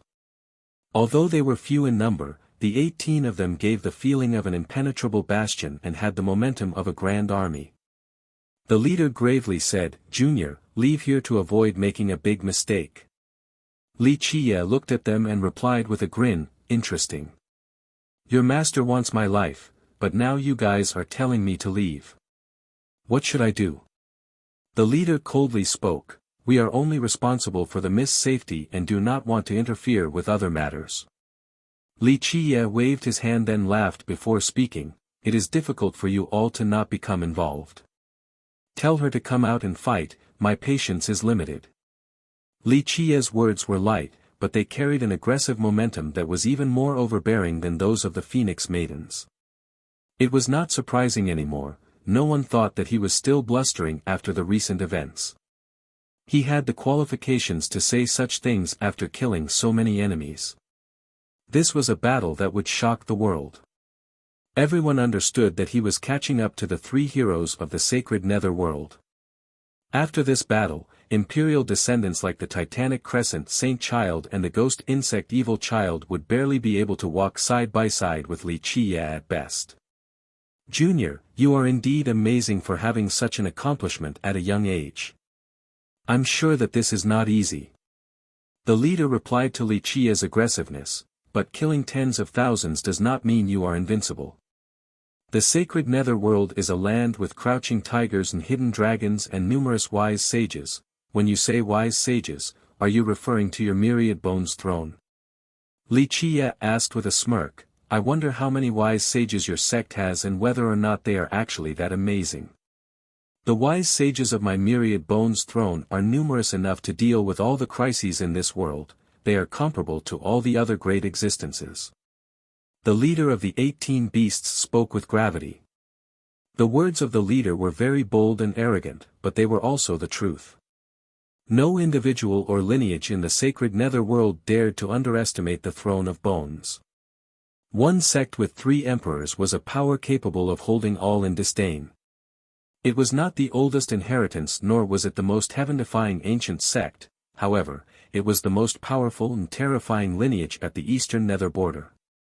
Just like what the leader had said, its true power was enough to deal with all the dangers in this world. They carried enough confidence to sweep through all of their enemies. Such dauntless words. Li Qie touched his chin and said, but even if everyone in your myriad bones throne came today, it would still not be able to move my determination. The leader coldly refuted, the truth is hard on the ears. Your cultivation right now is not something common and you yourself are a dragon and phoenix amongst men, but opposing the throne of bones and Sir Deeswo will not end well. Even if you are a genius amongst geniuses, you will still die in the end. Be smart and accept your defeat for it is not too late. Maybe we can even change this state of war into peace. Our Sir Deeswo is benevolent and appreciates talents. If you are willing to acquiesce and follow Sir Deeswo to create an amazing achievement, then Sir Deeswo, the leader's words caused the cultivators standing in the far distance to glance at each other. His actions contradicted what the Phoenix Maiden ordered, one was playing nice while the other was playing rough. However, after having thought about it, this made perfect sense. Li Qie was so heaven-defying that even Deeswo would easily let go of their grievances if Li Qie was willing to be his follower. Many people looked at Li Qie, especially those of the younger generation whose hearts were sinking. The Titanic Crescent Saint Child and the Ghost Insect Evil Child felt that this was not going to end well. Meanwhile, even the profound gaze of the mysterious Tian Luanhui became serious. The myriad bones throne actually decided to recruit Li Qie right now. Whether this was the Phoenix Maiden purposely trying to recruit a great talent for her fiancé or if it was the throne's personal decision, none of it mattered because this was a grand matter that could affect many people. After today's events, everyone had seen what Li Qie could do and they understood that his future potential rivaled that of the 3 heroes. If Li Qie joined Deeswo, then the consequences would be unimaginable. Deeswo alone was dreadful enough, so if Li Qie joined him, they would be unbeatable in the 9 heavens. Creating an unparalleled accomplishment in the future would be as easy as child's play. You're trying to recruit me? Li Qie laughed after hearing the leader's words and then slowly spoke, this is the funniest thing I have ever heard. The myriad bones throne is actually trying to recruit me? Is this the cat weeping for the dead mouse? Li Qie's response caused the leader to look back at the Phoenix Maiden in the distance. Just looking at the Phoenix Maiden's expression was enough to tell the leader what was on her mind. Our myriad bones throne is benevolent and is willing to work with the wise sages in this world to build a better future. The leader said in a serious manner, as a cultivator, our blades being stained with blood is a normal occurrence. Carrying out revenge is also common, and smiling to dispel previous feuds occurs even more frequently. As the proverb says, an exchange of blows may lead to friendship. It also says that it is better to squash enmity rather than to keep it alive. Our myriad bones throne loves new talents, and our Sir Diswa will be happy to become friends with you. I'm really touched. Li Chia laughed and shook his head to say, these words are very finely crafted, but the truth points to a different conclusion. Earlier, I've just killed tens of thousands of the Divine Spark Army along with your future queen's little brother, but now you say you want to become friends with me. I simply cannot believe these words. The leader then repeated, enemies should loosen the knot, not tighten it. Our myriad bones throne truly wishes to discuss the grand Tao with friends and all the wise sages in this world. Moreover, you are a great hero, so you need a big state to achieve your grand vision. Our myriad bones throne is the forerunner in the search of the grand Tao. We are an immemorial lineage and all the Tao in the 9 worlds have something to do with our throne. I trust that we will have something suitable for you. The Phoenix Maiden who was sitting in the sky slowly added, great cultivators in this world can let go of all feuds with a smile. If you are willing to help our ghost race prosper, then we will be happy to accept you as a friend and let bygones be bygones. Even the Phoenix Maiden was open to mediation in order to recruit Li Chia. This caused many people to shudder. Many ghosts were unhappy with the maiden's words. Earlier, it was a sky-shattering battle till death, but now she was happy to make peace with Li Chia. This exasperated many ghosts. However, after carefully thinking about it, they would also be happy to do the same. 1,000 troops were easy to come by, but a general was hard to find. Just like what the 18 Beasts leader said, the Throne of Bones has enough power and strength to deal with all dangers. However, they needed talents, especially a talent like Li Chia. Diswa aspired to become an immortal emperor, so if they could have a matchless talent like Li Chia, Diswa would have an invincible general under his wings to open the path to his eternal legacy in the future. The leader gave Li Chia steps to climb down from, and the Phoenix Maiden did as well. As a matter of fact, the Phoenix Maiden tried to make peace with Li Chia in a natural manner. The Phoenix Maiden is really a wonderful wife. A ghost sect master was annoyed after listening to what was being said, but he had to admit, those who accomplish grand matters do not care for trivial details. Tens of thousands to trade for one general is worth it. Tens of thousands to trade for one general was a common occurrence. Since time immemorial, many invincible generals were once rivals to the immortal emperors in their youth but later on discarded their feuds with a smile. The Phoenix Maiden is indeed formidable. Even Lan Yunju who was standing in the far distance couldn't help but sigh while watching this scene. Li Chia killed her country's army along with her blood brother, but in order to gain a general for her fiancé, the Phoenix Maiden was willing to let go of these grievances. Diswa choosing her was the right choice. At this time, those who came wanting to earn Diswa's favor were very uncomfortable, but they could only sigh while trying to stomach this turn of events. They knew that they were used as cannon fodder, but if they were given the same situation, they would still make the same choice. Diswa and Tian Luanhui both had a lot of followers. These followers knew that they were not strong enough, so they would not enjoy preferential treatment from these two. However, all of them dreamed of the day when one of the two became an immortal emperor. Then, these followers would be the founding heroes. It would not be as simple as going back to their hometowns in silk robes, they would have the power to rule the world. This was the cruel truth. As long as one had enough strength, they would be respected no matter where they went. Meanwhile, some felt a great amount of pressure, especially those who had great ambitions, such as Tian Luanhui. As part of the 3 heroes, both Diswa and Tian Luanhui wanted to become an immortal emperor. Their strength was well matched, so if Diswa managed to recruit a heaven-defying talent like Li Chia, he would become a tiger with wings. Tian Luanhui didn't want to see this happen at all.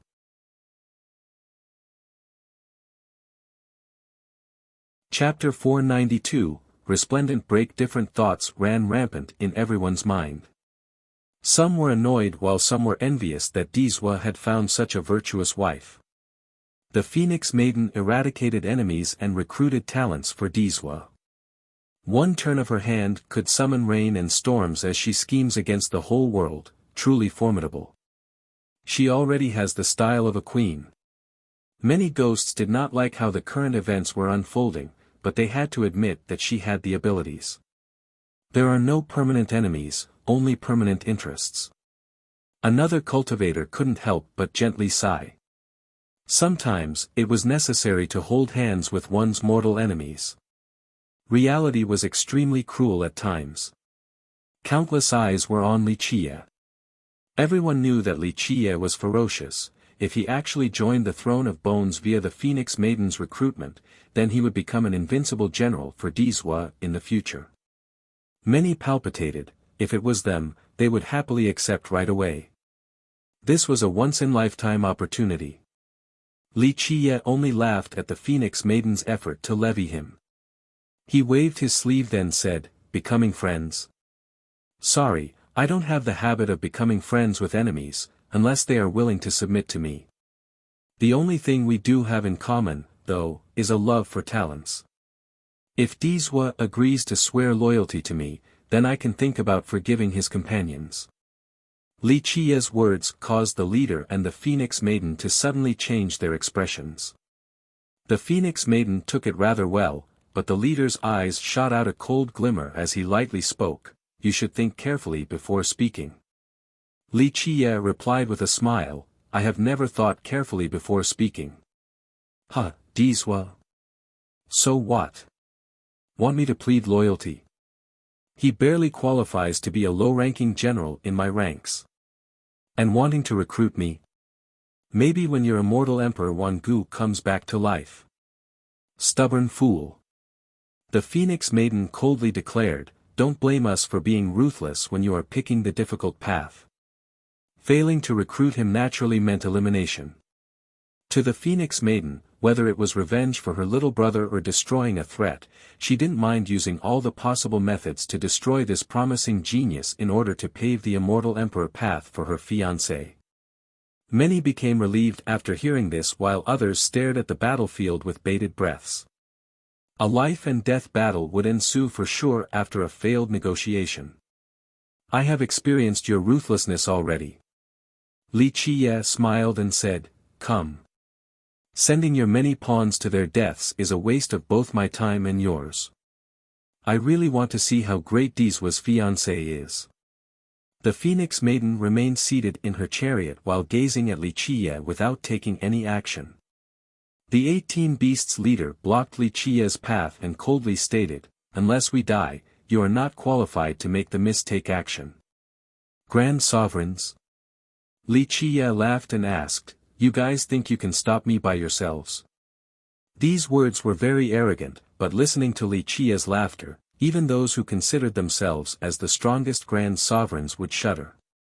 Today, there were around 80 to 100 heavenly sovereigns who died in his hands, including a dozen famous Grand Sovereigns whose names could turn others pale from fear.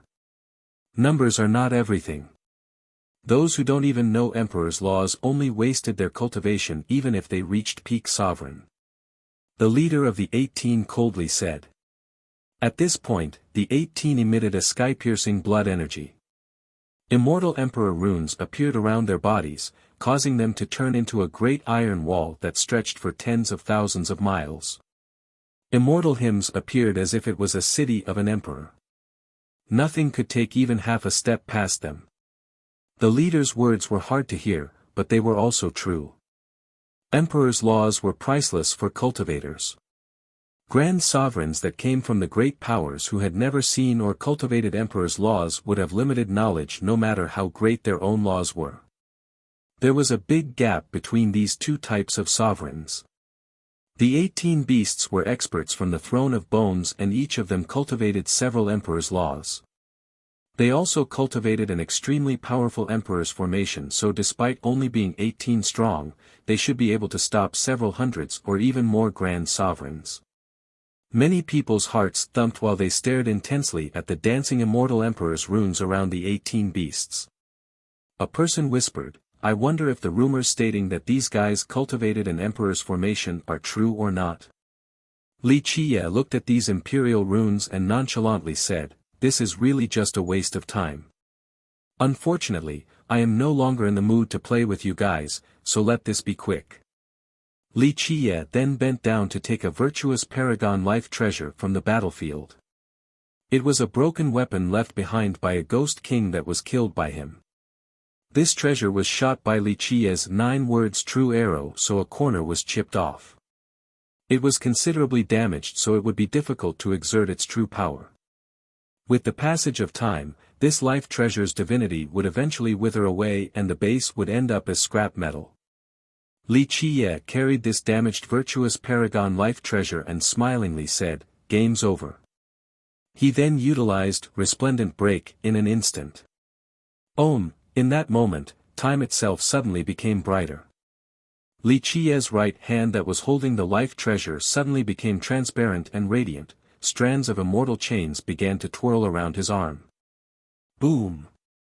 With a loud explosion, the sky lost its brilliance and the earth trembled.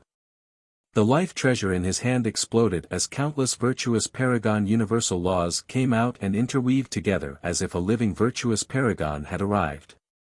The brightness was reaching its limit as Li Qiye unleashed an invincible virtuous paragon's attack with this broken life treasure. This attack held absolute power. It was as if the attack utilized all of this virtuous paragon's power that was culminated throughout his entire life in this one shot. Not good, activate the formation.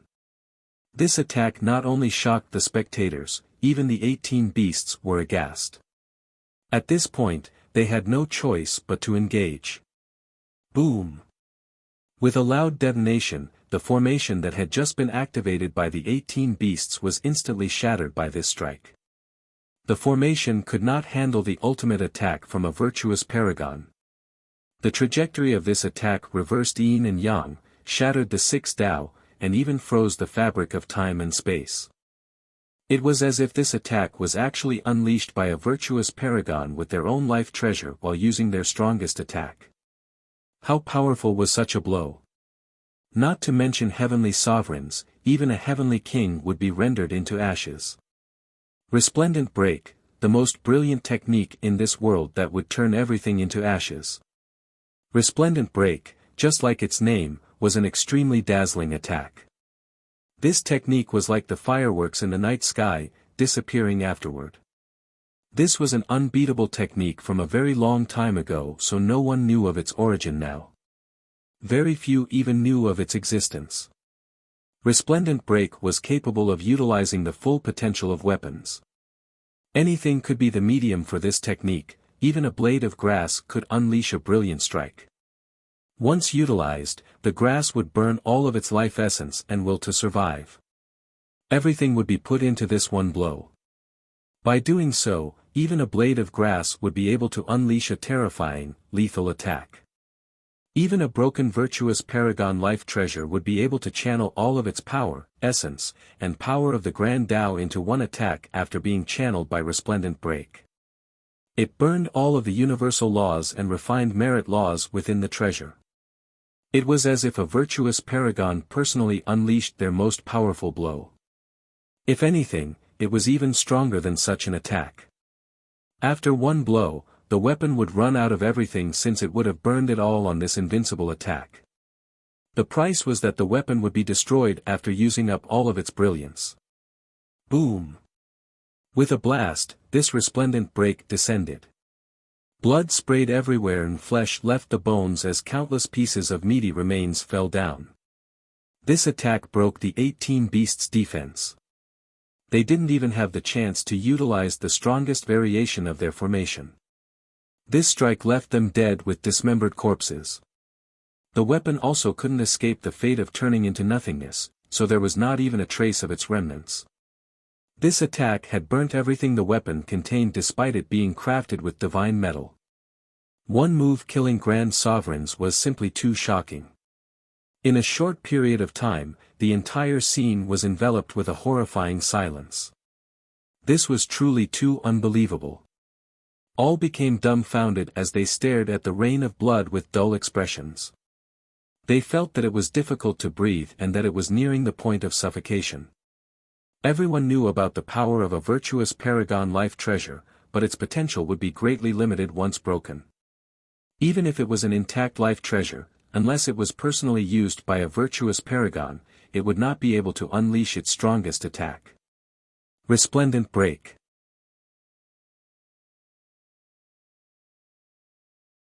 Chapter 493, Phoenix Maiden. To battle a person who used a virtuous paragon life treasure at a lower realm would only be able to create a proportional force.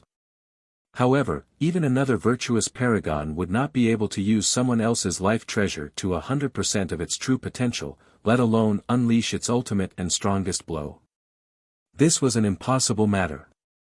To cultivators, their own weapons were always the most powerful.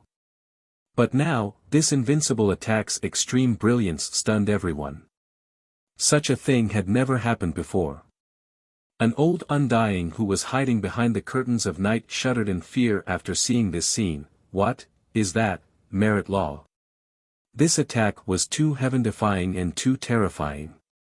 Even the ghost insect Evil Child and the titanic crescent Saint Child who hailed from Emperor's lineages held their breaths. Not to mention Emperor's laws, they had even cultivated Heaven's will secret laws. However, no matter how powerful these secret laws were, they still couldn't unleash such a brilliant and ultimate strike like this. Tian Luanhui also lost his colors. He hailed from the Alira's ancient kingdom and was called the reincarnation of an immortal emperor, so how could he not have seen invincible techniques and Emperor's laws? However, Li Qia's attack was something he had never seen before. He who was always calm in the face of all diversities couldn't help but become lost in bewilderment as well. Sitting high above in her chariot, the Phoenix Maiden stood up at once in amazement. This invincible blow was both awe-inspiring and shudder-inducing. Many suddenly became aware of something terrifying. Li Qia's potential was not just close to the three heroes, he had already caught up. At this point, many drew in cold breaths while the human cultivators exploded with cheers of excitement. Some old men hiding in the darkness gazed at Li Qia and wondered, what is this secret technique? To them, that strike from earlier was too dangerous. Even the ancestors of great powers felt a sense of danger. Resplendent Break was a very ancient technique with an untraceable origin. When immortal Emperor Fei Yang was young, this technique helped him create many illustrious military exploits. It wasn't until after he carried the Heaven's will that he seldom used this technique. The years were long and immortal Emperor Fei Yang, back in the desolate expansion era, did not pass down this technique, so future generations didn't know what it was. We need Emperor's weapons. The Saint Child and Evil Child looked at each other simultaneously and spoke. They instantly came to the same conclusion, that they had to ask their sex for Emperor's weapons. Whether it was a life or true treasure didn't matter, but it was better if it was a true treasure. They realized that they could not oppose Li Qia without an Emperor's weapon, so this had become a necessity. And it wasn't just these two, even Tian Luanhui tilted his head in contemplation. Perhaps Tian Luanhui was just like these two and needed an Emperor's weapon to suppress Li Qia. Weapons, no matter how powerful, would break after being used with Resplendent Break, outside of Emperor's weapons. The truth was that even immortal Emperor life treasures would be harmed and would need a very long time to recover its Emperor's power. Only an immortal Emperor true treasure would be unaffected. Of course, with regular and repeated usage, even these would be damaged. Li Qia chuckled after massacring the 18 beasts with a single move, then he slowly headed towards the sky where the Phoenix Maiden was. Meanwhile, the maiden only coldly glared at Li Qia without showing any fear. Li Qia trod on the sky, then gazed at the maiden and smilingly said, "Well. Now I can test you." At this point, the scene froze since everyone couldn't help but hold their breaths with extreme tension. Prior to this, no one had thought that the situation would develop to such a point. It could even be said that with the maiden's words, all the heroes in this world would come to her aid, so killing a human junior was easy. But now, Li Qia easily killed tens of thousands and had finally reached her. Her situation was quite precarious at this moment. She stepped down from her chariot while maintaining the grace of a queen and then coldly said, "I have to admit that you are quite formidable. However, with one wrong move, you will lose the entire board. My husband will rule this world and nothing can change this or block his path towards becoming an immortal emperor." If anyone else said these words, they would be considered madmen, but the Phoenix Maiden could say them because Dizwa was indeed the person with the highest chance of reaching the peak in the sacred netherworld. Tian Luanhui didn't refute her claim. Even the ancestors hiding in the shadows didn't think that this declaration was mere boasting. Everyone in the sacred netherworld all agreed that Dizwa was indeed the most promising. Lose? Li Qia laughed and continued, "If I do face defeat one day, it will absolutely not be because of your husband. Moreover, the path towards becoming an immortal emperor is boundless. Wait until your husband becomes a real immortal emperor, then you can boast. However, I'm afraid that won't happen. With me here, who else can become an immortal emperor? The heavens will belong to me alone, and the same could be said for the throne." The Phoenix Maiden's rhetoric was bold enough, but Li Qia's declaration was even more domineering. Although others felt that he was a bit outrageous with his hubris, they had to admit one thing: after his battle record today, Li Qia indeed qualified to vie for the throne. Quite bold. The Phoenix Maiden sneered and retorted, "I want to see just how strong you are. Use your best moves, I'm ready to deal with all of them." The Phoenix Maiden's strong attitude surprised many people. Li Qia killing so many people and using resplendent break had alarmed many people. They agreed that the Phoenix Maiden was powerful, but they also knew that she wouldn't be able to kill Li Qia. She would not be able to reverse the situation unless she had an overwhelmingly powerful killing move. After this battle, everyone knew that geniuses and descendants from the Emperor's lineages, like the Titanic Crescent Saint Child, would not be able to compete with Li Qia without Emperor's weapons. Thus, the maiden choosing to fight without retreating was a source of surprise. Truly a heroine. Li Qia smiled and said after hearing the maiden's decision to accept his challenge, "You want to test and learn more about me?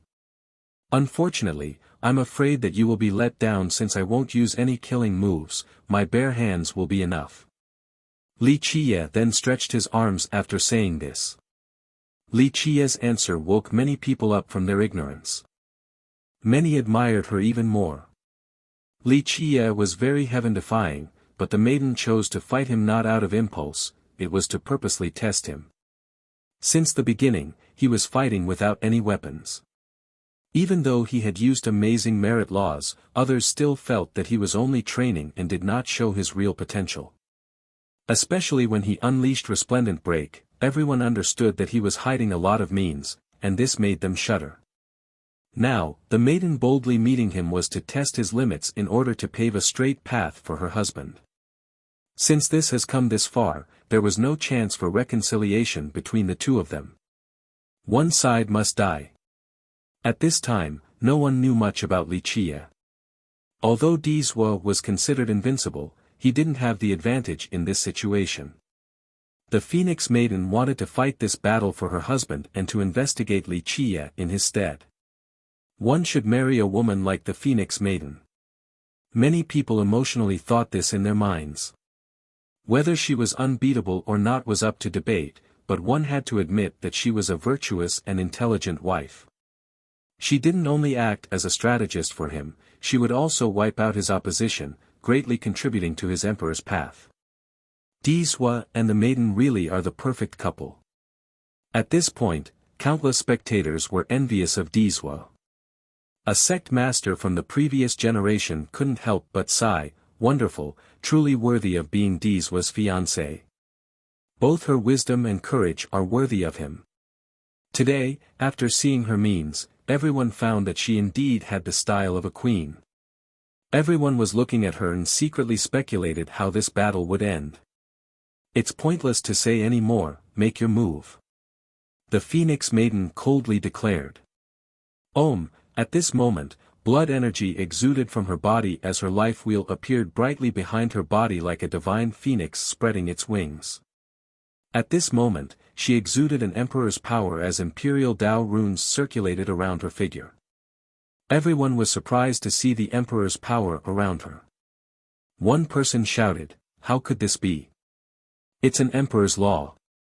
Although it was unknown whether this was a merit law or longevity law, it was definitely an emperor's law.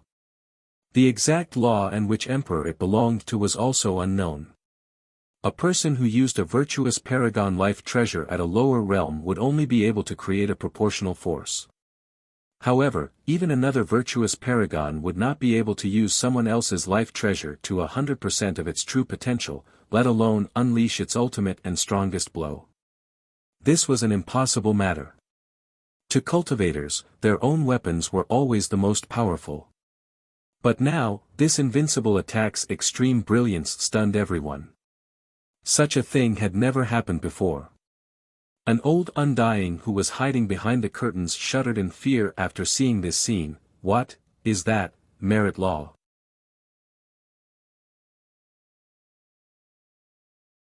Chapter 494, Coming of the Phoenix. However, it was impossible.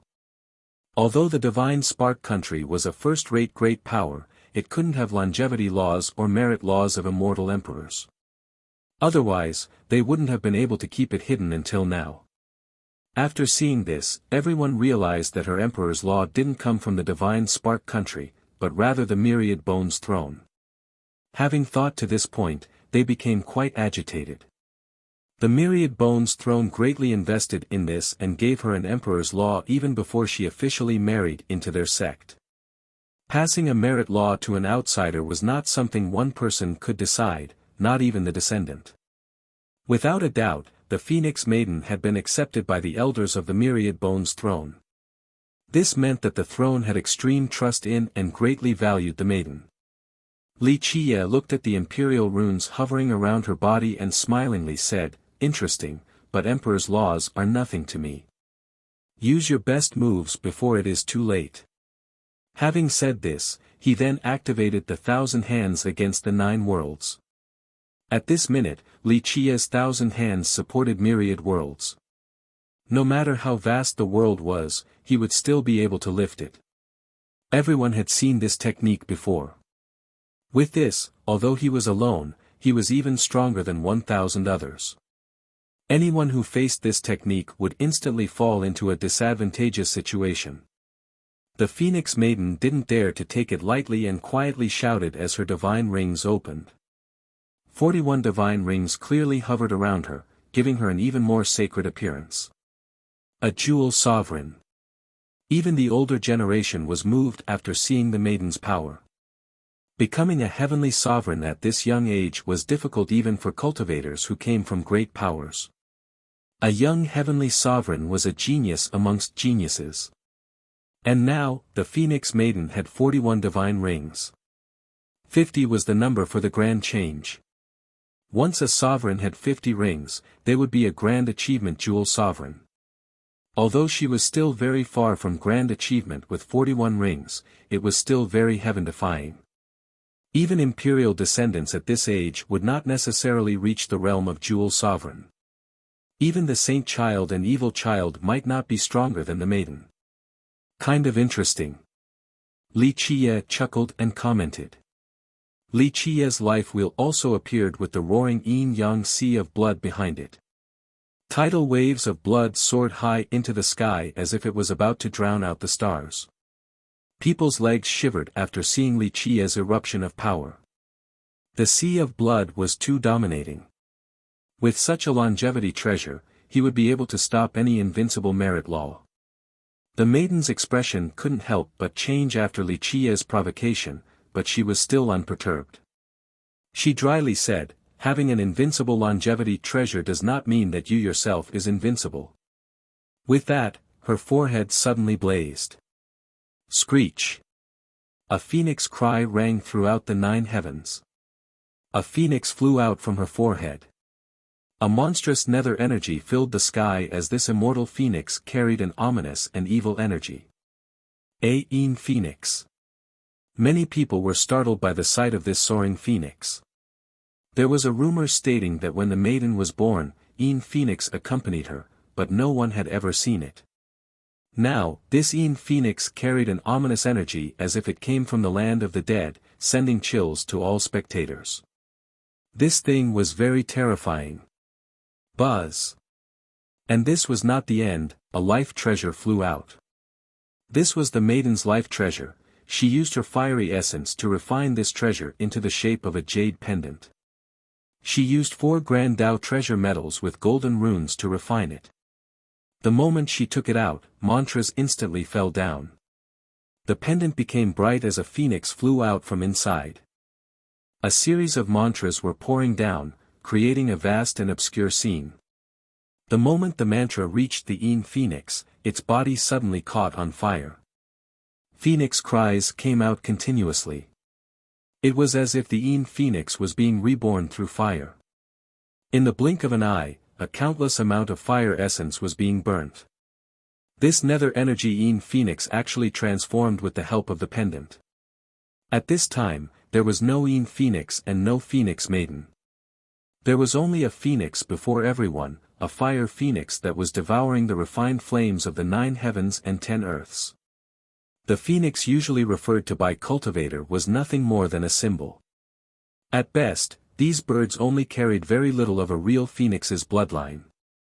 A true phoenix was a mythical beast. It was said that they were the invincible mounts of immortals. The moment this fire phoenix appeared, everyone felt that it was a real phoenix since it sent out the extremely ancient atmosphere of a real divine beast. It seemed to be able to devour the entire world and refine the 6 Tao as if it was the only undefeatable being in existence. Many couldn't help but shiver with weakened legs at its appearance. Weaker beings had always feared divine beasts, even the ancestors hiding in the shadows became alarmed. Even though they clearly knew that it was not a real phoenix, its divine beast aura was very real and terrorizing.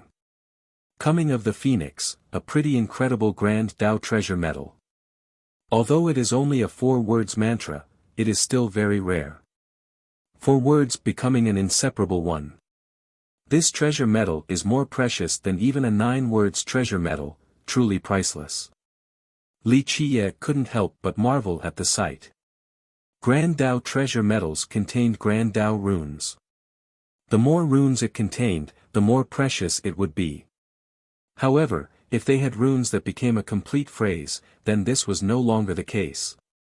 A single mantra treasure metal was sometimes even more precious than a 9 runes treasure metal. Coming of the Phoenix was the mantra phrase of the Phoenix Maiden's treasure metal that was refined by her. Although there were only 4 words, it was still extremely heaven-defying because the 4 words became an inseparable one. The power of coming of the Phoenix was countless times stronger than an ordinary 4-rune word. It was as if this refined pendant was specifically tailored to the Phoenix Maiden because it allowed for her Een Phoenix to instantly be reborn from the flames. The Een Phoenix was already very powerful, but after obtaining the mantra from the pendant, it became a legendary fire phoenix. The mantra gave it the same divine aura of the legendary bird. Just think about it, how terrifying was the aura of a divine beast.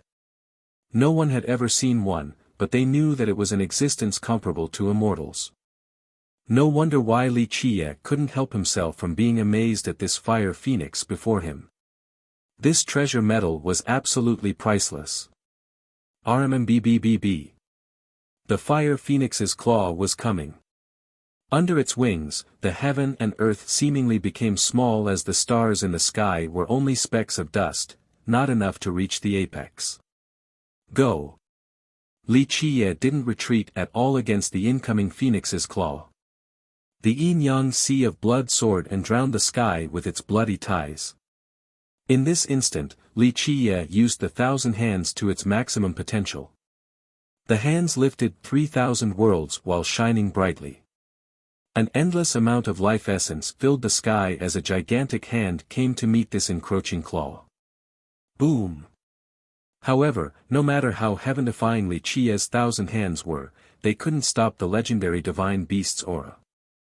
This fire phoenix was too tyrannical and incredible. Because of this, Li Qiye was dragged down from the sky by this claw and trampled on the muddy ground. This tyrannical claw caused everyone to gasp. An ancestor from a great power uttered, the myriad bones throne intends to train her into becoming an unparalleled queen. The prowess of the Phoenix Maiden could not be satisfied by the training potential of the divine spark country. The country definitely couldn't have a priceless treasure like the coming of the Phoenix. This had to be given to her by the throne of bones. Rumble. Li Qie burst out from the rubble, blowing away numerous bits of debris with extreme speed. Screech. Phoenix cries filled the sky. Although Li Qie was fast, the fire phoenix was even faster. Li Qie had just flown up, but the phoenix, with its wings spread, struck him again with an incomparable speed. Li Qie was blown away once more and spurted out blood. How terrifying! Is this an invincible divine beast? An ancestor exclaimed after seeing the fire phoenix's perfect combination of speed and power. This thing was unbelievable. Boom! Li Qie heavily slammed into a mountain range and knocked down several peaks while his blood painted the ground red. Many people drew in cold breaths at such an impactful scene. Now, they finally understood what the divine aura from a divine beast was. After knocking Li Qie away with its wings, it hovered around in the sky as if it was staring at its prey while exuding its monstrous divine aura that caused people to shiver. Everyone knew that this was not a real fire phoenix or a real divine beast, but this divine aura was very real. Even a heavenly gaze would not be able to tell its fake properties. Crash! Li Qie climbed up from the collapsed peaks.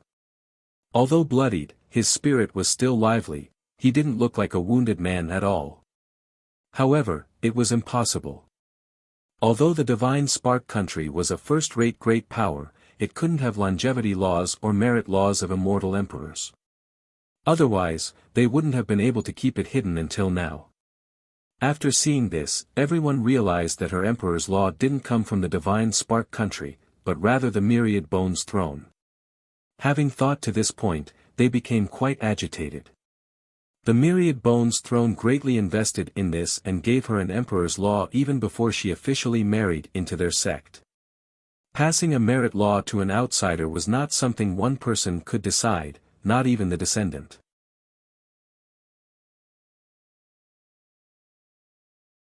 Chapter 495, Kunpeng vs. Phoenix. Unfortunately, you're not a real phoenix. Li Qie climbed up in high spirits and said with a smile, "You're truly fierce, but that is not enough to kill me. If this is your divine beast aura, then I'll show you the style of the king of myriad beasts." Boom! At this moment, all of Li Qie's blood energy appeared and turned into a sea of blood that covered the sky.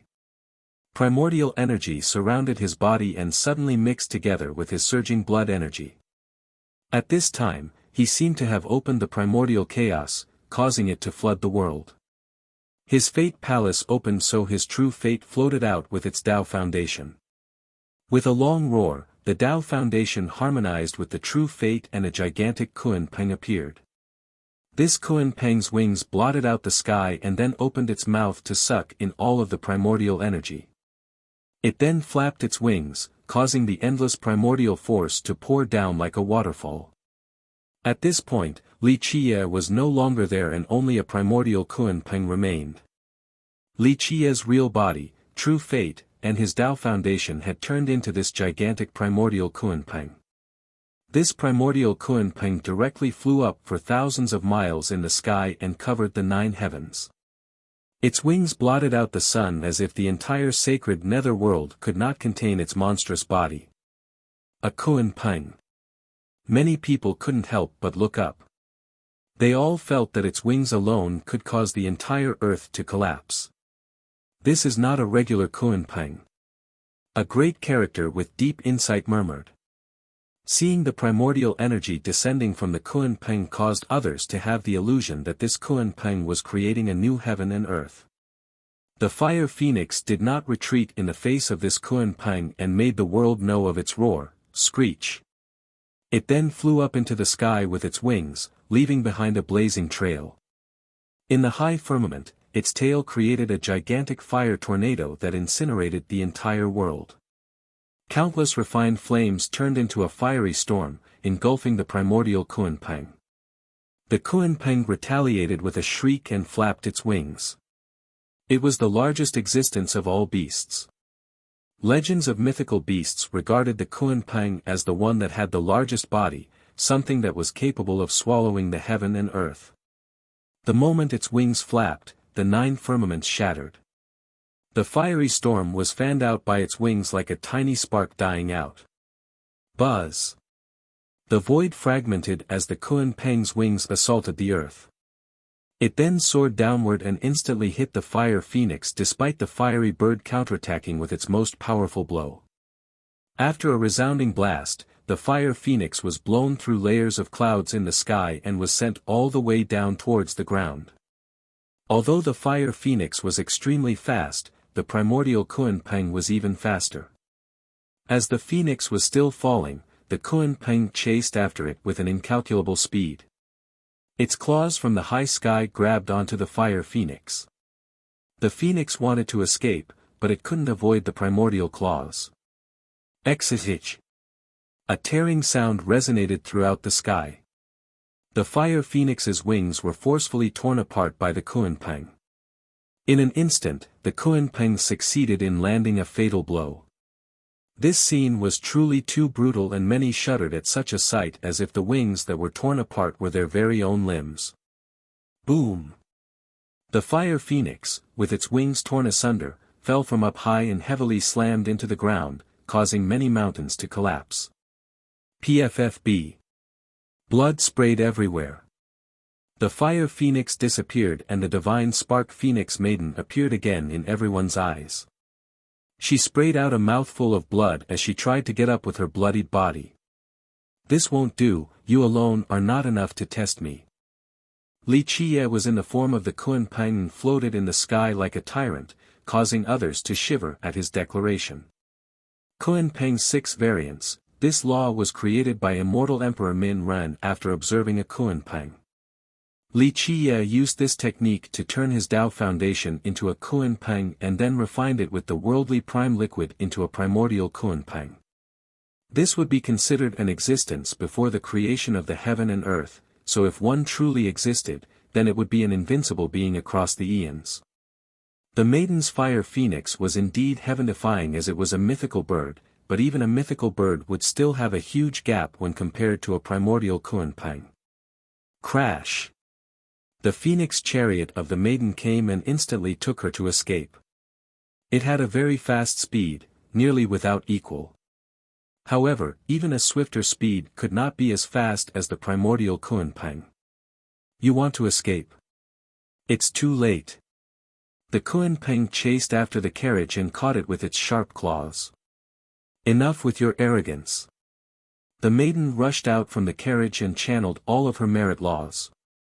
Endless divine flames like those from a fire phoenix rushed before the Kunpeng's chest. Boom! She was quite impressive, but the Kunpeng simply flapped its wings, making her seem like a kite with its string cut as she fell down from the sky.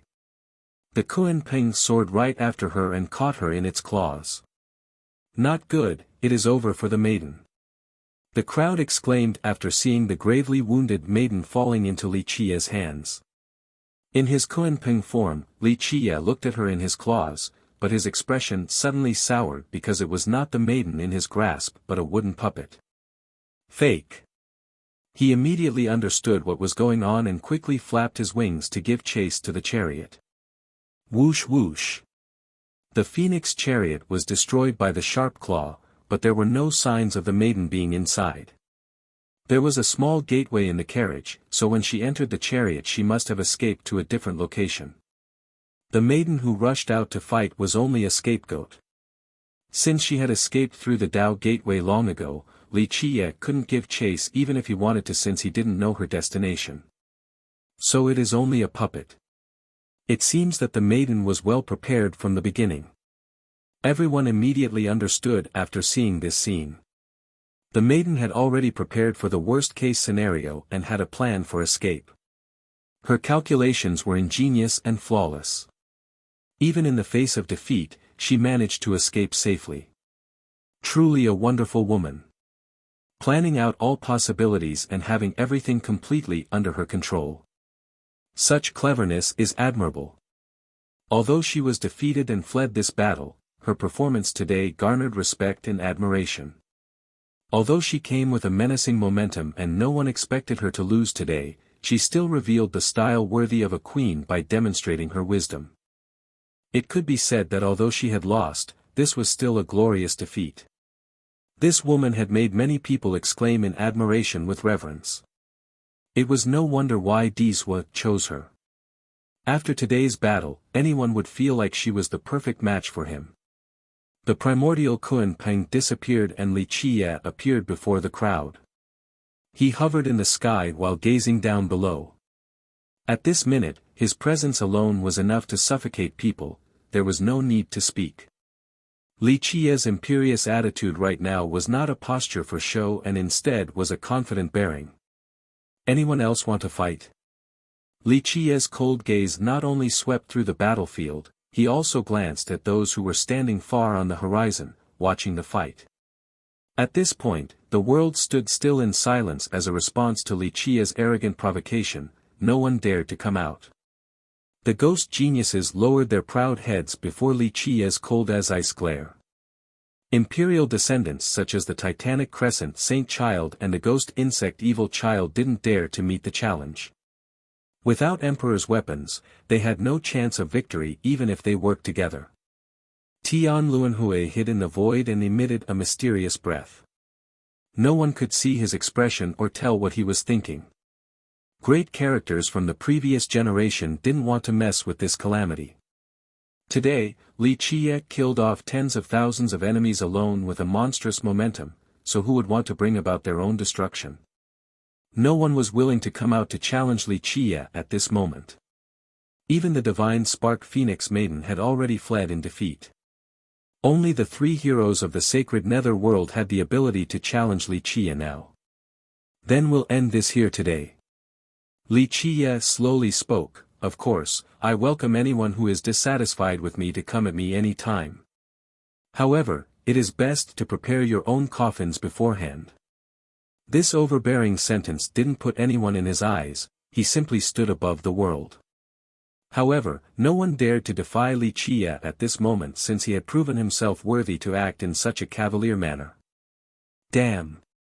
He really is too brilliant. After Li Qie left and everyone regained their composure, the first to cheer was the Snow Shadow tribe.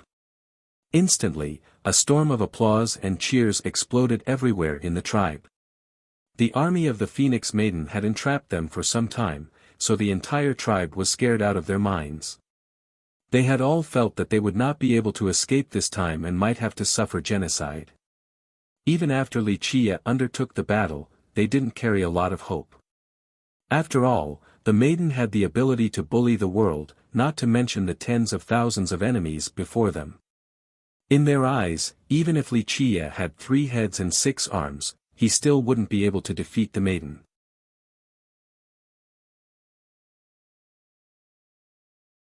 Chapter 496, Worldwide Fame. However, in the end, Li Qie alone killed all of his enemies and the Phoenix Maiden suffered a decisive defeat. The black clouds that loomed over the Snow Shadow tribe were dispelled. This narrow escape caused the Snow Shadow disciples to be excited beyond words as they jumped up cheering. Churong Wanxue, who had been watching the fight from afar, was emotionally speechless. Suddenly, a teardrop dripped down from the corner of her eye. Li Qie didn't fight against so many just for himself, but also for the Snow Shadow tribe. Meanwhile, the other human cultivators were ecstatic as well. One of them couldn't help but crazily laugh and say, "Ha ha ha ha. Our human race will sweep through all of the enemies in this generation and reach the apex." Many human monks clapped in unison and excitedly exclaimed, "That's right. From now on, there is a genius of our race who is comparable to the 3 heroes of the sacred nether world." Those who were saddened the most by the result of the battle had to be the ghost race. Being defeated by humans in the southern distant cloud was understandable, after all, humans had some formidable powers there. However, this was the eastern nether border. Tens of thousands of experts joined together only to be annihilated by Li Qiye in the end. Li Qiye had now established his fame with this battle and shattered the pride of the ghost race. Ghosts had always considered themselves to be the rulers of the sacred nether world, especially when the three heroes in the current generation were so absolutely brilliant. All of them assumed that the immortal emperor of this world would definitely be a ghost, so they look at the other races, like humans and demons, with disdain in their eyes. But today, Li Qiye swept through his enemies and defeated the Phoenix Maiden. This in turn also struck the ghost's arrogant momentum quite hard. It could be said that the ghost race had lost all face after this battle. Once Li Qiye met up with Lan Yunju's group, she said with a cheerful smile, "Hey, uncle, you will become famous overnight after this battle. From now on, only the three heroes will be comparable to you." Li Qiye looked at her and replied, "Girl, you are really looking down on me. Putting the three trash heroes on the same level as me. Who do you think I am?" Despite his overbearing attitude, Elder Ji and the other Snow Shadow disciples didn't think that he was boasting.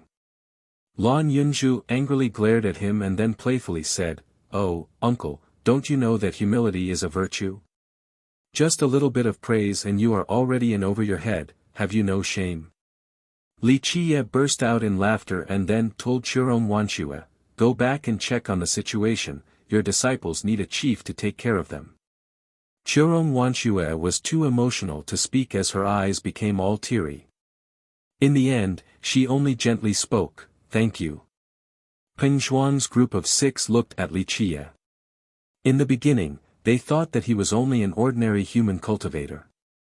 They didn't expect that Li Qiye would eventually sweep through the world and be someone on the same level as the three heroes, so they felt quite proud to have known Li Qiye. Peng Zhuang gave him a thumbs up and said, "Young noble, no, big boss, you are truly invincible. You're so amazing." The 6 of them couldn't help but take pride in having become friends with Li Qiye, walking shoulder to shoulder with him during their time together. Existences like the three heroes were people that little characters like them could only look up to. After thanking Li Qiye, Chiron Wanshue quickly brought Peng Zhuang's group and Elder Ji back to the Snow Shadow tribe. After having survived this storm, the disciples were still anxious and needed Chiron Wanshue to run the show. After she left, Lan Yunju told Li Qiye, "Master's group will arrive tomorrow at the latest, will you open the prime ominous grave right now?" Li Qiye shook his head and replied, "No, I'm not in a hurry right now. I learned quite a lot and must reflect on it. I have a new perspective on battles and maybe I'll be able to create an invincible technique." This bloody battle refined everything Li Qiye had learned and combined them together, especially his 1,000 hands against the 9 worlds. It had reached a new apex. The seed of a supreme merit law had been formed in his head, so he needed time to try to understand the fruits of this battle. "I'll keep a lookout for you." Lan Yunju didn't say anything else and immediately prepared a safe place for him. She would act as his Tao protector.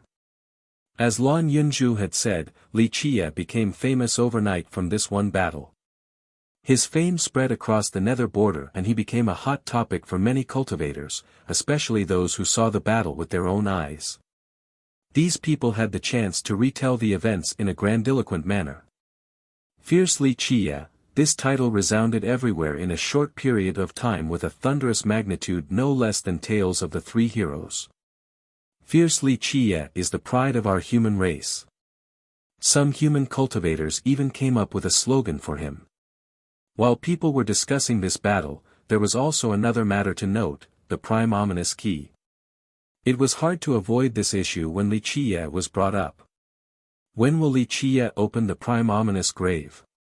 No one dared to ask him directly, so they could only speculate.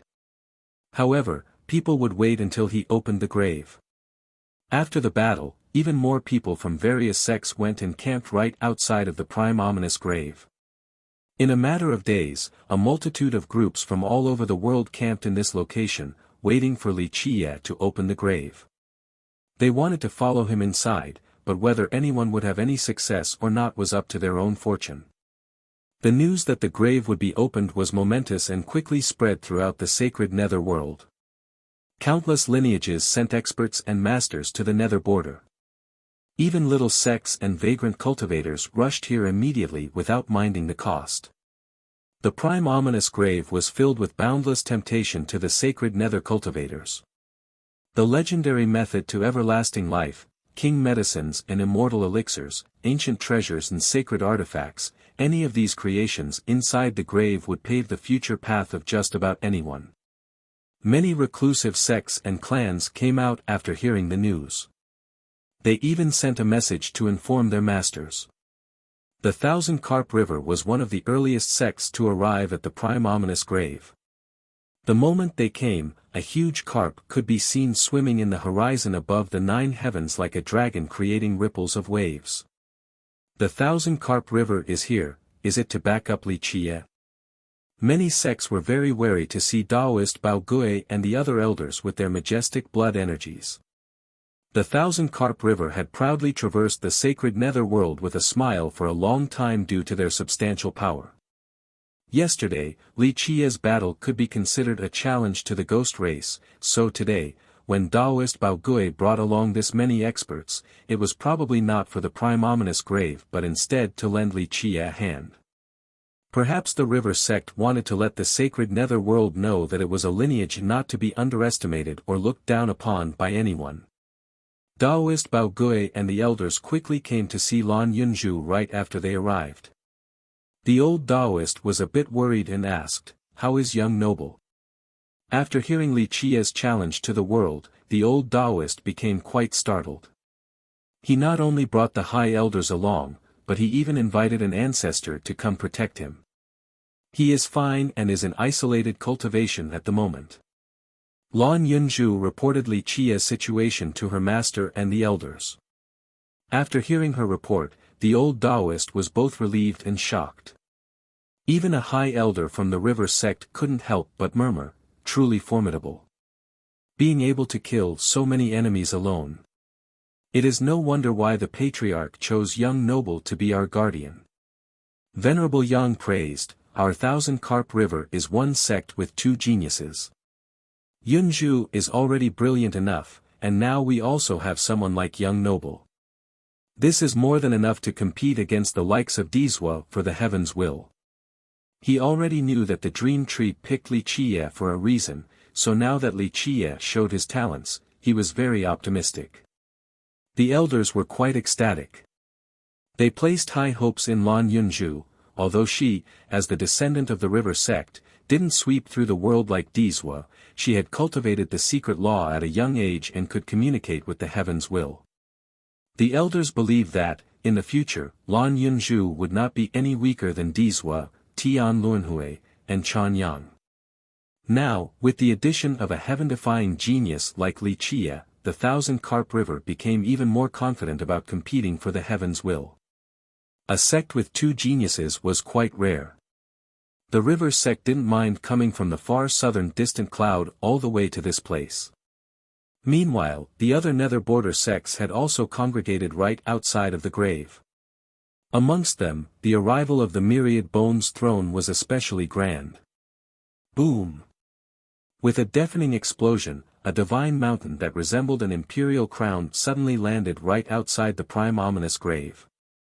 An immortal energy surrounded this divine mountain with faint celestials around it as if this mountain was the center of the heaven and earth. Even the ancestral mountain is here. Seeing this divine mountain appearing caused many people to become shocked. Any person and even any sect would feel fear and awe in front of this ancestral mountain.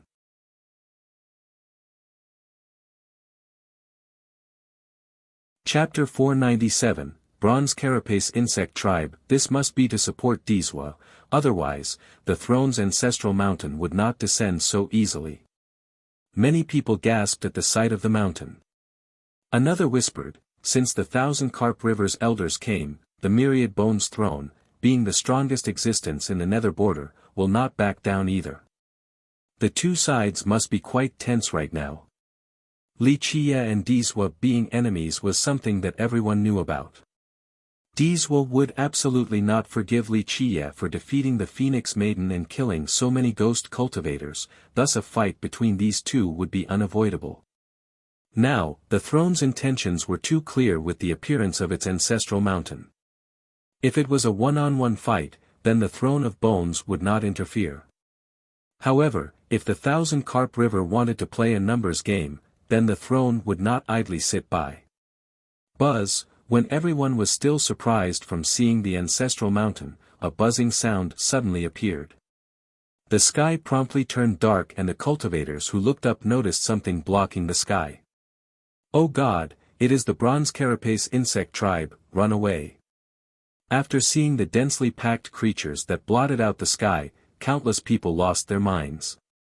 Zietzi, at this moment, countless winged insects came together to form a human-shaped existence the size of a mountain.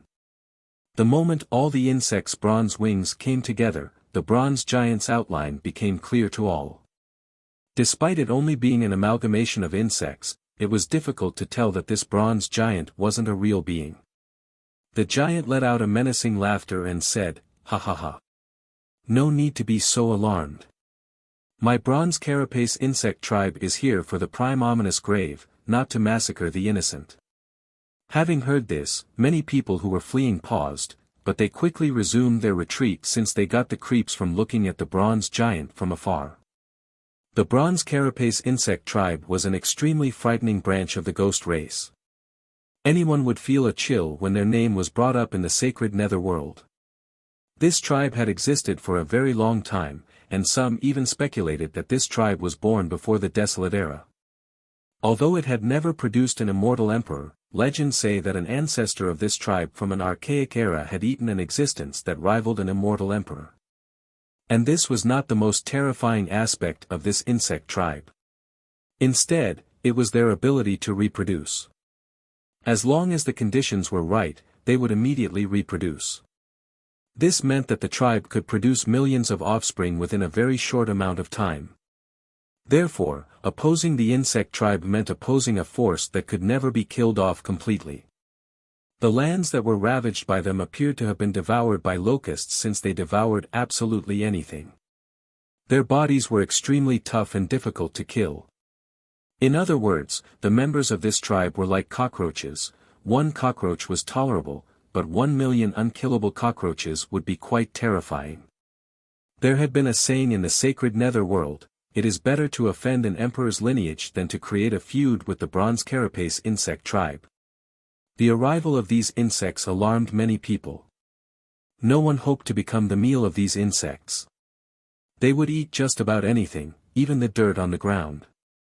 Once eaten by these insects, they would not even spare a single bone of your body. Many people shivered and fled after imagining such a fate. So the bronze carapace king didn't mind the far distance and came from the misty field all the way here. At this time, a scholarly voice appeared. A yin-yang aura appeared in the sky as several thousand masters rode this energy to approach. The moment this yin-yang energy arrived right outside the prime ominous grave, it turned into a huge yin-yang symbol. Then everyone finally saw a middle-aged man who sat in the middle.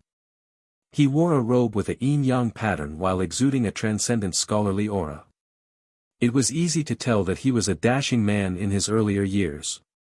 Even the bronze carapace king didn't dare to neglect the proper cordial procedure as he quickly asked, "Ah, so it is the yin-yang master, excuse my delayed greeting." Yin-yang master, the father of Chan Yang and the yin-yang gate sect master. People shuddered after hearing the name. The Yin-Yang Gate was a great lineage in the eastern nether border established by immortal Emperor Yin-Yang. In contemporary times, when it came to the Yin-Yang Gate, one had to talk about two people, the Yin-Yang Master and Chan Yang. Plenty of approbation could be heard regarding the Yin-Yang Master since he was the father of Chan Yang. Just who was Chan Yang? One of the three heroes, someone comparable to Dizwa. However, the most dreadful part about Chan Yang was that he was chosen by the ancestral realm to be their inheritor. The ancestral realm was at the zenith of the sacred nether world. It was the origin ground of the ghost race, the holiest and sacred location. A legend stated that in a very distant era, the ancestral realm led the ghost race to glory. Many ghosts believed that there wouldn't be any ghost tribes today if it wasn't for the ancestral realm. For millions of years, most ghost immortal emperors more or less had something to do with the ancestral realm. For example, Immortal Emperor Yi Shi, Immortal Emperor Er Shi, Immortal Emperor Yin Yang, and Immortal Emperor Chong Huan. All of them were inextricably linked to the realm. Being the descendant of the ancestral realm was a very shocking matter because even if the person couldn't become an immortal emperor in the future, being the master of the ancestral realm meant that he would be the highest existence in the sacred netherworld, an uncrowned king of all ghosts. All the ghost tribes understood the significance behind this matter. Becoming the ancestral realm's descendant signaled a lifetime of glory and granted the ability to order the rest of the world. Such a throne was coveted by countless geniuses. Because of this, the Yin-Yang Gate became a kite that met the right course of wind. Overnight, the Yin-Yang Gate's status in the sacred netherworld became slightly higher than the Myriad Bones throne. As his father, the Yin-Yang master naturally took pride in having a son like Chan Yang. Nevertheless, he was not someone who became famous just because of his son. During his youth, he was already a brilliant genius renowned across the plains. At the age of 20, he had become an ancient saint. This was during the difficult Tao era, so becoming an ancient saint at that age was an incredibly shocking feat. Someone even said that if the Yin-Yang master had not been born during the difficult Tao era, then he would have had the chance to strive for becoming an immortal emperor. Later on, the master forcefully began his tribulation during the difficult Tao era, so he was wounded and his cultivation stopped. If it wasn't for this, then even with his current age and majestic blood energy, maybe he would still have the chance to compete for the heavens will with the younger generation. The arrival of the Yin-Yang master caused a huge commotion. Since even an existence like the bronze carapace insect tribe had to be courteous towards the master, other sects obviously came to greet him as well. A group of sect masters began to converse with him. May I ask when Chan Yang will return? Many people in the sacred netherworld had always been attentive to Chan Yang's situation, even more so than Di's was. Di's had a bright future with a high chance of becoming an immortal emperor. The Myriad Bones throne, a sect with 3 emperors, was also a terrifying lineage. However, Chan Yang was different. As the descendant of the ancestral realm, even if he didn't become an immortal emperor in the future, he would still be a supreme existence that ruled the ancestral realm. One must keep in mind that the ancestral realm represented the entire ghost race and could order the world. The throne of bones really couldn't compare to the ancestral realm, the origin of the ghost race, despite its prestigious status. Because of this, even more ghosts valued Chan Yang higher than Di's. After all, it was not certain if Di's would become an emperor while Chan Yang's grasp over the ancestral realm was already written in the stars. The Yin-Yang master smiled in response and said, "My son can't return right now from the ancestral realm." His immortal physique made some progress after just having surpassed his minor tribulation. Right now, he is in isolated cultivation in order to reach grand completion. Minor completion immortal physique. The group gasped after hearing the master's answer. The world all knew of Chan Yang's talents. He surely cultivated unparalleled techniques and merit laws as the ancestral realm's descendant. His treatment would be no worse than that from any emperor's lineage. So now, after finding out that his immortal physique was at minor completion, how could people not be moved? This must be to support Di's, otherwise, the throne's ancestral mountain would not come so easily. Many people gasped at the sight of the mountain. Another whispered, "Since the 1,000 Rivers elders came, the Myriad Bones throne, being the strongest existence in the nether border, would not back down either. The two sides must be quite tense right now." Li Qie and Di's being enemies was something that everyone knew about. Di's would absolutely not forgive Li Qie for defeating the Phoenix Maiden and killing so many ghost cultivators, thus a fight between these two would be unavoidable.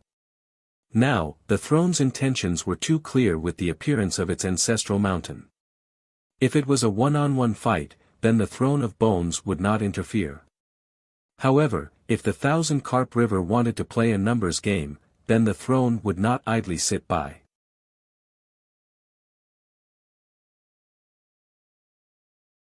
Chapter 498, Yin Yang Master. When Chan Yang first entered the ancestral realm, his fame, talents, and accomplishments had already rivaled Dizua's and Tian Luanhui's. Now, with his minor completion immortal physique, how many people would be filled with dread after knowing this? If his immortal physique reached grand completion, then even if he couldn't become an immortal emperor, he would still be a terrifying existence capable of competing with one. After hearing this, the ghost tribes recognized the Yin Yang Gate's potential. The Yin Yang Master's son was too excellent. Not only would he be the descendant of the ancestral realm, but he would also have a grand completion immortal physique in the future. The master and his sect's position rose higher once again. Minor completion immortal physique. In fact, after this news came out, many people shuddered. Both ghosts and people from the other races were clamoring non-stop. Maybe Chan Yang will overshadow Tian Luanhui and Dizua. Will he be the leader of the three heroes? Someone couldn't help but murmur. Ever since Chan Yang entered the ancestral realm, he faded away out of the sight of the world. At that time, Dizua was sweeping through his enemies with prestigious battles, so he became more famous than Chan Yang and Tian Luanhui. But now, after the news about the minor completion immortal physique spread, people recognized that although he went to the ancestral realm, it didn't mean that he had become weaker than Dizua or Tian Luanhui. Maybe his minor completion immortal physique would even widen the gap between him and the other two. This news then came to the ancestral mountain right outside of the prime ominous grave. Having heard this, an ancient voice only laughed and commented, "It's only at minor completion. Wait until it becomes grand completion, then talk." It is not like the myriad bones throne never had a grand completion immortal physique. It would sound arrogant and foolish if this came from others, but not when it came from a grand character that hailed from the throne of bones. They didn't only produce immortal emperors, they also had a grand completion immortal physique. It was one of the rare sects who had a complete immortal physique merit law. As for Tian Luanhui, who was right outside of the grave, he simply smiled in an unreadable manner after hearing about Chan Yang's minor completion. This enigmatic smile alone already proved his confidence despite Chan Yang's accomplishment. The Yin Yang Master provided some more news that shocked others. The elders of the ancestral city will visit. This time, the grave's opening is different from the past. The ancestral city was a stronghold built by the ancestral realm in the sacred nether world. It was the stopping point for this power and normally represented their ideologies and intentions. The ancestral city rarely cared for mundane matters or conflicts between ghost tribes. They rarely came to the previous prime ominous grave's openings, but this time was different, which garnered a lot of surprise. Many had a foreboding sensation with this news since they felt that it wasn't so simple. The Yin Yang Master and his sect camped right outside of the grave. After settling in, the first group he visited was not the Myriad Bones Throne or other ghost tribes, but the Thousand Carp River. The river sect put on a very grand ceremony to meet his visit. The master sat in a comfortable palanquin as he was being carried into the sect's camp. He didn't even get off when Daoist Bao Gui met him, he only nodded his head for the greeting. The river sect's elders were quite dissatisfied with the Yin Yang Master's attitude, but Daoist Bao Gui was quite magnanimous and still cheerfully smiled at his guest. The master was then invited into a room. While still seated on his palanquin, he looked down at Daoist Bao Gui with his chin held up high. The master then spoke, "Fellow Daoist Bao Gui, I want to see Li Chia, your guardian." The elders were very unhappy. They would have already thrown him out if he wasn't a guest. The Yin Yang Gate was an emperor's lineage, but so was the river sect. It had absolute confidence that it was only stronger and not weaker than the Yin Yang Gate. The Yin Yang Master had a great son that became the descendant of the ancestral realm, but the river sect was not afraid of this. The ancestral realm was only dominant over the ghost race, and since the Thousand Carp River was a lineage of humans and demons, it didn't give the ancestral realm any face. This was why the elders were unhappy with the master while other ghosts would find this attitude as a matter of course. Nevertheless, Daoist Bao Gui had a good temper and shook his head before replying with a smile, "I'm sorry, Gate Master Yin Yang, our guardian is in isolated cultivation and will not see any guests. He has to even if he doesn't want to." The Yin Yang Master sneered and ordered people by pointing his chin. He then declared, "This is not up to him to decide." This attitude enraged the elders even further, especially Venerable Yang, who had always been a staunch supporter of Li Qie. Venerable Yang smiled and said, "Gate Master Yin Yang, regarding status, our guardian is much higher than a sect master or royal lord. It is not difficult if you want to meet our guardian, but tell your sect's ancestor to personally come. Maybe our guardian will personally see him. Perhaps your Thousand Carp River wishes to become enemies with our ghost race." The Yin Yang Master coldly said with a darkened expression, "I came while representing the ancestral city." Venerable Yang's expression also turned cold. As a high elder of the river sect, he was one of the rare masters in the present times and was not easily perturbed. "What about the ancestral city?" At this time, a laid-back voice slowly appeared, "I don't put it in my sight at all, and opposing the entire ghost race is nothing crazy either. It is not something I haven't done before. I'm the type that kills all those who oppose me, so even if your ghost race has billions of cultivators, I don't mind killing billions." "What now?" At this time, Li Qie had come out with Lan Yunzhu accompanying him. The elders immediately stood up to greet his presence. Daoist Bao Gui smiled and said, "Young noble is finally done with your cultivation. I'm only out to take in some fresh air, but I heard that there was a person boasting shamelessly in this place, so I came to take a look." Li Qie then sat directly opposite of the Yin Yang Master. The disciples who were holding up the Yin Yang Master's palanquin shouted at Li Qie, "Junior, cease your cocky attitude." Li Qie was too lazy to look at this disciple and commanded, "A porter daring to shout in my presence? Slap him." "Pa, pa." Two loud slaps clearly resounded. Lan Yunzhu, who had been standing by Li Qie's side, went to slap the porter disciple twice. The Yin Yang Master couldn't stop it in time. The master's expression became extremely ugly. Although it was only a porter disciple, it was still someone within his jurisdiction. Now, Lan Yunzhu had slapped the porter in front of him. This was not showing him any face, thus prompting the master's strong response, "You don't know the immensity of the heaven and earth." Li Qie rudely interrupted him, "The height of the heavens cannot disturb me, and no matter how thick the earth is, I can still crush it with one stomp." He calmly continued his declaration, "In this 9 heavens and 10 earths, your father can come and go wherever I please. If you don't have anything else to say, then scram. Don't act audaciously within my territory. Quickly spew out your garbage." Li Qie's crude and dominating words caused the river sect's elders' jaws to drop to the ground and their eyes to open up wide. People with their status really shouldn't speak in such an arrogant and vulgar manner. The Yin Yang Master angrily shivered while pointing at Li Qie and shouted, "Junior, you." Li Qie became tired of the master, so he stood up to tell Daoist Bao Gui, "Sect Master, see our guest out. My time is precious, don't let this mouthful of ours waste it." Daoist Bao Gui didn't know whether to laugh or cry. Li Qie's aggressive style did not befit a great power's etiquette, but the elders were happy to see the Yin Yang Master become so angry. They were very unhappy with the master, but because of their status, they couldn't just mouth him off. Li Qie's words relieved them of their exasperation.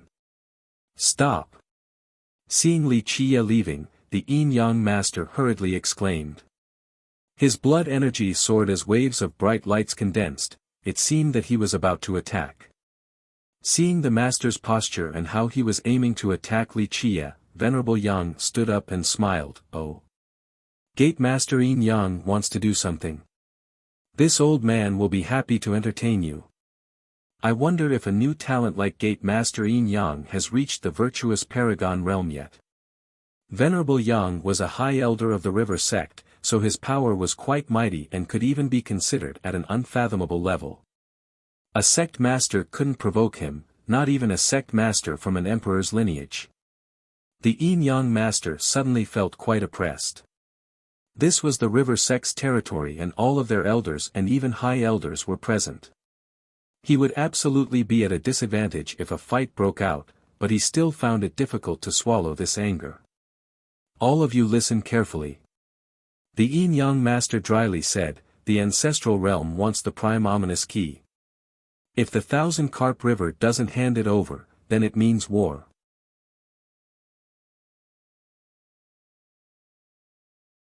Chapter 499, Simple Precious Tree, Scram. Li Qiye didn't bother to give the Yin-Yang master a glimpse as he dismissively spoke, while you are still a guest, scram immediately.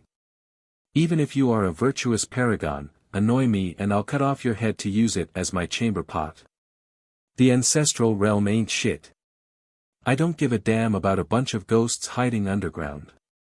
Go back and inform those old geezers that if they threaten me, I'll go and dismantle their nest. These aggressive words left everyone silly, including the stunned group of Daoist Baogui. Too domineering. This was the ancestral realm. Since time immemorial, no one had ever talked about dismantling it. Even an immortal emperor had to think twice before saying these words. Now, he had done it. Li Qiye opened his mouth and talked about destroying the ancestral realm. This sentence was too overbearing and was capable of creating a total mess of everything. Gate Master Yin-Yang, please take your leave. Our guardian will not hand the prime ominous key over. Since the key is in the possession of our guardian, it is also the Thousand Carp River's possession. We will not hand the key over with both hands extended. As they reached this impasse, Daoist Baogui came forward to force the guest to leave. The Yin-Yang master's expression kept on changing colors in an unsightly manner. Today, being yelled at by a junior left him in an extremely humiliated state. He coldly scowled before saying, when the ancestral realm's punishment descends, you all better be ready. Having said that, he started to walk away without waiting to sit on his palanquin. Staying any longer would only result in further humiliation. After he left, Daoist Baogui forced a smile and said, did we need to make it so tense? We could have just refused to hand it over. Forcing the Thousand Carp River to hand over the key was absolutely out of the question, but there was no need to break all pretense, a polite refusal could have worked. It is fine. Sooner or later, we would fall out with them anyway. Li Qiye said with a smile, sooner or later, I'll dismantle the ancestral realm. You are talking about the ancestral realm. The elders and Venerable Yang couldn't disguise their astonishment at Li Qiye's words. So what? Li Qiye continued on, even immortal emperors will disappear one day, let alone the ancestral realm. As long as it is my will, tearing it down isn't a big deal. The group from the southern distant cloud couldn't help but awkwardly smile. This was too crazy. Even an immortal emperor would not say such a thing, but Li Qiye had declared it so. If anyone heard this, they would think that he had gone insane. Lan Yunzhu finally got the chance to ask now that Li Qiye left his cultivation session, do we open the prime ominous grave now? Not yet. For the last several days, I've been busy cultivating a new merit law. In the future, it will be an emperor's law or something even better. The older group couldn't help but shudder inside. They knew that Li Qiye was not speaking nonsense. He was at such a young age with a low cultivation, yet he was already able to create his own merit law, and one that was on the path of the emperor at that. How heaven-defying was this? Lan Yunzhu was quite curious. Her dual saint talents were quite formidable no matter which era it was, she was the type that would always garner attention. However, she couldn't take the same steps as Li Qiye. The myriad bones throne and the Yin-Yang gate both came, as well as the bronze carapace insect tribe from the far misty field. All the other ghost tribes in the sacred nether world came one after another. There were even some ancient and reclusive clans. Among them, the one that received the greatest fanfare was the Alira's ancient kingdom. A huge continent flew from the horizon and swept through the sky. It was majestic and the size of an entire country. On this continent were towering pavilions and ancient buildings, both mysterious and powerful. This giant landmass was a source of shock. The unknowing would think that it was an entire country. It landed right outside of the prime ominous grave, and Tian Luanhui himself came to greet its people. He trod on sky and flew upward. A mysterious aura that spanned for miles like an endless grand Tao paved the path below his feet. People couldn't help but swoon at his style. As one of the three heroes and someone called the reincarnation of an immortal emperor, Tian Luanhui's style was no less than anyone else's. With the arrival of these great powers, the grave became filled with people eagerly awaiting for Li Qiye to open the prime ominous grave as soon as possible. If it was like before, these people would have already taken action to seize the key. But now, anyone who wished to do so would have to think very carefully. People shivered at the thought of Li Qiye killing tens of thousands by himself in one battle. Moreover, the elders of the river sect were also here and they completely supported him. Even an emperor's lineage wouldn't want to declare war on the Thousand Carp River just for the prime ominous key. So in the end, everyone waited for Li Qiye to quickly open the grave. Many smaller sects were nervous at the sight of so many great powers. A weaker sect master began counting and gasped, Hidden Earth Ghost Tribe, 100 Saints Clan, 9 Dragons Peak. Even the War Clan is here. This is a reclusive clan that produced an immortal emperor once. Someone else added, not only the War Clan, but even an ancient ghost tribe like the Iron Ghost also came. The prime ominous grave was opening, but there was ample time so even the reclusive clans of this world came out to play. All the smaller powers became frightened by their auras. This was the biggest event in the recent years, all of the most powerful tribes and sects in the sacred netherworld were here. Rumble. While many people were still stunned, the earth suddenly shook. A tree suddenly grew from right outside the grave and instantly pierced up to the sky, covering half of the horizon. The fog lingering above made it difficult for others to see what was happening up there, but there were faint shadows on the tree. Simple precious tree. A person took a deep breath and exclaimed. Even the simple mountain immortal kingdom came. Countless people were stunned once they saw this tree. Even great characters inside the throne of bones ancestral mountain and the elders above the giant Alira's continent were surprised. Inside the ancestral mountain, a great character murmured, they moved the simple precious tree here, just what are they trying to do? Many people were jealous of this huge tree, simple precious tree, this is something left behind by the legendary immortal emperor Du. The simple mountain immortal kingdom was just like the Thousand Carp River, a lineage erected in the southern distant cloud. It could be said that it was the number one power in this region, a one sect, two emperors lineage. At a certain level, both the immortal kingdom and the river sect represented the human race. The kingdom's first emperor, as well as its founder, was immortal emperor Du, and he was a charming spirit. Its second immortal emperor was immortal emperor Fan Chen, a human. Because of this, they had produced many powerful human experts that had reached the peak in the past. In the southern distant cloud, human cultivators considered the Thousand Carp River and the immortal kingdom as the two main human lineages. Because of them, human cultivators had a place to stay in the sacred netherworld.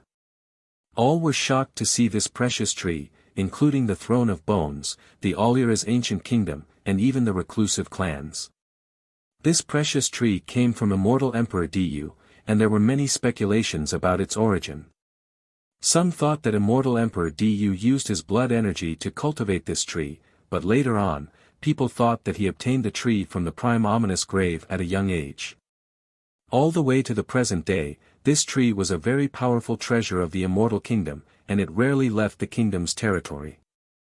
The sacred nether inhabitants even considered this tree to be the ancient kingdom's defining and protecting treasure. Its mysterious wonders were on par with immortal emperor true treasures. In fact, it might even be greater than such treasures. Now that the immortal kingdom decided to bring their precious tree right outside the prime ominous grave, many became alarmed at the kingdom's intentions. What does the simple mountain immortal kingdom want to do? It is understandable if they bring an immortal emperor true treasure, but to bring this tree along. Is it that they actually want to find the mythical method for everlasting life? An ancestor standing on top of the Alira's continent exclaimed.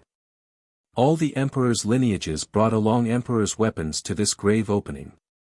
This was no secret since everyone knew the dangers of the grave, but the immortal kingdom bringing its defining treasure caused others to become shocked. A big storm is brewing. Everyone eventually came to this conclusion. All of the powerful forces of the sacred nether world were here, and all of them brought along Emperor's weapons, so when a fight broke out, even the earth would be rent. Bang, bang, bang. A thunderous sound came about as a sea of scarlet flames incinerated the heaven and earth. Everyone started to run, but after a while, they began to calm down. The flames shot into the sky but didn't burn anyone at all. When the scarlet flames subsided, everyone saw a divine beast standing proudly in the air, a Qilin. Its entire body was golden and covered in fiery sparks. It had an incomparably gallant figure as it stood above the 9 heavens like a descending divine god. Stealing this from another novel, but it is quite apt here.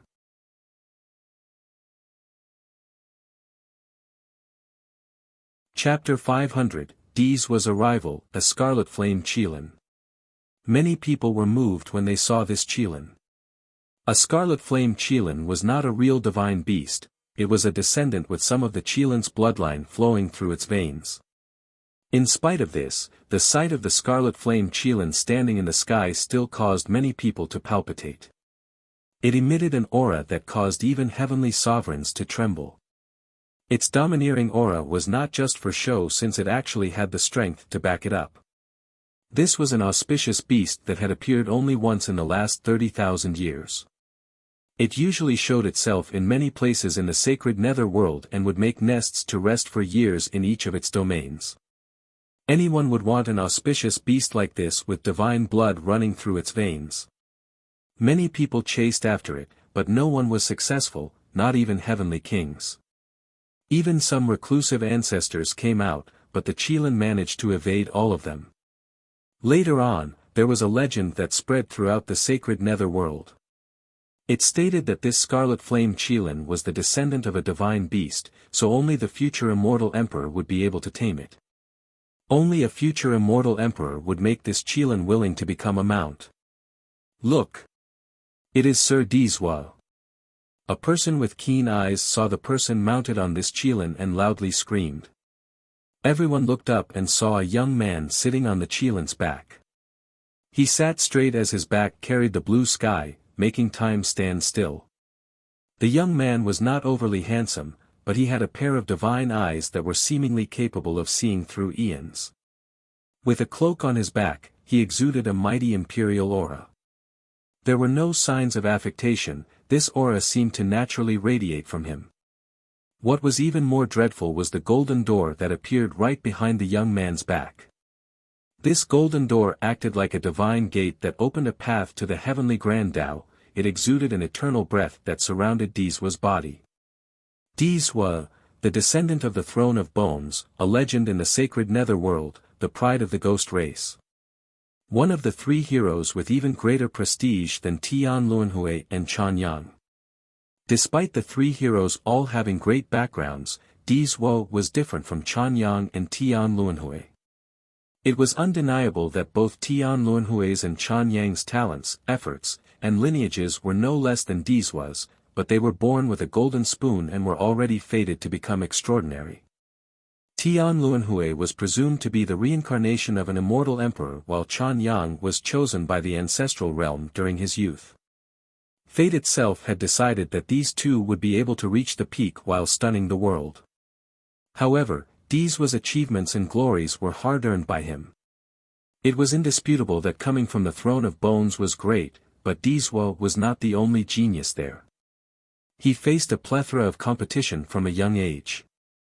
Nevertheless, he used his talents and hard work to prove his worth and eventually sat on the descendant's throne. Deezwa once continuously challenged the world in his own limits, using blood to cast his fame. When he was 10, he was able to defeat royal nobles. When he was 15, ancient saints were placed beneath his feet. And when he was 18, he used an invincible momentum to kill an entire country in an earth-shattering battle that caused rivers of blood to flow. Dizhua's battle record was worthy of pride no matter which era one looked at. While Tian Luanhui and Chen Yang were enveloped in an aura of extraordinariness since birth, Dizhua fought his way through bloody battles to earn his reputation. Thus, he exerted a greater and more tangible pressure compared to the other two. As a result, many of the young and old generations in the sacred nether world called him Sir Dizhua. The legendary Imperial Gate. I heard that when the young immortal Emperor Wangu reached a certain level, he also had an imperial gate just like this. This is a symbol of being enlightened by a supreme grand Tao. The group emotionally uttered after seeing the golden gate behind Dizhua's back. Immortal Emperor Wangu was the progenitor of the Myriad Bones throne, the first emperor of the ghost race. He originated from a great clan where its members, after having learned a supreme grand Tao, would have a golden gate behind their backs. Because of this, the Golden Gate represented the supreme grand Tao as well as the opportunity to reach the peak in the future. Maybe they could even become an immortal emperor. Dizhua's visit caused a huge commotion as the crowd gazed at him with anticipation. Even Tian Luanhui above the Oliris continent suddenly stood up. His arrival caused the descendants of emperors' lineages, like the Titanic Crescent Saint Child and the Ghost Insect Evil Child, to be unable to sit still. Dizhua. Their hearts sank after seeing Dizhua in the far distance. Both of them were imperial descendants and were geniuses among geniuses. They expended countless amounts of blood and sweat to finally become imperial descendants. It could be said that their type was not willing to accept defeat to anyone, and very few people could cause them to bow their arrogant heads. Therefore, they became quite dejected to see Dizhua. They realized the gap between them and him. Even the most egotistical genius would have to accept their shortcomings in the face of Dizhua. In fact, bowing before Dizhua was not a shameful thing in the sacred nether world, for countless geniuses had already done so after being convinced by his might. Tian Luanhui, who was standing on his continent, stared at Dizhua in the far distance with his profound gaze. Tian Luanhui was a person shrouded in mysteries, and his eyes were very frightening. The sun and moon inside his pupils became dark then bright again. It was as if there was a universe inside his eyes that was forever undergoing the samsara cycle. His expression became more serious after seeing Dizhua. After all, as one of the three heroes, Dizhua was a powerful rival. The three heroes had never broken the friendly posture and no one had heard of them fighting before. In fact, rumor has it that the three of them were good friends. However, all three knew very clearly that the path to the heavens was destined to be brutal. There was only one heaven's will, so one day, the three heroes of the sacred nether world would have to fight each other. This was why the three of them had always considered the others as their strongest rivals. Even members of the previous generation had to click their tongues approvingly after seeing Dizhua riding the Scarlet Flame Qilin. Sir Dizhua has tamed the Scarlet Flame Qilin. This Qilin had appeared in the sacred nether world many times over a long period of time, but it had never submitted to anyone before, so how could people not be amazed now that Dizhua had accomplished this feat? A group of sect masters and royal lords clapped their hands and applauded. Sir Dizhua is indeed a young immortal emperor. It is not too strange for him to be able to do so. Moreover, divine blood flows in that Qilin, so it knows how to pick its master. Boom! With a deafening blast, the Qilin trod the sky and instantly appeared right outside of the Thousand Carp River's camp. Its aggressive aura alarmed all the elders inside, prompting them to rush out.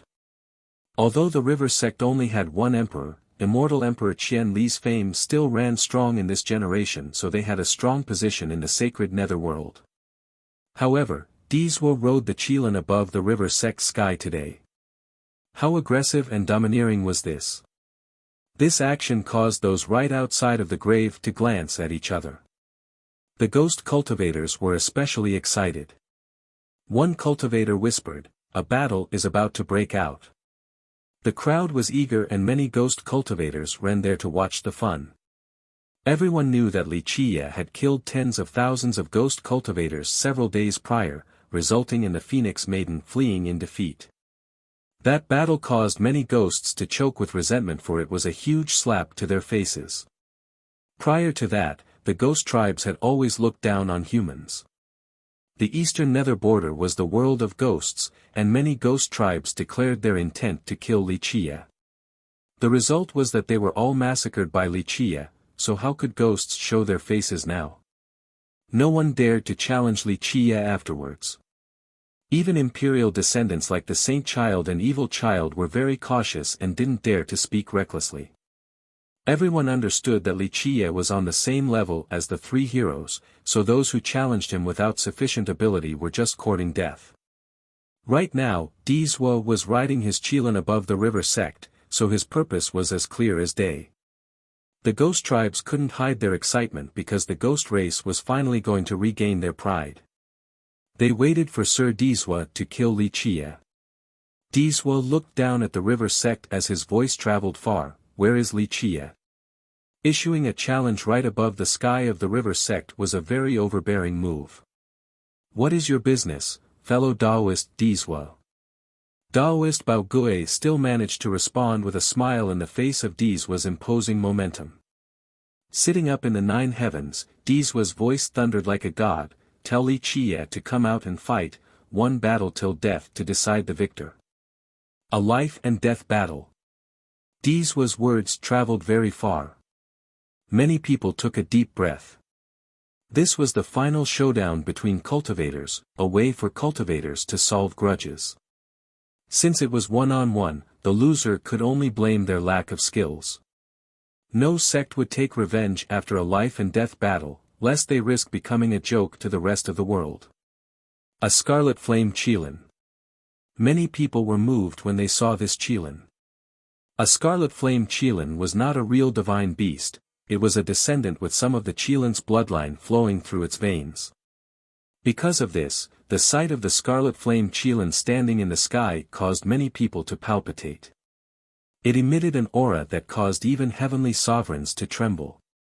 Its domineering aura was not just for show, since it actually had the strength to back it up.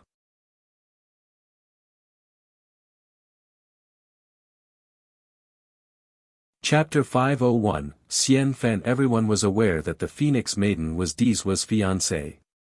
She fled in defeat, so it was understandable that Dizwa, as her fiancé, would take her side. However, no one expected for it to escalate to a life and death battle. But then again, it was not too strange either. Wuxia didn't only defeat the maiden but also killed the divine Spark Prince. The two sides had reached an irreconcilable point, so Dizwa would take revenge for his little brother-in-law. The crowd eagerly held their breaths, waiting to see if Wuxia would accept the challenge or not. The truth was that everyone was looking forward to this fight. Fellow Taoist Dizwa, our guardian is training in seclusion. Taoist Bao Gui shook his head and said, I'm afraid we can't meet your demand at this moment. If you want to fight, then wait till our guardian comes out. This answer invoked a rowdy commotion from the unhappy ghost cultivators. One of them scowled and said, Humph. That Li guy is definitely too afraid to show up for the battle. Another one sneered, that is just what a human ant does, only picking on the weak. Well, Sir Dizwa can slay that Bratly as easily as turning his palm. At the moment, that ant is probably cowering in fear. Actually, he might have already run away. He doesn't have the choice to refuse. Dizwa's overbearing voice came again, it is better to tell him to come out, or else bear the consequences. What consequences? A lazy voice appeared, a wild dog like you will come and bite me? Wuxia leisurely appeared with Lan Yunju right behind him. He furrowed his brow at Dizwa and asked, you want to fight? Wuxia's arrival immediately shut the ghost cultivators up, while the human cultivators instantly became excited. A human cultivator looked at the ghost cultivators who were yelling earlier and quipped, who is this Dizwa? Li Qiye is our human race's young immortal emperor. You think someone like Dizwa can stop our young immortal emperor's path? In the sacred nether world, the relationship between the humans and ghosts was quite poor. It was especially obvious since a few ghost tribes relied on their numbers and strength to bully the humans, causing resentment to form in the hearts of many human cultivators. Li Qiye's sudden rise to fame and killing of ghost cultivators elated many humans with pride. The ghost cultivators became annoyed from the remark and refuted, that Junior Li is nothing. Just wait and see, our Sir Dizwa will kill him within 3 moves. And this was met by an instant rebuttal from the humans. What's so great about Dizwa? He isn't much compared to our young emperor. Our young emperor can also kill him within 3 moves. Suddenly, a bunch of cultivators began to argue, and many people joined both sides. The ghost race despised the humans while the humans also hated the ghosts.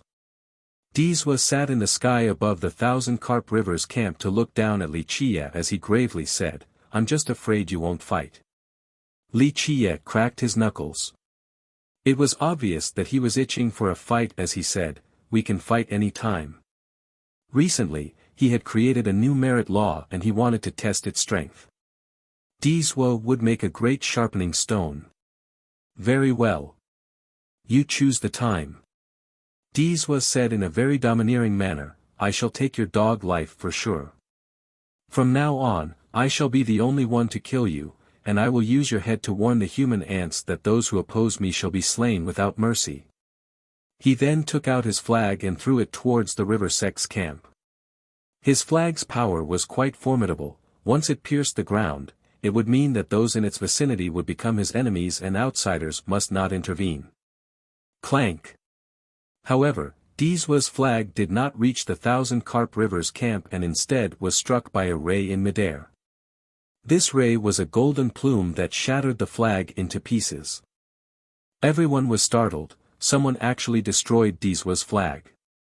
This was akin to opposing Dizwa, and very few in the sacred nether world would dare to do this. At this point, everyone saw a person standing in the air. This individual was adorned with a full set of divine armor. The golden plume then flew back into this armored person's hand and revealed itself to be a piece of golden armor. No one saw when this person got there. The person was covered in divine armor from head to toe and one couldn't see their face nor determine their gender. This divine armor was huge.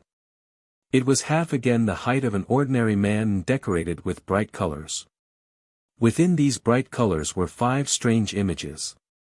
There was a divine tree that towered into the sky, a flame that burned the air, an immense earth that stretched far and wide, a vast ocean that spanned the horizon, and an open treasure trove glistening with wealth.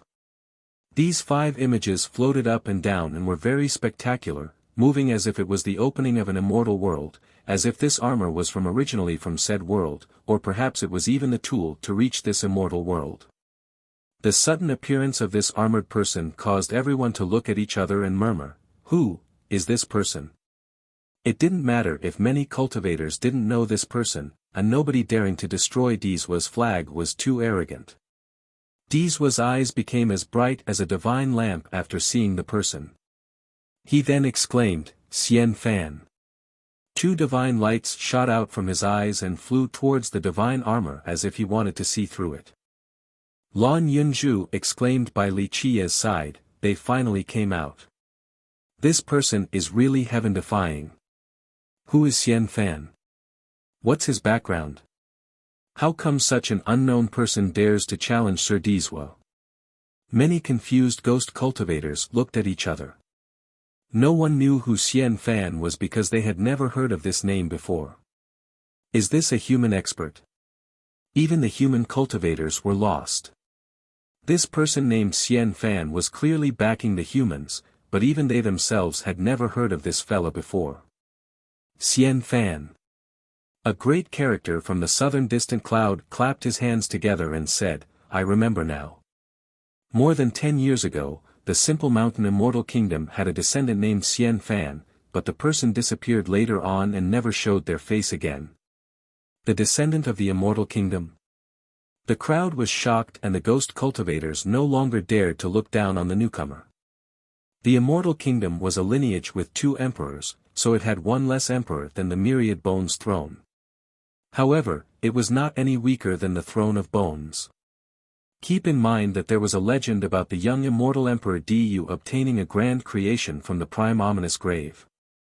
Some people later on speculated that he even opened a supreme treasure trove inside. Because of this, many people believed that the immortal kingdom had quite a great secret reserve. The descendant of the simple mountain immortal kingdom? A person murmured. Not too many had heard about this particular descendant.